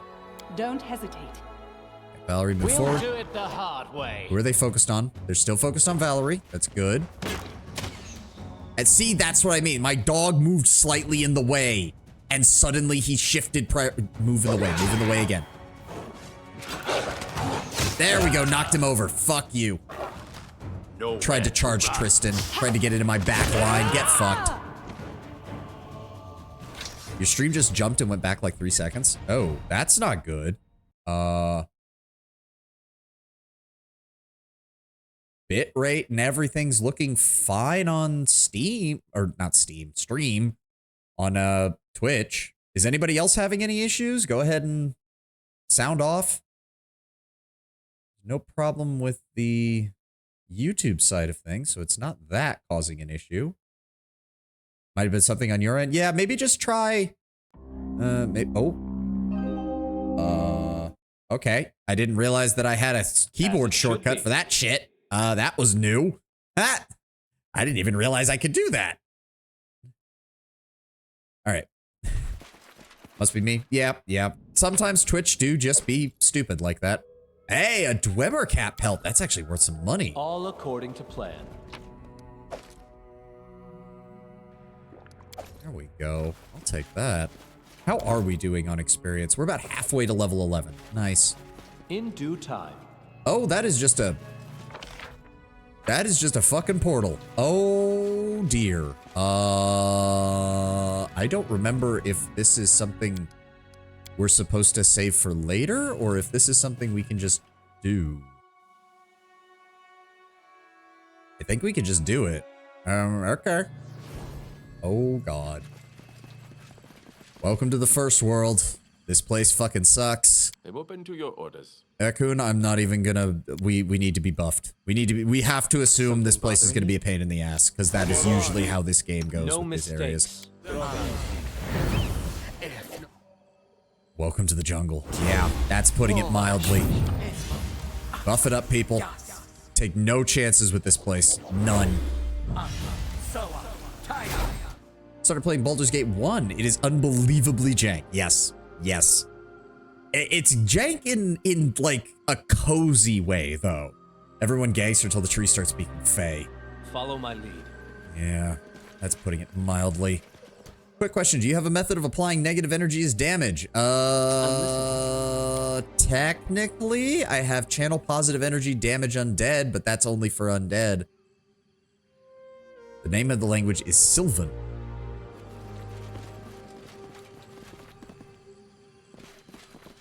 Well, we're about to find out. Oh, hi. What is this? Bracers of armor plus 5. That is okay. not far. That's, oh, a Dwemer lion. That doesn't sound nice. I don't want to be near this. Is that, there's no way that thing's alone. There's no way that thing is alone. Where did it go? Where did it go? To victory! There it is. True. Take it down. Oh, you piece of shit. You ran right by me. Okay, Tristan, no. Stop. Stop trying to cast spells. Turn off your AI. Stop doing things. No strike wasted. Oh, God. Here comes more of them.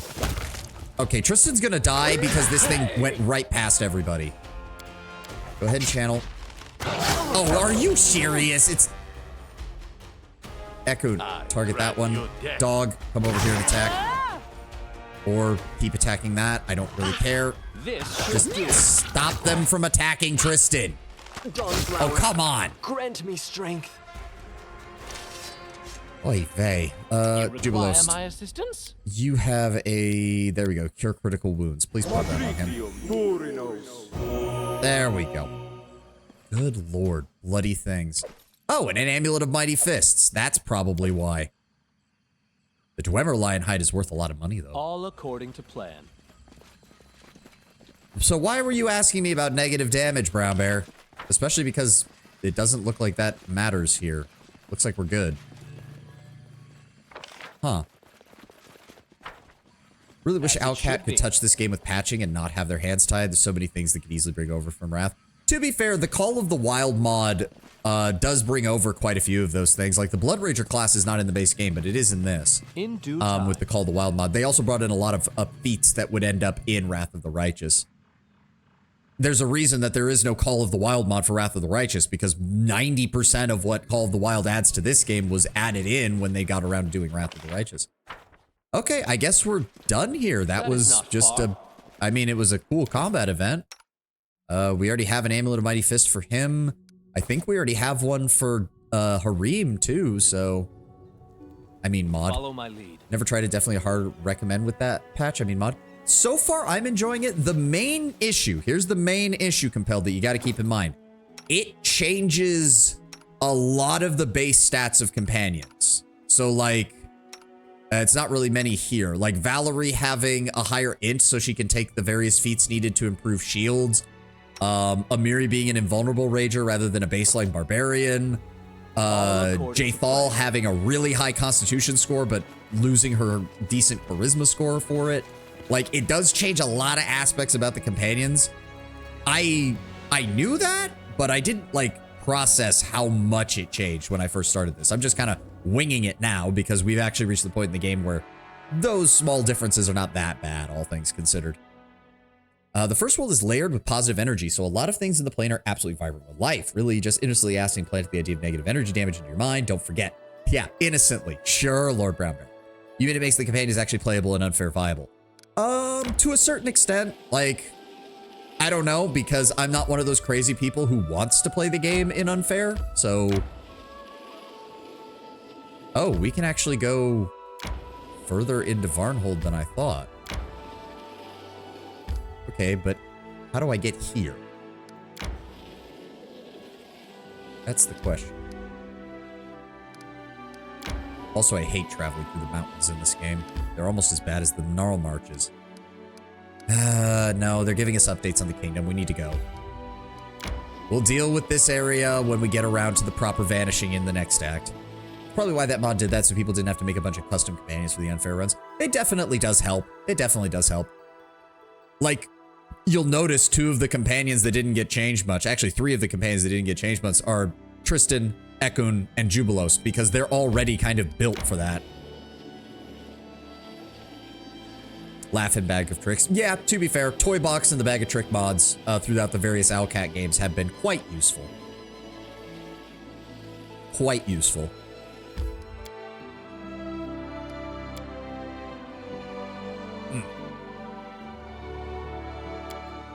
Alright, we should be having some events popping up now. Jubilost! What's up? Tarendil, your subjects are, frankly, savages. My, how the peasants hate paying their taxes if they prefer the as if they prefer the stag lord's way. When he ran out of gold, he just killed everybody in the nearest village and picked the loot from their corpses. Here you come with a monthly tax collection, and for them it's nothing less than a nightmare. However, your people will not get off so easily. Many of them have joined the tax masters, followers of Abadar. They regard avoidance of taxes as a personal offense. Those tax masters wear golden masks and go from door to door to beat the gold out of your people along with their teeth. It is such a civilized approach. Two certainly in life, death and taxes. Yup. It may be the only way to bring some sort of civilization to this forsaken corner of the world, but if you continue to allow this, you will be called a tyrant. I urge you to act carefully, my friend. Address the tax masters and let them know that they've gone too far, but don't disband them altogether. After all, someone has to collect the taxes, and there aren't many people willing to take such a thankless job. We lose 1 point of loyalty, but gain 2 points of stability and economy. We can lose 5 points of loyalty and take +3 to economy and a +3 to stability, or order them to simply stop and lose both economy, stability, but gain loyalty. I'm just going to tell Jubilos to act as he sees fit. I'm pretty sure he goes with, yeah, I urge you to act, address them, let them know they've gone too far, but don't disband them. So yeah, denounce the taskmasters in word, but not in act. Let them keep working more quietly in the future. You need a corpse collector, bring out your dead. Tax the peasants. No, my character's a follower of Abadar as well. But the tax masters have every right to help collect the taxes. They don't have the right to abuse the peasantry. If they're not paying their taxes, let us know, and I will handle it by telling Amiri to dispatch the guards. Delegation. It's how a proper kingdom is run. Act as you see fit. I hope you won't be troubled with a touch of hypocrisy. The peasants will hear you denounce tax masters, and that message will comfort them. While in the meantime, the tax evaders will still be attended to during the nighttime, more quietly and covertly. See, Jubilost, even though our alignments are practically the opposite, we come to the same conclusion a lot of the time, don't we? As a dragon, your subjects have two options: be taxed or be burned. Yes. Or in my case, melted. Remember, I'm a black dragon. I use acid. All right. We should probably rest before we continue. Anything I need to work on with our magic user? Oh, I should probably have her work on improving her item as well. Yes, go ahead and upgrade that Robe of the Arcane Arsenal to a +6. She can work on that. Let's go rest and get ourselves fully healed, as well as replenish our spells. They don't have the right to abuse the peasantry. Instead, if someone isn't paying their taxes, tell me and I'll abuse them. Basically, you got me interested in this game now due to that mod. I completely forgot about the existence. If you want to, let me pull it up here. I've got Bag of Tricks, Call of the Wild, Camera Rotation, although I think that's also built into Bag of Tricks, but I made sure to have it as well. I have the Claw mod, which allows me to use my claws an infinite number of times because that basically allows this build to function. Craft magic items, a fast travel, mainly for, I don't adjust the actual game speed. I just increased movement on the map and movement in exploration because to cut down on waiting times, basically. Kingdom Resolution, which I use to cut the time that we have to spend with events down because otherwise they're way too fucking long in my opinion. And Weapon Focus Plus to give a little more diversity to the various games. Call of the Wild also comes with the Favored Class mod, which is just it just uses the favored class mechanics from the actual pen and paper game. All right, we should be good. Jubilost, relying on the services of the mercenaries, the treasurer managed to put an end to the attacks. The roads are safer for peasants and merchant alike, and regional markets and fairs attract more people than ever. Economy +5, and he got us 50 BP. Good work, Jubilost. Baron worked with the advisor. Yep. We need to support the treasurer there. All right, we've got a number of days for this stuff. Temple for the people. I want Harim for that, preferably. Testimony of Loyalty. I want Ragongar. We still need to be working on his skills. What else do we have? Border training camps. Defenders of the land. Strengthen Jode's skills. Strengthen Bartholomew. No. Strengthen Seal. No. Can't afford Patax. Can't get any of the rest of these. Claw Power's always annoyed the fuck out of me. Give it like 7 rounds a day. It's like it's some kind of superpower when it's just on par with regular martial weapons. Yep. But it's essential to this build because I am going a natural weapon Gish with Draconic Disciple. So I was just like, yeah, I'm just going to use it. Like, because otherwise finding ways to get permanent claws in this game is a pain in the ass. It's annoying. Also, I'm playing as a character who sees himself as a dragon. Why wouldn't I be using claws at every opportunity? And bites. I'm going to be getting my dragon form soon. Do we spend a week? That'll get all these events resolved. I don't think there's anything else. No. Order training camps gives the general +2 bonus when dealing with problems.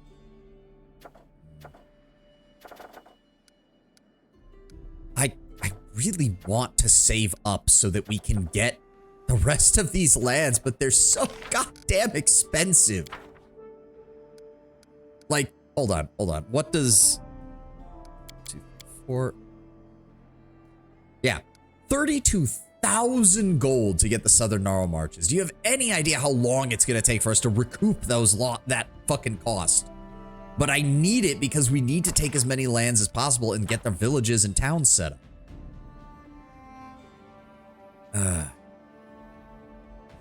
I also do want to get Silverstep Lake because mainly I want to build a town here and get it upgraded to the 2nd tier as quickly as possible so we can put a teleportation circle over here, which is going to make moving from our capital to this side of the map a lot easier. It's the same problem with this side of the map. We basically need to get a town. Well, we're not going to get it in Pitax. We would prefer to have a town in Glenabon as far to the side as possible with that we can get up to town status so we can build a teleportation circle, which will allow us to bypass the Gnarl Marches forever and never have to deal with traveling through this fucking wasteland of a forest ever again. I don't even understand why they would do that on tabletop. Well, to be fair, on tabletop, a DM can be a lot more manageable with it. I had a DM who was like, you can use them in combat for that many rounds, but you can wield them as if they were weapons in any other situation as long as you're not dealing damage. So that allowed me to do things like threaten people with them and do other things like that without wasting combat rounds. And then because he knew where I wanted to take the character, he gave me items that facilitated like using natural weapons over time. And you can compensate, a proper DM can compensate for it and make it feel more rewarding when you've finally done having that limitation that a computer RPG with no DM simply can't. A DM can make it part of your character's progression and story and your character arc. A CRPG can't do that. And a DM can also just hand wave it and say, yeah, no, sure, you want to have infinite claws? You can have infinite claws if you want. Like, it's amazing what happens when you have a competent DM in charge of things.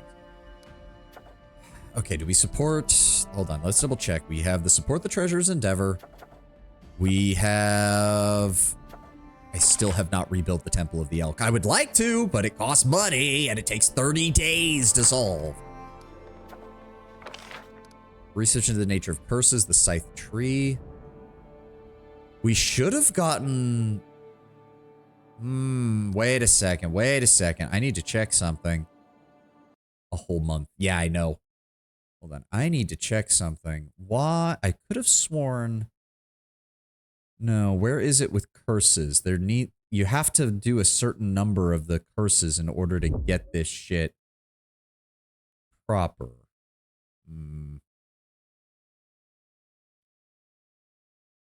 There we go. Doesn't that show up? Like Candlemere.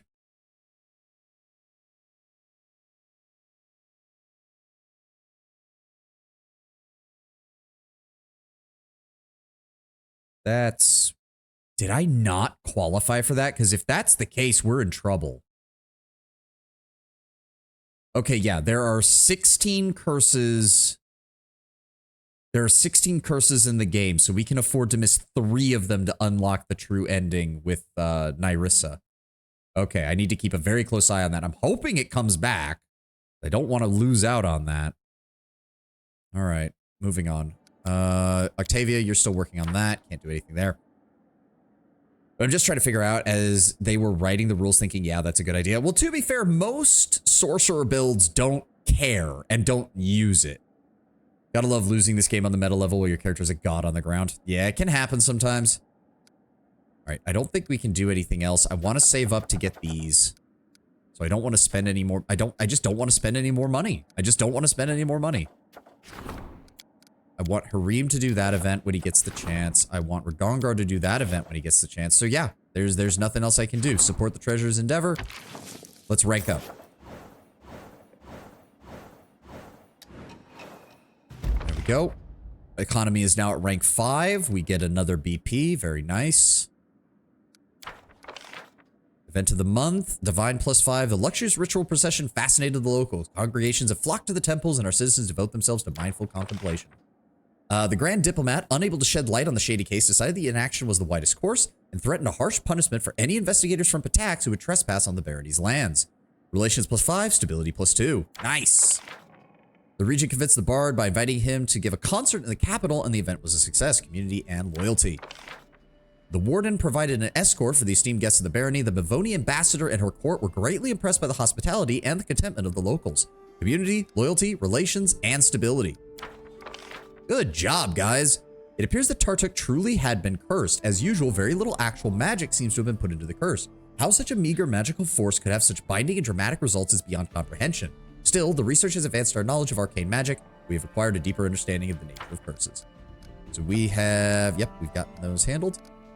Strengthening Bartholomew. Well, I don't use Bartholomew for any of this, so no, that doesn't help me. We also have more events. Tragedy at the mine. Local raw stone mine had a rock slide. The stone merchants have jacked up their prices and construction materials are short. Oh, good. Lindsay gets a bonus. Hold on. I need to see what other events we have right now before I go sending her. Temple for the People. I want Harim to work on that. 85% chance. Testimony of Loyalty. Send Gongar after that. Give him a crisis point. Not that one. Tragedy at the Mine. Send Lindsay. Give her a crisis point. We still have 10. And we need to get her ranked up is the main thing. We need to get her ranked up. 10 days, 5 days, 7 days. Good. Counselors are waiting in the throne room. We also need to see... Oh, support the Magister's endeavors. Really? Okay, well, hold on. Go to the throne room first. Tristan, what's up? Tarendil, a local merchant wishes to be relieved of his taxes, which naturally stands against the laws of the barony. In return for this service, he promises to put in a good word for you among the city's trading community. Tristan's voice is very soft. I realize that such offer might stir you to outrage, but try to understand greed can cloud anyone's judgment, wealthy and pauper alike. We must teach these people that the times have changed. The laws no longer serve only the rich. I would reject his offer, but refrain from punishing him. Lawful evil. The corrupt tradesman will pay for his insolence, arrest, and execute him. Economy -5, plus 40 BP, plus 5,000 gold pieces. Why is this the lawful evil option? Like, half the lawful evil options in this game are borderline lawful stupid. Tell him that the law in my domain applies equally to all.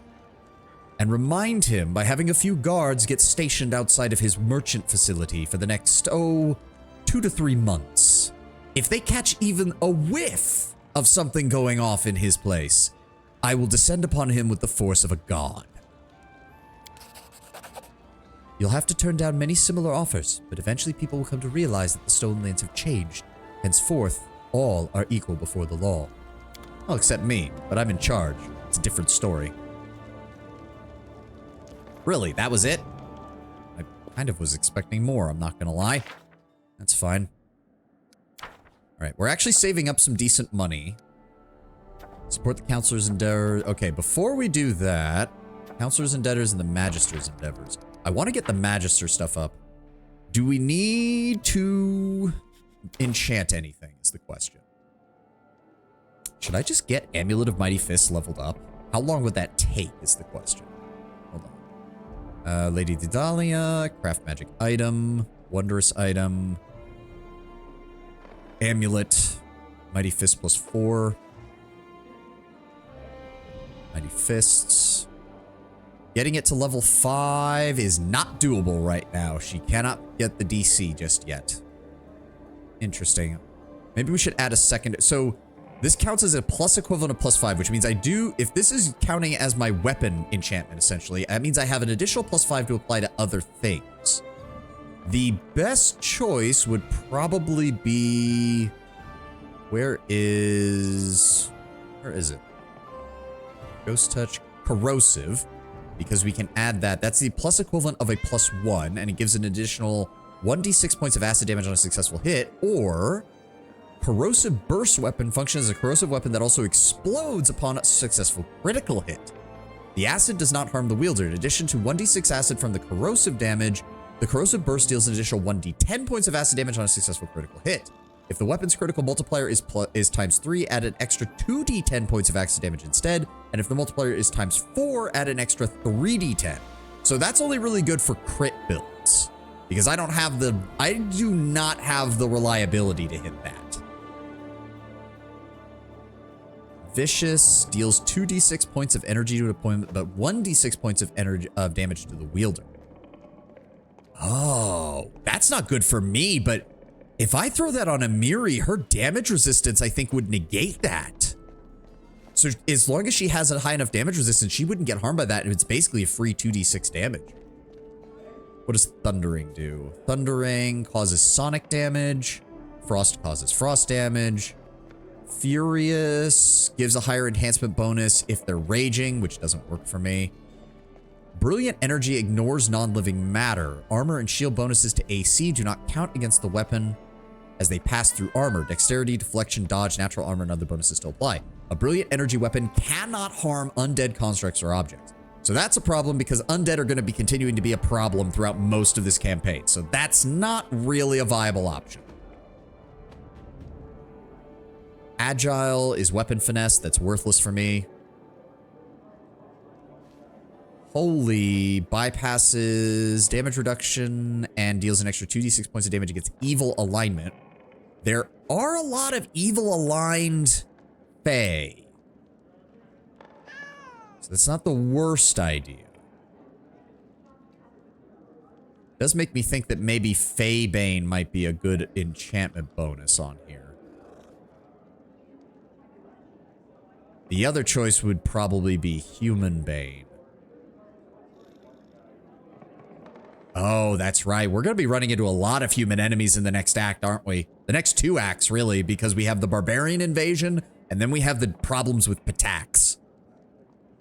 The problem is they're also not going to be good against anything else, is the issue.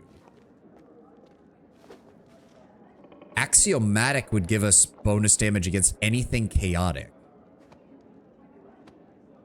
Makes the weapon law align and bypasses corresponding damage reduction. Deals an extra 2d6 points of damage against chaotic creatures. I think that might be the best choice.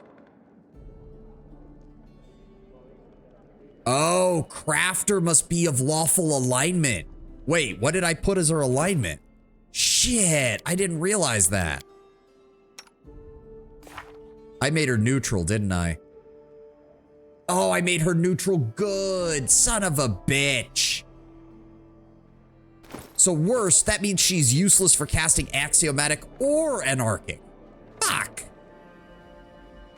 Oh, wait. No, I know how to deal with this. This is why we have cheats. Where is it? Party options. Controllable characters.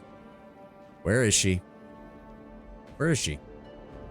Oh, mercenaries. There we go. Lady Dedalia. Just go ahead and set her alignment to lawful good.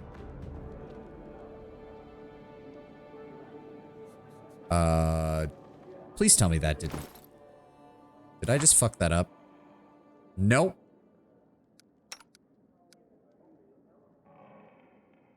There we go. Good. That problem's taken care of. Time to restart. Nope, nope. That's why we have that's why we have Bag of Tricks. That's why we have Bag of Tricks. That's the whole reason for shit like this. All right, go back over to craft items. There we go. Amulet of Mighty Fist, Axiomatic. Why is it still not there? Hold on. Oh, is it? hold on. Close. Reopen. That's not good. Is it still not registering that she has it? Yeah, it's not registering that she has it. That's annoying. Oh, wait. Greater and divine power. Oh, only clerics can add it. Okay, okay. That makes sense. Wait, crafter must be able to channel energy, but she can make that. I don't even know anymore. Ah, that's a shame. Axiomatic would be the best choice to add to this, though. I suppose what we could just do is add more damage types and give it more elemental damage. It's not the worst. Wait, 9,000 gold to add flaming? Are you shitting me? To add 1d6 points of damage is 9,000 gold? What the fuck? Oh, right. I forget. Right. Isn't it in the crafting rules where the higher the bonus is on the item, the more expensive adding more bonuses to it is? That's probably why. Okay, so obviously I can't afford to be doing that right now. 9,000. We're trying to save money right now. I don't need something that. Oh, braces of armor +5. I'll go ahead and throw those on. That gives me an AC of 27. Natural armor and resistance plus the extra bite attack. Try to improve my damage, but I've already got that all maxed out pretty much. Ekun already has a +4 weapon. We could increase his Amulet of Mighty Fist, but I don't really feel like it. Jubilost is already kind of set. Actually, we can take his Belt of Incredible Dexterity. Hold on. This makes it easier to keep track of which one is being selected. So if we do that, and then I go over here, we're going to go to Belt. We're going to go to Stash. Belt of Incredible Dexterity. There we go. Go over to his Dexterity. We're going to increase that to a 4. There we go. There's a class called Vindictive Bastard in the mod. Yep. It's basically a quasi-fallen paladin. Not like fully fallen, but partially fallen. It's an actual class in the tabletop. So it's not like they're even using something different. But it allows Valerie to actually make use of that charisma score that she otherwise literally does nothing with. It is just wasted points in her build. Completely wasted points. All right, go ahead and start working on that Belt of Incredible Dexterity +4. That takes 2 days. Now we can go over here, pull this back into our inventory, and put it back on Jubilost. There we go. As it should be. And now we should be able to... Yes, support. Let's go with the Magister first. We need Octavia to get leveled up. Remember giving her points as Thug, which was popular for the Flourish abilities? Yep, I've seen that kind of build. Arcane is reach rate 2. And the Splendid Ceremony was spectacularly lavish and triumphant. The Warden managed to impress both the honored guests and the ordinary citizens. Loyalty, relations, and stability all improved. The advisor was competent enough to organize the construction. Not a single point was pilfered or wasted. Divine +3. Good. Counselor has more stuff. Monster Invasion. There we go. Act 3 starts in earnest. More owlbear chestbursters. The epidemic continues, Your Grace. More and more people die, and more monsters have begun roaming the land. Some of your subjects have already fled in search of safe haven. Your barony's very existence is coming in danger. But we do have good news. We managed to gather some information that I hope will help you eliminate the threat before it's too late. Shortly after the epidemic started, large goblin clans began to appear in the Calmlands and around. The locals report that these goblins have been celebrating and shouting about the Day of Glory of Lamashtu, when all humans would be eaten by monsters and only goblins would remain. Sounds disturbing, does it not? Right, the only demon lord to attain true divinity. Lamashtu, one of the demon gods. What do we know of her? She is called the Mother of Monsters, and her symbol is a 3-eyed jackal. She's an ancient and extremely evil goddess who spreads nightmares, insanity, and, most interest to us, monsters. Her worshippers are mostly of the monstrous races, goblins, lamias, gnolls, That said, there's no short supply of secret followers and cults among the more civilized people, including those of the River Kingdoms. So we feel that the goblins are behind this disaster then. Behind it? Doubtful. Benefiting from it? Quite likely. I surmise the true cause of this disaster is either human cultists of Lamashtu or, worse, a supernatural creature related to her. In any case, the goblins likely know enough to provide some clues. So we'll find their leaders and press them for information. Do you have any knowledge on where to start our search? Yes, my lord. You were wise to prevent widespread panic by keeping the epidemic secret. Due to that, my agents caught several of the goblins and learned the location of their village. Mark it on your map. We'll send out immediately. Jode's eyes are bloodshot and his posture slack. Wrinkles on his face have deepened and his sparse hair has gone gray. It is a disaster, your grace. This epidemic is beginning to sweep your country. The afflicted first gain a fever, then a bloody cough. But then just a few hours later, the cleric shakes his head and grimaces. And that is just half the trouble. The bodies of the afflicted are like a cocoon with monsters hatching out of them. Many people are dying and we don't have the slightest clue what's causing it or how to deal with it. Tristan and I have established a field hospital in the buildings of one of the former prisons. Oh, don't look at me like that. There's no better place to choose from. Frankly, we were lucky to find this one in the ruins. To cut a long story short, we have a female patient who has volunteered for a vivisection. It will mean cutting into her still living body to look for the source of this disease. After the surgery, Rast will forgive us. We'll be lucky if you can close her up and let her go alive and well. But we don't want to do it without your presence, your grace. Please, try to find some time to attend. And one more thing. He hands you a battered letter. Keston, that dun, sent a message. He rambles from place to place. These letters are all we've received these last few days. I suggest you read it. It's urgent. You remember the 21st night of September? Love was... Oh, damn it. Yeah, Tenwin. There's an alchemist archetype called Vivisectionist, and no, I don't think it gives you a bonus to this. No, but it is, if I recall, one of the best versions of alchemist. I've seen it recommended highly in many unfair guides. Your grace, please forgive me for my sudden disappearance. I deem myself more at use among your subjects than at court. The people are afraid, your grace. They believe they've been forgotten about and that their ruler doesn't care. They couldn't care less about the lesser folk, even as they perish each and every day. For that reason, those who can bear arms are starting to take matters into their own hands. A wild mob is a force to be reckoned with. You already have enough to worry about. Fortunately, I was able to convince these people that I'm on their side. In the end, I've decided to lead this militia myself, in order to be the first one to know where the people learn something new and to protect them from making rash decisions. I've led troops before, and your subjects view me as one of their own. They trust me and are willing to follow. It was with a heavy heart that I left your side, but my hope was that once among the common people, I could track down the source of the disease that has struck the Baron. I was recently informed by one of the squads scouring the outer reaches of the Calmlands that he encountered a mysterious shrine. Our spies report that at the beginning of each week, cultists gather there to worship their dark goddess Lamashtu, patroness of all manner of hideous creatures. I know little of the gods and their affairs, but the appearance of the Mother of Beasts and her followers in a land now teeming with monsters can hardly be a coincidence.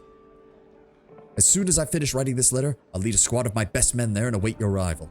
I ask for your help, your grace, but I shall need it to strangle this filth in its cradle. Who knows, perhaps we'll capture one of the cultists alive and find out if they and their goddess are behind the misfortunes of Verni. Your ever-loyal servant, Keston Garrus. A vivisection, you mentioned, Jode. What exactly are you going to do? We must find the source of the disease, that is what. Once the monster emerges, the body is torn to pieces, making it impossible to learn anything from the remains. But we found one brave woman who gave us permission to cut her open. The straits are dire. We don't know exactly what we're looking for. And the vivisection is extremely dangerous, but we're left with no other choice. What do we know about the disease? Not much, just primarily the symptoms, actually. We're not even sure if it's a disease, a curse, a magic parasite. We're really hoping with your help we'll learn more. And do we have any progress on developing a cure already? We have none. I haven't been able to save a single patient. We are like blind kittens bumping against a wall and have nothing to show for it. Luckily, we do have a master vivisectionist available. Send for Bartholomew, he will join us. Jode frowns at the wizard's name, but then nods. You are right, your grace. He is certainly peculiar, but I cannot deny his knowledge. He may be able to help us. Let's go.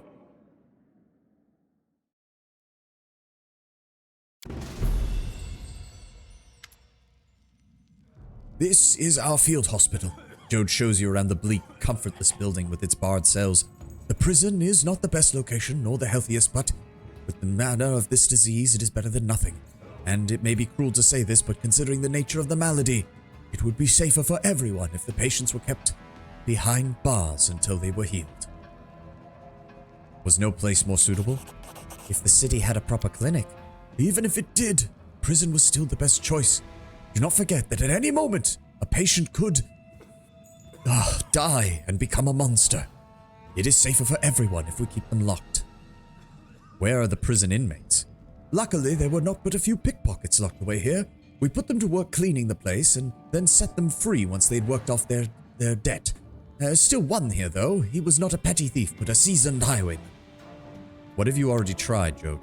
Well, we have tried all manner of spells to heal disease, remove poison, even lift curses. Every single one has proven ineffective. Attempting to dispel the magic has proven fruitless. I fear we may be dealing with a curse of strength enough to surpass even that of our own faith. It is not a matter of faith, my friend. I don't think it's a disease, let alone a curse. I believe truly it must be some sort of parasite hiding within the body. That would be nonsense, though. We've detected magic suffusing every patient's body, evenly distributed.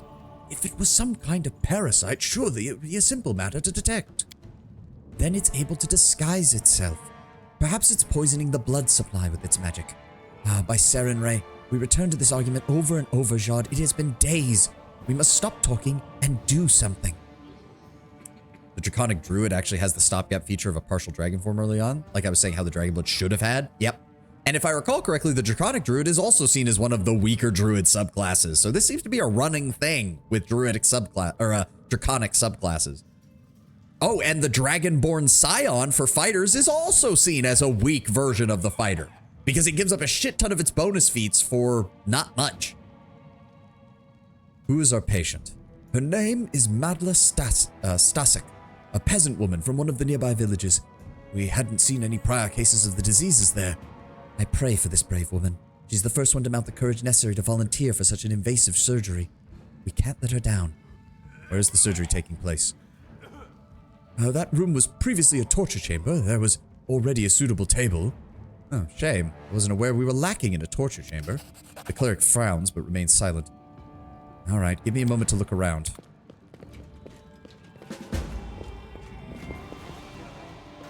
What honor? Anybody down here? Just our guards, your grace. Stored a gem in That here. is not far. Is this our highwayman? You got the wrong guy. I'm healthy? Yeah, I'm sure, buddy. Why me? Why? How could I get infected? Atlastastic. Terrible nausea. Can't eat or drink. Bartholomew, anything to say? Thank you for your kind invitation. I hope I could be of great service. This seems exactly up your alley, my friend. I figured you'd want to be involved. Anything else over here? Nope. Gotta go for now. Hopefully I'll be back before the end of stream, but if not, see you tomorrow. Yep, we've got about an hour left, so we'll see. Lord Brownbear, thank you for being here. Noticing you, the patient, a ruddy-faced, middle-aged peasant woman blinks her eyes. Well, imagine that. His Grace himself paid me a visit. Good health to you, sir. I'm Madla Stasek from Sedgedale. You think these priests of yours can really heal me? With Arastal's help, they could, I bet. Just look how brainy they seem, the both of them. How exactly are you feeling? Well, I have the fever, cough too. Can't eat. I feel like puking all the time. I've been through worse, though. Had 6 kids and survived, but I know about this disease from what your people have said, and it scares me breathless. Every tingle in my body gets me to shaking, and all I think to myself is, that's it. It started. I'll be ripped to shreds from the inside. Tell me of yourself. Oh, there's nothing to tell, really. We're simple people, simple lives. Spent all mine in Sedgedale, by the Gudrun River, just past Silverstep Lake. Raised my children there, and my grandchildren. Never seen monsters worse than goblins around the town, but now there's owlbears and hydras, and I prayed to the gods to spare our village, but now the blight has fallen on me. Why did you volunteer? I'm scared like a hare, truth be told. But this is no mere cold. Can't just hope it'll pass. At least this way, there's some hope. And if the doctors figure it out, what to do about the plague, I'm no hero, not me, but you gotta think about others. If they end up butchering me, well, maybe they can figure out how to save someone else. If I gotta die, let it be for a good cause. The fact that you would sacrifice yourself for your fellows in the barony speaks highly, Lady Stastek. I will remember you if the worst happens, but let's try to make sure that doesn't happen, shall we? We're about to begin. As long as you're ready, I got nothing to be scared of. Tristan, do you have anything to say? Nope. All right.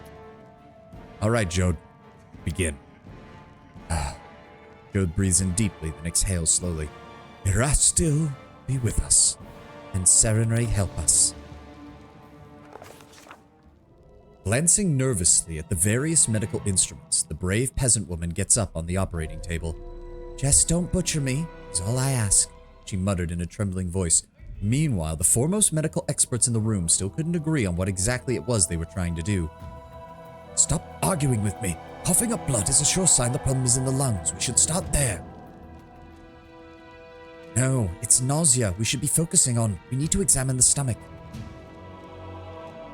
So if a psycho character is just going to smash his hand into her chest and reach around like he's pulling apart. No, no, we're lawful evil, not chaotic. We're not chaotic evil compelled. Bartholomew, the mad sadistic wizard, had been summoned here for some reason. He remained silent, checking the patient's pulse. The clerics turned to the Baron in desperation, hoping to resolve the dispute. After careful consideration, he asked Bartholomew for help.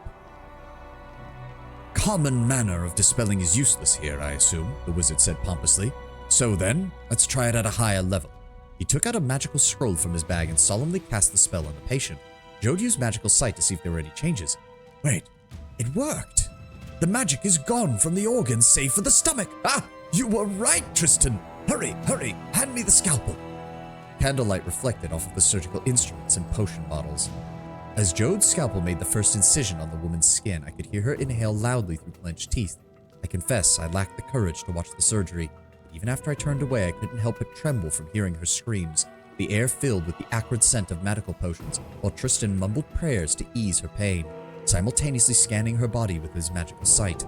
All I could do was whisper my own prayers, but the Baron, he never lost his courage, and he... there we go. Took the patient's hand and whispered something into her ear, distracting her from the pain. Made the cleric's job easier in the quickest and cruelest way possible by killing the patient on the spot. No. This form of sacrifice is what I expect from the people of Dracaria. You give of our nation and it will be rewarded, Lady Sostek. I will find the source of these monsters and I will slay all of them. Every last one shall be torn asunder to ensure the safety of my people.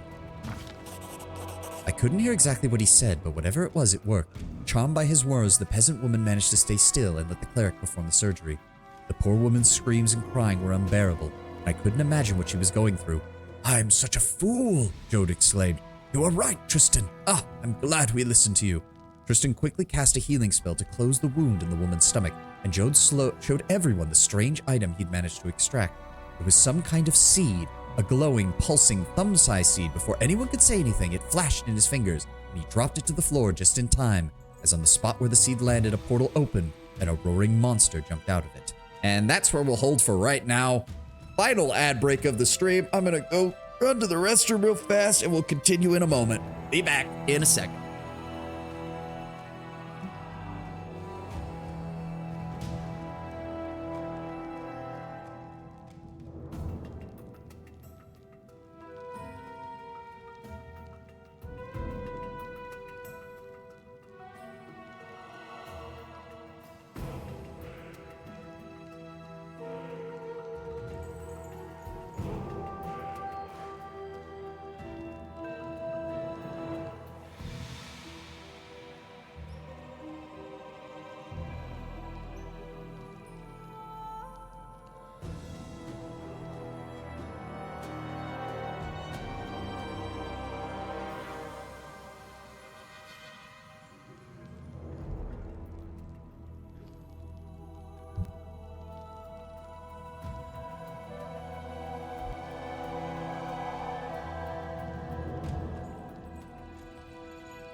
Just gotta wait for the ad to finish.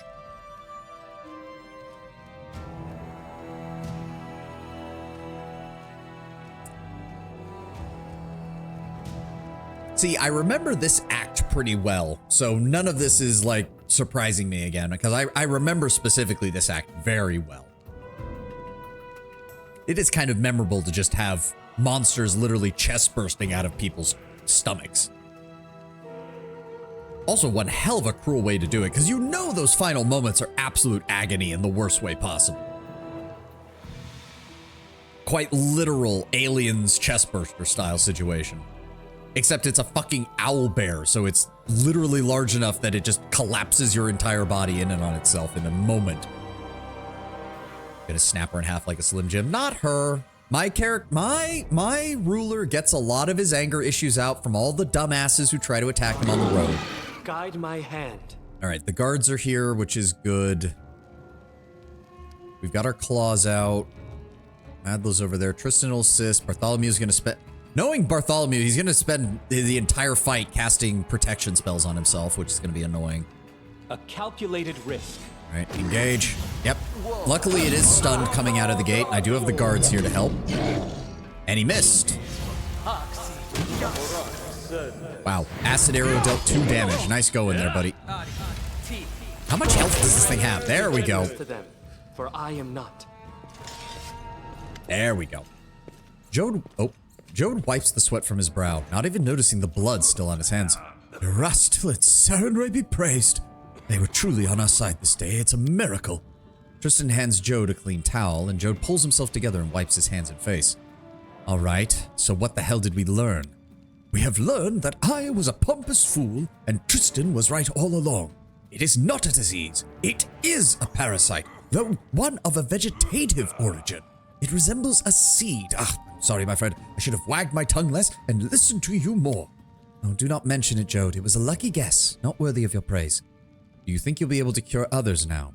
Yes, now that we know what we're doing, we can extract the seeds with far less risk to the patients and with much less suffering. Then get working on it. There are still many patients here. We'll start with them immediately, and you, Your Grace, will need to search for the source of this disease. We still know neither where these seeds come from, nor how they're getting into our people's bodies. The new patients arrive daily. How many may ever find their way to the hut, and how many never even find their way here? Our efforts here are not enough by themselves. We must find the root of the problem. You must find the source of these wretched seeds, Your Grace, but we will work from here as much... In due time. Monsters again. Barely survived. Yes, Miss Sastic, you're still alive. Return to your family and let them know we have a cure. Did get swiped by that fucking owlbear a little bit, though. That's annoying.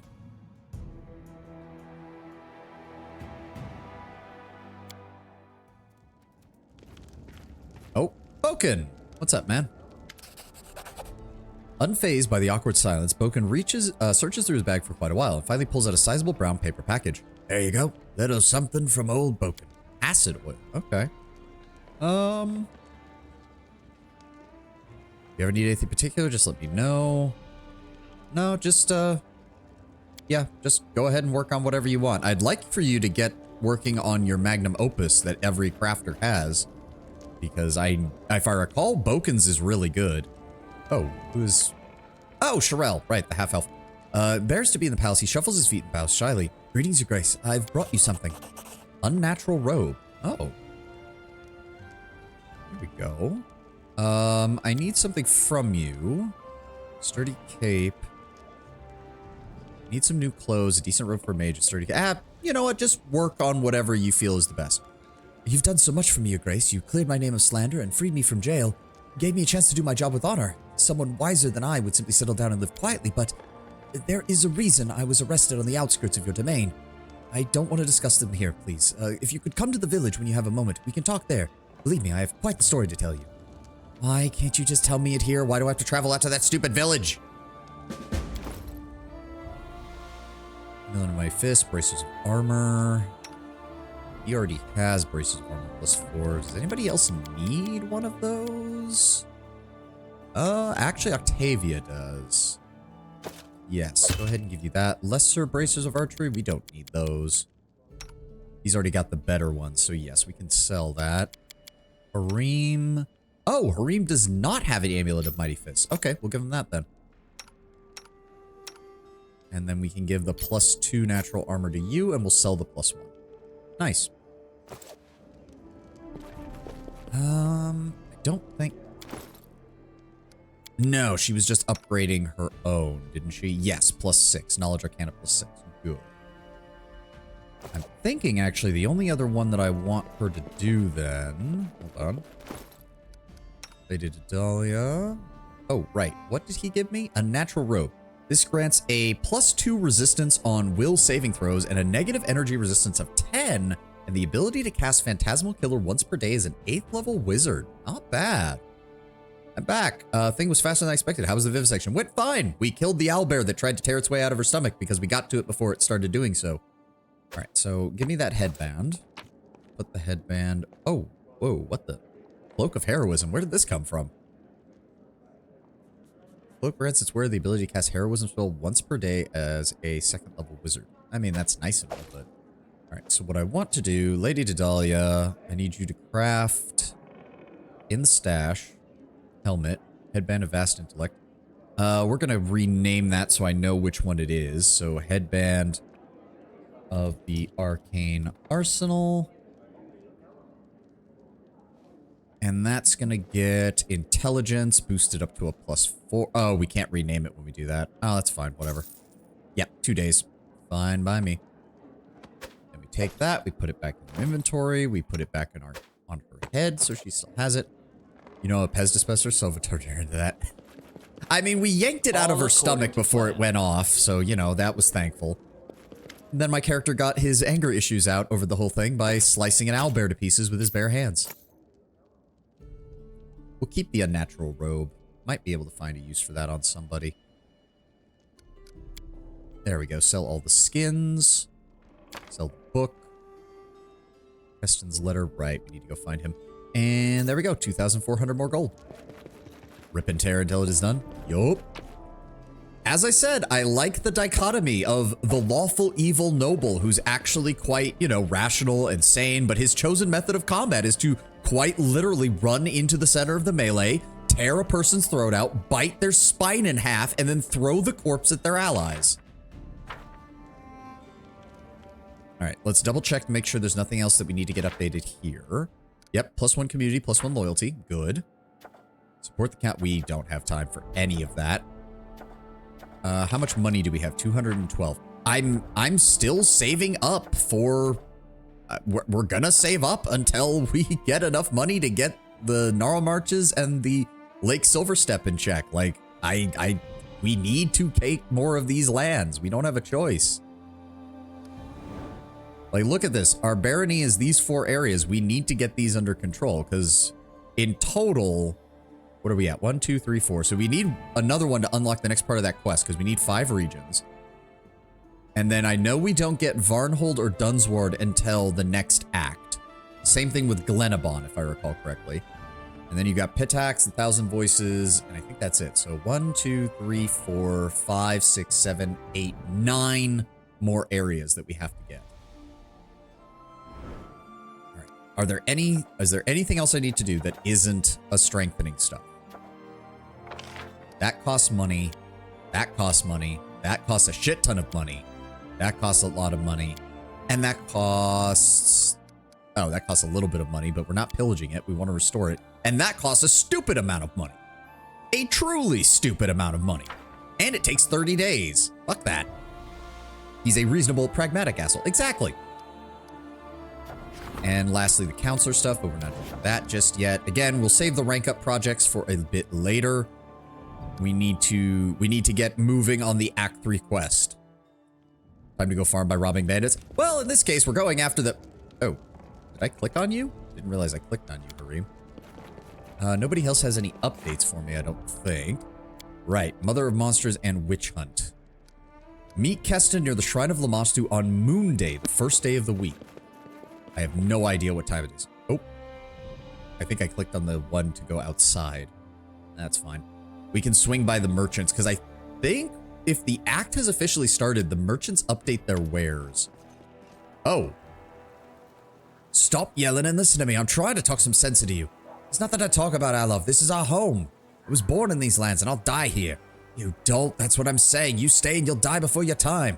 Can't you see what's going on? Monsters, goblins, and now bandits as well? Turn your back for a moment. There's some fiend crawling right out of your neighbor's entrails. You talk too much. Just do your work, pray to a rascal, stay close to home and family. That's what we do. We've seen worse. Aye, back when you were half your age and unmarried, Eric, old friend, think of Jenny and your little ones. What if some beast come knocking at your door? You're a woodcutter, not a swordsman. We have to leave the barony while we still can. Erasto, have mercy. Your Grace. Forgiveness, Your Grace.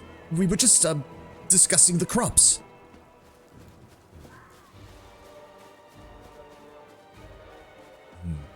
Neutral enough, you wish to flee. Go, the less cowards of my son. No. I understand you are worried about your close ones and yourself. But hear me now. I commanded fealty and loyalty from every one of my subjects. I still demand it. I still seek it. But I am also your ruler, your baron, one day your king. I will put an end to this. This plague, this blight, this attempt at destroying what we are building here. I will rip out its heart, and I will bring it back here to all of you so that you may see that this land is ours now. I will rescue this realm, but I cannot do so if people like you leave. If you renege on your promises to me, then how can I fulfill my promises to you? You will stay. Not because I demand it, but because you know I am right. I will do everything in my power to put an end to this madness. And in exchange, I expect your continued loyalty. Do you hear me? Both men listen to you quietly, then look at each other, then clumsily bow. We understand you, Grace. We understand that these are tough times, and there are these things, all sorts of things that you have to deal with. Don't go listening to us fools. The true and loyal will stay by your side to the end. Good. You'll make fine Dracarans. Anything else in town I need to worry about? Erlene. Who the fuck is Erlene? Why do I not remember Erlene? Oh, the magic! Right, she's the magic merchant. Doi. Forgot all about her. What does she actually sell?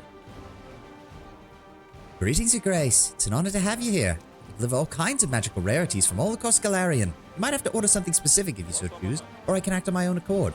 As I said, nothing's impossible for me. You showed up and revealed your hand quite easily, Lady Erlene. Is there a real reason? You know I could have had you thrown in prison. Nothing escapes your eye, Your Grace. The truth is that it was worth the risk. Our contract is the most profitable I've had, and it's profitable for you as well. Royal favor is the best insurance against a mob of enemies that I've gathered over the years of traveling, and I'd rather have Your Grace as a friend than hire just a bunch of random bodyguards. Tell me about yourself. Oh, that's not really necessary, Your Grace. You're such a good man, I don't feel like pulling the wool over your eyes, but I'm afraid you won't believe my stories without at least a little wool there to smooth things over. And how are things going with your workshop? Couldn't be better. There's so many magical trinket hunters in your lands, they want to grab anything and everything, be it expensive bric-a-brac or a sophisticated professional tool. But don't you worry. Whatever orders I receive, yours always come first. Could I buy something from you right now? Oh, sorry to disappoint you, Baronship. Everything I have in the shop has been ordered individually. That's how I do things. Well, bring the next item of interest you have to me, and I'll be glad to take a look at it. Go into the barn. Wait, a barn? When did we get a barn over here? Oh no, I think I've been in there. Oh, in okay. due time. What do I know? But yes, I do think the merchants update their wares in between the acts, so...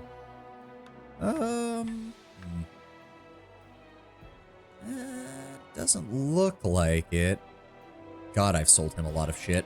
God, I've sold him a lot of shit. +1 bonus on damage rolls with bows, and a +2 luck bonus on Lord Nature checks. Ooh. Yeah, dropping the Ring of Protection's not bad, because we just want to focus on damage for him. Ring of Plentiful Hunts for 4,000. He's already got a Cloak of Shadows, and we don't need another one. And everything else, I think, is just... Yep, all the shit we've sold him. Okay. Is there anything I need to sell him fast? Nope, nothing. All right, give me that for 4,000 gold. Raccoon, we're going to go ahead and swap out your... There we go. Even more lore nature and base damage just went up on his bow. Very nice. Does anybody need a ring of deflection +2? Valerie already has her +3. I guess Amiri, she is one of our main companions, so there's kind of no reason not to. Everybody else should already have some form of ring. Yep, yep, yep, and yep. All right, so we can sell that. Make back 500 gold, not the worst. Don't play a lot with mods, but I do know the tabletop version gets some bonuses against Dragon. Eventually can shape change into them. Yep. All right, yep. Take the usual squad. We've got shit to go find. Depending on the day, we might be able to do the Lamashtu Shrine first. I would like to deal with that. Which it should be... Yes, down here. Oh, but this is, I think, the 20... I don't actually know what day it is. Because that's just telling me the month. Oh, wow. Didn't realize we could open all of that. Okay, so if that's the case... We do have the Goblin Village. So let's head this way. Oh. Enemy encounter on the road. What have we got here? Because it's not an avoidable one, which means somebody's doing Ready something for anything. with that. Let me down a potion real fast, because I did get hit by the fucking owlbear. Where's my potions? There they are. Use the cheap stuff. No. That. There we go. Who's in my way? What's on the road? As it should be. Hello? Who's here? I'm hearing somebody coughing in the background. Who's that? Oh dear. A group of travelers carrying bags, satchels, and sacks full of all manners of goods and chattels are shuffling their feet on the road in front of you. Two tougher-looking men are helping one of their companions stand, a pale youth who is shivering, his face covered in sweat. As you approach, the men turn to you and glare at you. Your Grace? The young fellow. What's wrong with him? Vedran?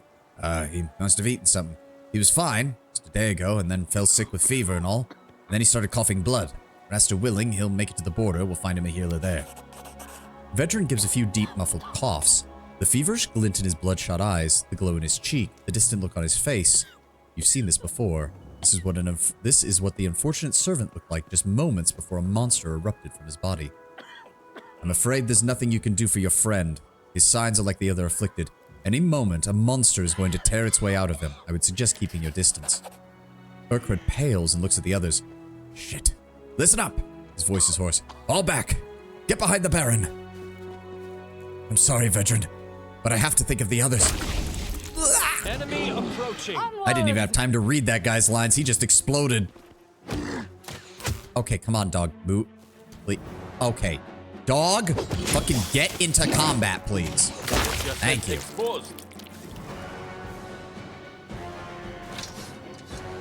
Yeah, I didn't even have a chance to read his lines before he exploded in that cutscene. Urquhart's hands are shaking, and he turns to face you, his voice raising into a shout. Cursed lands, cursed Baron! I bet you this is all your fault. Vedran died because of you. We're all gonna die because of you. I protect this realm for you. I fight monsters for you. And all I hear in return is the cursing and mewling of cowards. Of ungrateful, narrow-minded fools. Who do more to stand in my way than actually help me solve the problems that face us all. Brevoy, loyal traitor, I hope you die in a ditch, Baron. If you try to leave for Galt, I won't be able to protect you. Turn back to the capital and you'll find what protection we can offer from the beasts. And pray that I don't see you again in my walls. Relearn how you should treat those who own this land. And understand that I will save these people. And I will enjoy hearing you cry about it.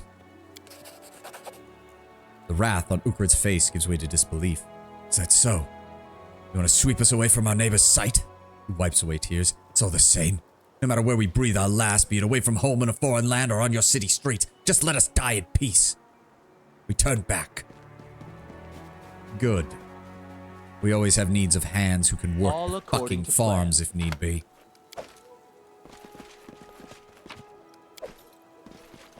Urkhead will remember that. Sovani will not care. Sorry, Terendil will not care. Oh, another Taldan warrior dog. In type. due Good. time. That made this area already worth it. Is there anything on this side? Nope. All right. No, Terendil just takes it as a very personal insult Follow that my these lead. people don't think he can handle this. He's getting sick and tired of hearing about it. Oh no, the world is falling apart and everything's falling on our head. Fucking shut up and let me fix the problem before you keep bitching about That it. is not far. Oh, nothing. I'm Oh, there we go. I positive I figured found something would be over something. here. The healing potions are really the only thing valuable there, but I'll take it. What even is that, Lord Brown Bear? I have no idea what emote that is from. What is it, a juice box? We need to get to, there we go, the Goblin Village. Oh, what is the Lonely Mill? Hold on. Yeah, it's a juice box. That's what I figured. Oh, it's a goblin raid. For every citizen that falls, another can be bred. For every home that burns, another can be built. Yes, but if people leave, we can't fucking fix the problem. So get back to where you're needed to be and let us fucking work.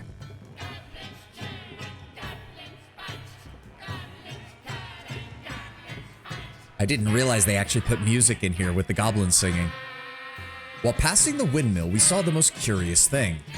Goblins were squatting in the shadow of the building, doing what goblins do best, stuffing their faces. They had gutted sacks of flour and were spreading the wealth. Some fried pancakes on an open fire, others threw pieces of dough into a bubbling pot to make some form of dumpling, and others just rolled around in the white powder, shoving clumps of it into their throats.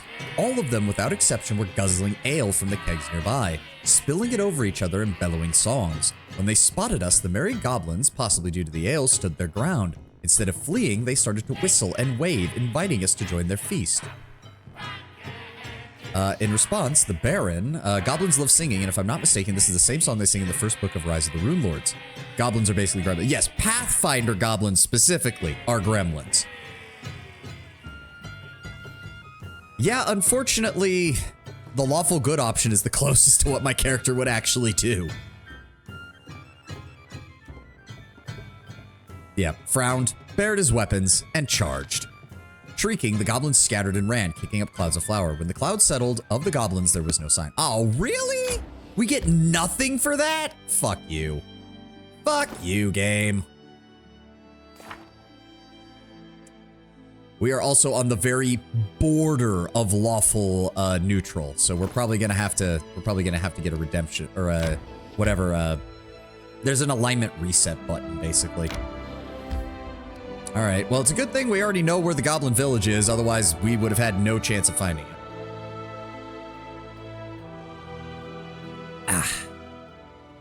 On goblins. Goblins love singing, love setting fires, and they hate/fear dogs and horses. There's a lot on them, but I think the game will cover that. Can't help but notice that you don't have the best character in your group. Knock, knock. Yep, but I know we get him near here, so... The question is who do I swap him out for? Probably Amiri, because him and Amiri very much fit the same, like, niche of just shit tons of melee combat damage. Let's go with us, Beastie. You'll like it there. Friends in the village. Food, too. Why he roaring? Beastie, Beastie, we know foods, we be friends. Yeah, we see how well that worked. Oh, Amiri, let Valerie get to the enemy first. There we go. Now everybody engage. There we go. Swap out Ekun? Really? Because Ekun plus his dog is really fucking good.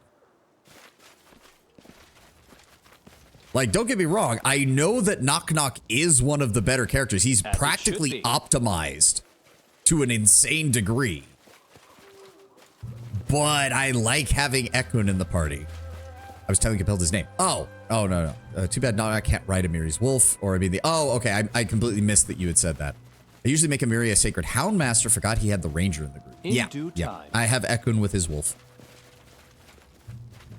Alright, so nothing on the outside. Oh. That goblin went running. Hello. You're not running? Hey, hey, you potion gulper, like quests, going on missions? I have one for you. What did you call me? Potion gulper, like sword swinger and bow shooter. One of those who go run round woods, go deep in caves on missions and quests like that. What is this task? Short tail, make shorter. See beastie in cage, my friend and I go looking after him. We divide work, I open gate, friend goes in, feeds beastie. Got it? The goblin glances around, slightly irritated. But he be lazy, go away. When I offer to open gate, you go inside, give beastie food. Are we running errands for goblins now? Please tell me you're not serious, my lord. Won't the animal attack? No, no, no, nothing like that. He be just like pet, slug, spider, small spider, grot snake, little grot snake. Missions require I get paid first. Ugh, greedy fingers. What can give you? Nothing, nothing, nothing. You have experience, you not unforget. Oh, you hear that? He's a natural-born book publisher. You will not believe how many times I find myself sitting in their posh studies listening to those exact words. You know what? Consider me intrigued, Goblin. Open your gate. Let's see what happens. And if I don't like the outcome, I'm going to make myself a pair of goblin-skinned gloves. Oh, you real hero. I sees it. Go in, play with him. I bring food right away. That is not far. Time's not Go waiting. ahead and throw on Bone Fist real fat. Yeah, it's a Primal Hydra. That's what I thought. And I'm just going to go ahead and toss Heroism on myself. And give me an enlarged person, please. And... come on. There we go. Follow my lead. Yeah, big shocker. Big shocker. Tear it apart. Bloody thing has concealment. There we go. I don't think we actually took any damage from that, now that I think about it. Ooh, 5 Hydrides. That's actually worth quite a bit of money. All right, Mr. There you are. Or is that you? All you goblins look alike. Don't believe it. Beastie attack. Who would have thought? You're not angry, yes? Let me show you how angry I am. This will hurt.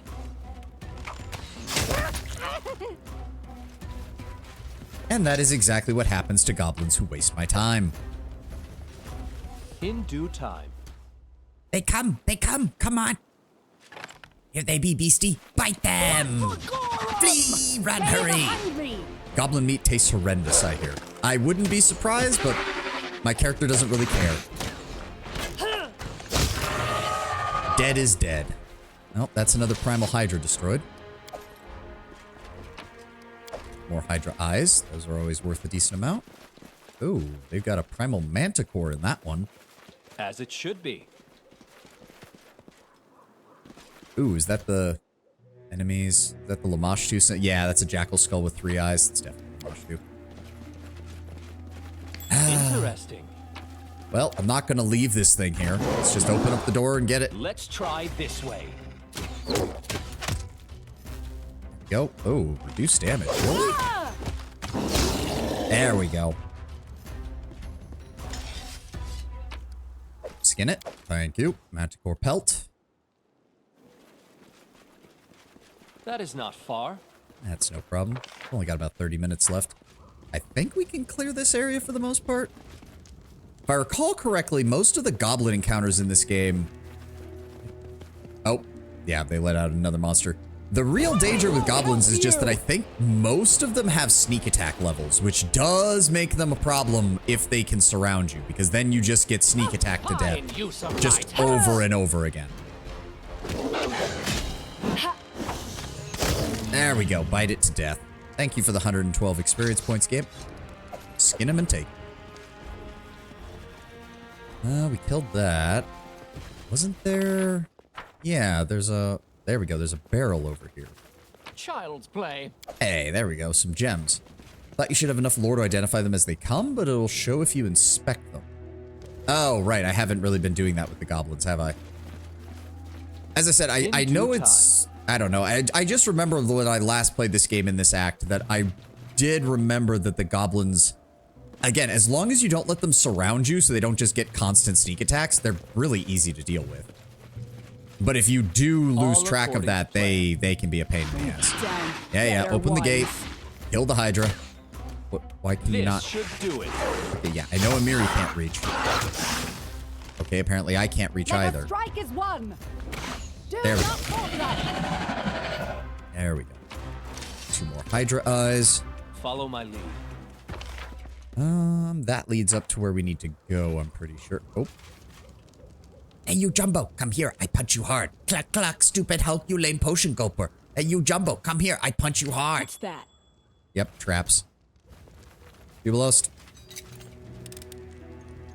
You can thank me now. I'm pretty sure he I has found more. something Yep. interesting. There's multiples. Jubilos, keep going. Child's play. Child's In play. due time. Where is he? This Yeah, requires your there's we go. attention. Come here. I got something for you. Ha ha ha. You can thank me now. You're going to be in a lot of trouble when I catch you. That you is piece not of shit. far. Ooh, what is that? Beast Render, a 2-handed falchion with animal bane. Okay. Hello, Goblin. Can't believe you passed all traps. The Goblin taps his fingers together as it helps him think, beads of sweat forming on his brow. What I do now? Do now. I do. No. I do. He raises his hands as he welcomes. Congratulations, Shanks. You passed first test. And for that, he drums his fingers again, and a bead of sweat continues to build, one becoming so large that it seems to curl his ear down. For that, you get gift. Wait here. I bring it right away. I be back before you know it. The Goblin begins backing away, wiping his shaky hands over his rags. The falchion is Lamashtu's holy weapon, but she personally uses 2 kukris, which, of course, Knock Knock uses a pair of kukris. I do know about that. Little pest. You'll be dead before you know it. Why? Don't murder. Murder. Fatal mistake. Yeah, I think... Yeah, let me see if it actually... Oh, wow, 60 hit points, level 8. Yeah, prefers dwelling in caves. Hatred runs deep. Some things inspire the wrath more than gnomes, horses, and regular dogs, who they regard as pale imitations of goblin dogs. They're quite superstitious and treat magic with a mixture of fear and awe. And they have a habit of ascribing magic to the mundane as well, with fire and writing both taking on mystical power. Fire is much beloved in goblin society for its capacity to wreak great destruction because it doesn't require size or strength to wield, but written words are hated. Goblin believes that writing steals words out of your head, and as a result of this belief, goblins are universally illiterate.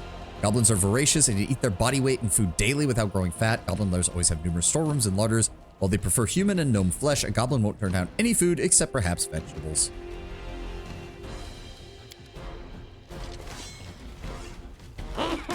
Yeah, good luck with that, buddy. Just fall over and get dead. I'm listening. All right. As it should be. I don't think he has anything. I don't think he does anything. That was literally just an option to get neutral good points, which we don't care about. And then this is the Goblin Merchant, isn't it? I don't think he has anything, does he? As you approach, the goblin stands, grinning with wide yellow teeth almost as sharp as his eyes are. You notice a large dirty sack behind him, which you almost took for a second goblin.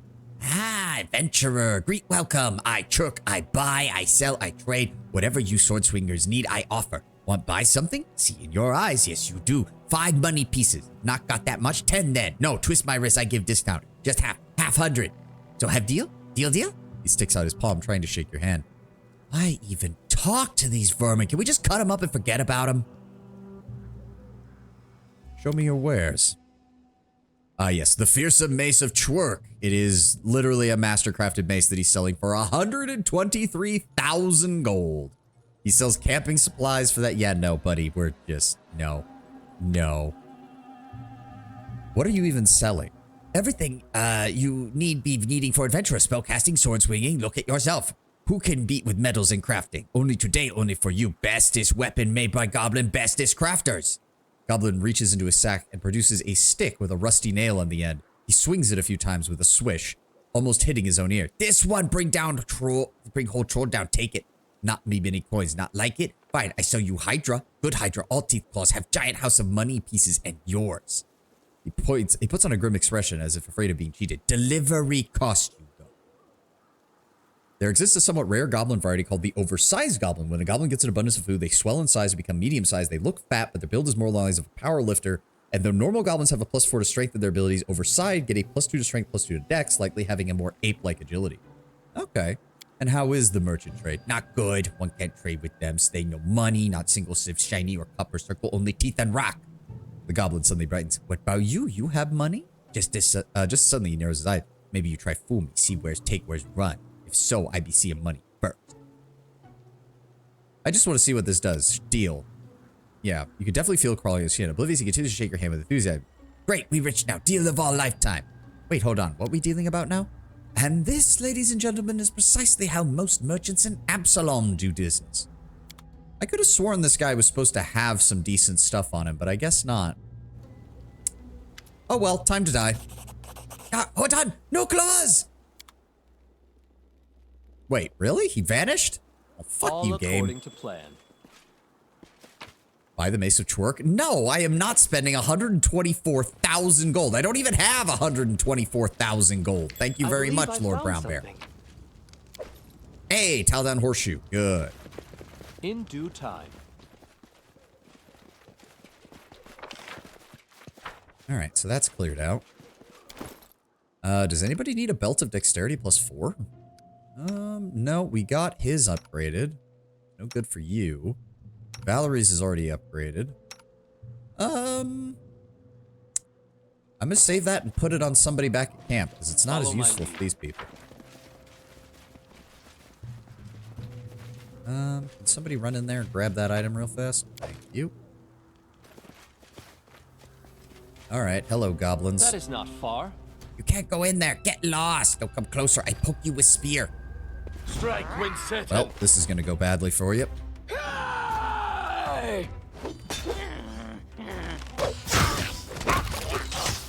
Now he's gonna throw a bomb. I hate those guys. I hate alchemists when you're fighting against them because they always go straight for the bomb.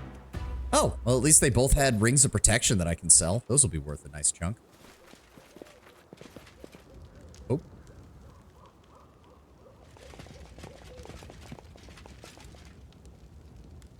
Come here, beastie. Good one, good one. We give you lunch, food, dinner. Eat, stupid, knock, knock.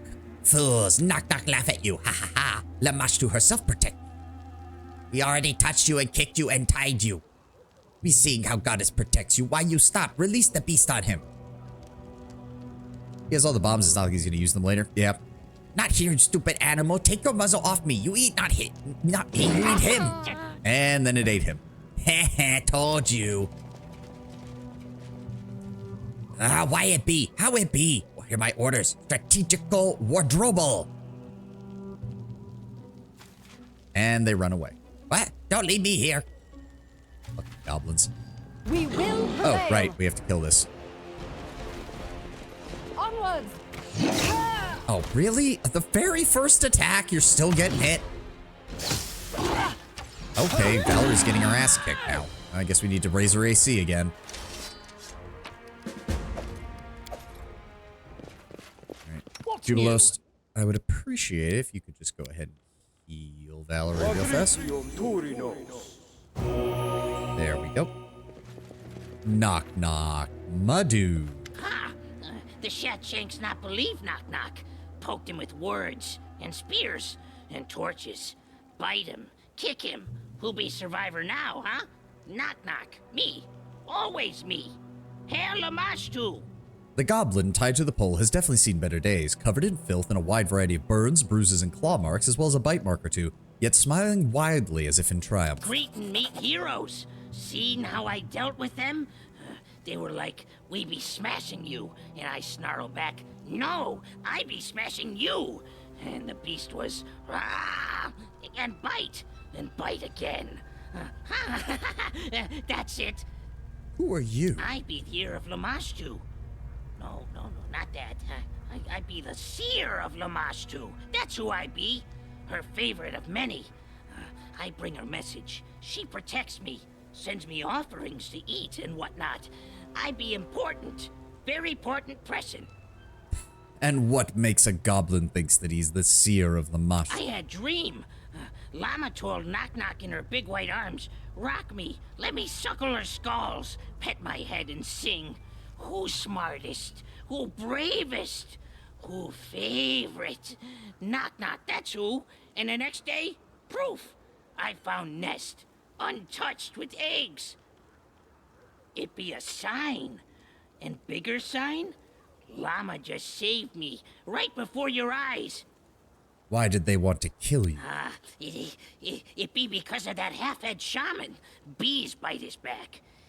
He be crazy. Something get in his way. He be snarling and poking people with fork. Story time. A little more than half a decade ago, I introduced all my friends to TTRPGs because there were a lot of them. I set a massive goblin brawl in a junkyard. The leader was a goblin fighter who dual-wielded dog slicers with a power attack, resulting in a total attack bonus of +0. His name was Screen, and I wrote his song, which I sang while banging pots and pans. There's still a video of it. Hey, I mean, getting right into that TTRPG spirit. Just roll with it. And that's another thing with DMs. Like, not every enemy encounter has to be optimized. Like, let a goblin be using power attack and have no accuracy whatsoever. Like, just let him sometimes be stupid. What do you know about the incursion of all these enchanted beasts? Beasts? Llama be their mother, like all beasts. But she not birthed them out this way. No way. Half-head shaman lie to make people fear him. Shatshank stride around all puffed up. Everyone bows. Even King won't bark a word against him. He says God has sent us these beasties to answer his prayers. He even made us uproot village. He says there is thing of goddess nearby, where beasts come from, called womb. And he calls me a blasphemer. And what should I do with your kid? They deserve a knock across heads, all of them. Yet, better not knock. You see, Big Mother Idol? Shatshank's hide in her shadow so can beg and whine for Llama to poison, stab, bite, kill whoever hurts goblins. Don't make Lamash too mother mad. Let them live.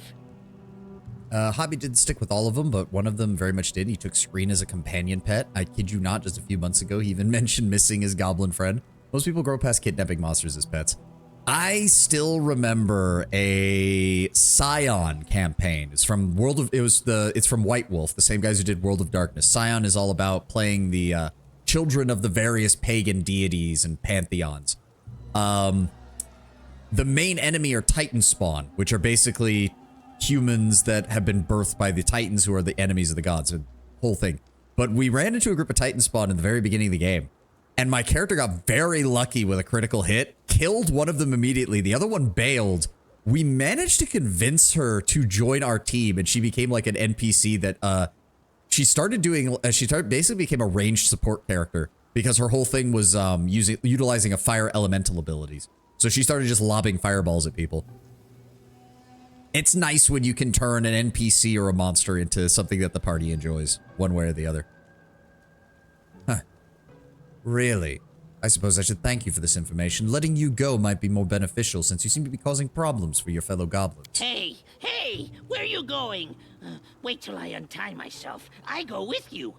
We heroes, we march together. The shaman fled. I bet your hide he come back for revenge. He hates you, Longshanks.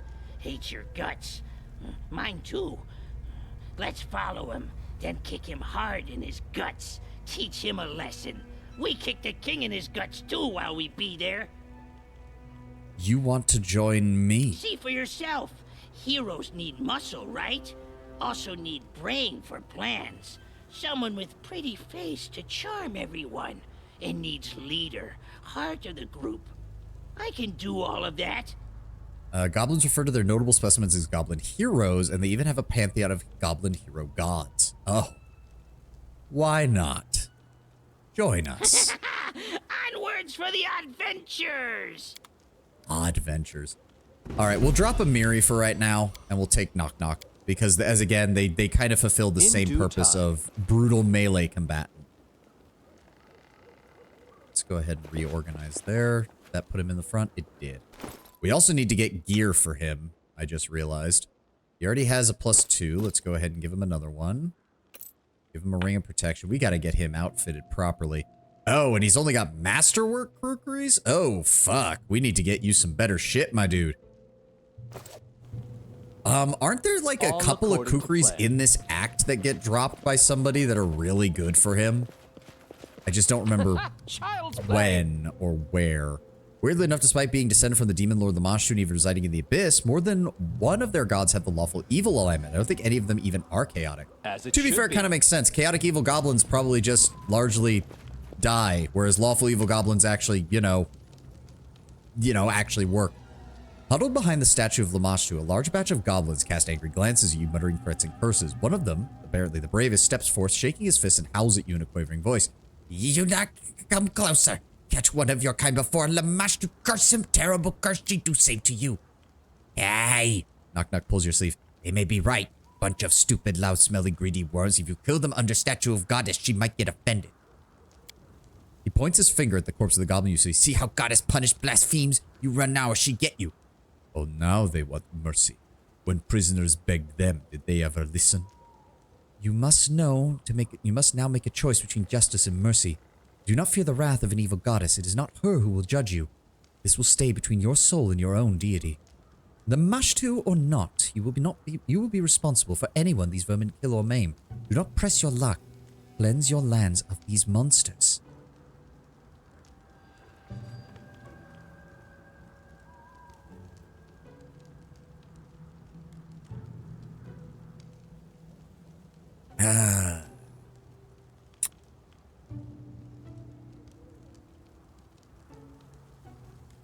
You are lucky that despite my reverence of Abadar, I'm willing to look the other way, at least for now.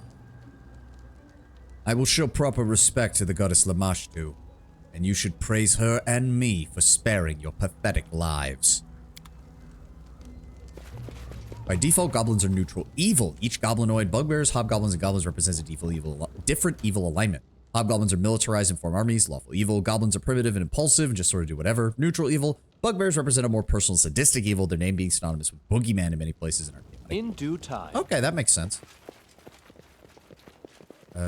We cannot get back there, so we just leave the goblins here, I guess.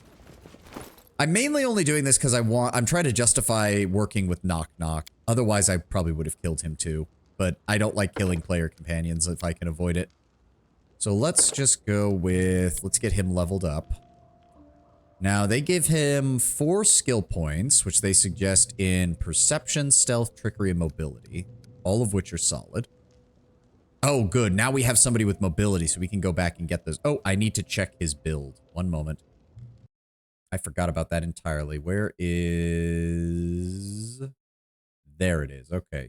Level 2, Weapon Focus Kukri, and he gets the Evasion talent. Where's he at? Kukri. There we go. Level 3, Rogue. He's going to be getting Finesse Training, Kukri, and 2 Weapon Fighting.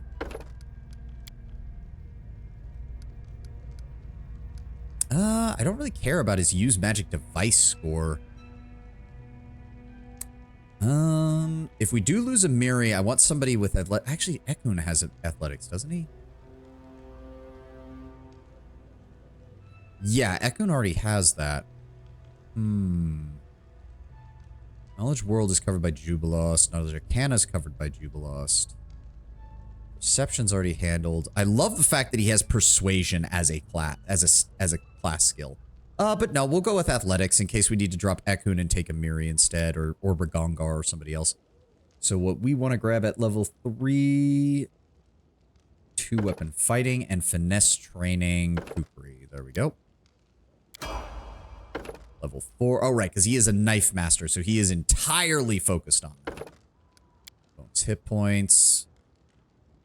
We're going to go ahead and give him another Dexterity point, because why wouldn't you?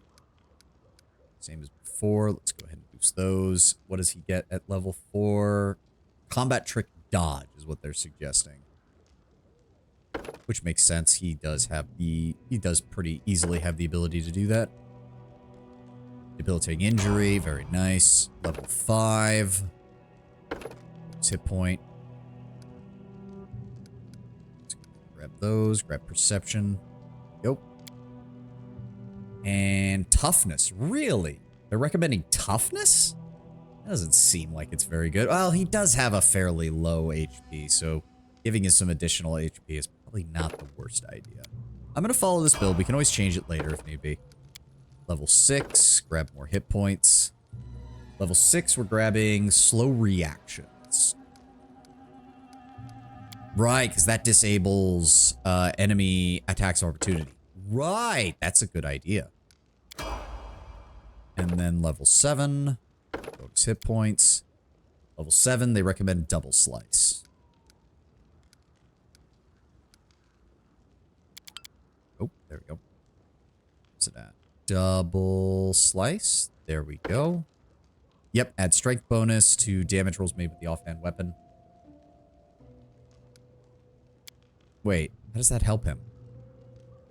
Add your strength bonus to damage rolls made. You normally only add half your strength monitor damage. Oh, okay, so it's gonna... Okay, I see. I think I see what we're doing with this. On level 8, we're gonna grab combat trick outflank and dexterity +1. Also boost his dexterity even higher. What did it say? Combat trick outflank. Right. Where is it? Wait. Why can't he get combat trick again? That doesn't make any sense. Huh? Why can't he get another combat trick? Oh, wait, what? Did that... Okay, that must have been a change from the Call of the Wild mod. That must have been a change from the Call of the Wild mod because... Yeah, Rogue cannot select an individual talent more than once. Really? That's weird, but okay. Huh. Okay. We can't... Is there any... What is the next version of this? Nope, those are all advanced talents. Can't do that. Yeah, no, he's got... Yeah, okay. I have no idea what we can use for that then. We could go with a skill focus. We could go with... Minor magic. No. Fast stealth. A bleeding attack. Bleeding attack's fine against anything that's living. Alright, that's weird. I didn't realize that that was even a thing that happened with them. But apparently, it is. Also, OBS is currently minimized, so I cannot see the chat. Just give me one moment to get through doing this. So this is level 9, improved 2 weapon fighting, obviously. And level 10, advanced talents. Go. And they suggest crippling strike. An opponent damaged by their sneak attack also takes 2 points of strength damage. Oh, and that stacks. Oh, that's good. Because he gets a lot of attacks. There we go. Okay, pulling OBS back up. Technically, you're not supposed to have more than one combat feat rogue talent. Outcat had so few rogue talents, they ignored that rule. Ah, well, Call of the Wild added it back in, so... That's, that changes that build a bit. But still... Knock, knock, here's. So yeah, he does have a plus 17 on his BAB, plus 12. He gets 4 attacks around with the Kukri, so we just need to get him... Again, I know for a fact there are some good Kukris in this game. Specifically for him, I just don't remember where you get them.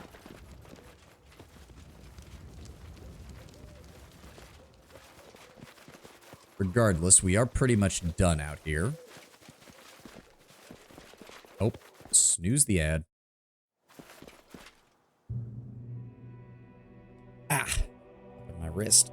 We've only got like a minute left. I don't really think we can do anything because the shrine to Lamashtu is down here. But it has to be on the first day of the week. Which, I don't even know.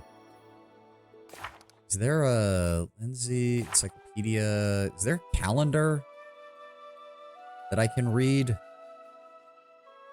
No, there isn't. Character, spellbook.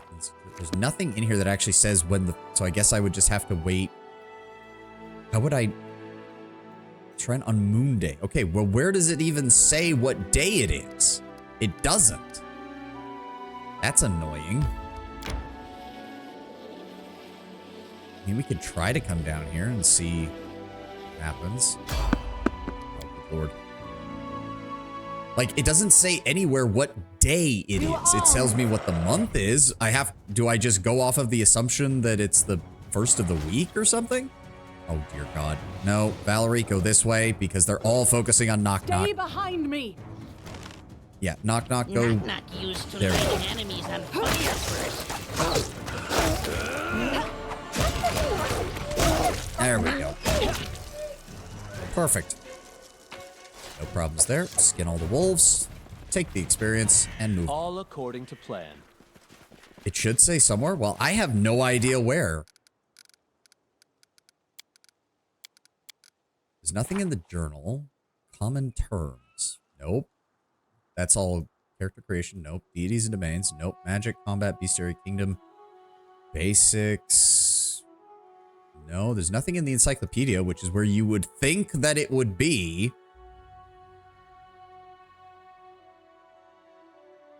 No. Map. Doesn't have anything about a date. There's nothing in any of these about a date. There's obviously nothing in the inventory. In due time. Yeah, it just says date, the 29th of Abadius. It does not give...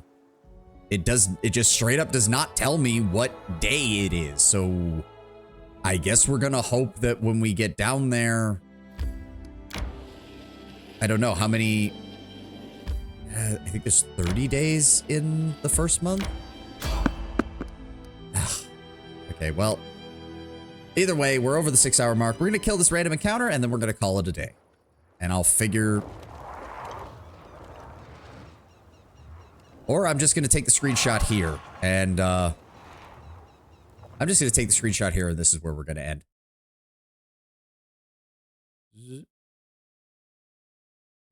First things first, tomorrow, we'll be fighting a fire elemental. But until then, thank you all for being here. Thank you all for joining me. We've actually made some decent progress, so this will be fun. I don't like staring at this thing.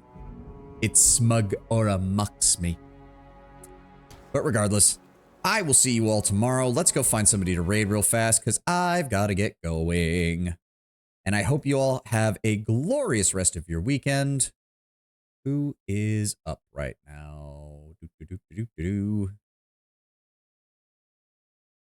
Oh, is that Lily? Lily Goth? Oh, she's reviewing her own Pokemon Monster Girls. Sounds like a good time. They're gonna go ahead and raid into Lily Goth, aka Kinky Mation. Top of the line fucking Rule 34 artist. She's a really good one. If you've seen either her not safe for work stuff or her safe for work stuff, she does some really good stuff. She also did her own 2D VTuber model, which was really, really cute and really, really well designed. So we're just going to go ahead and raid into her. Thank you all for being here. Thank you all for joining me. Hope you all have a wonderful, wonderful rest of your day. And I'll see you tomorrow for more Pathfinder.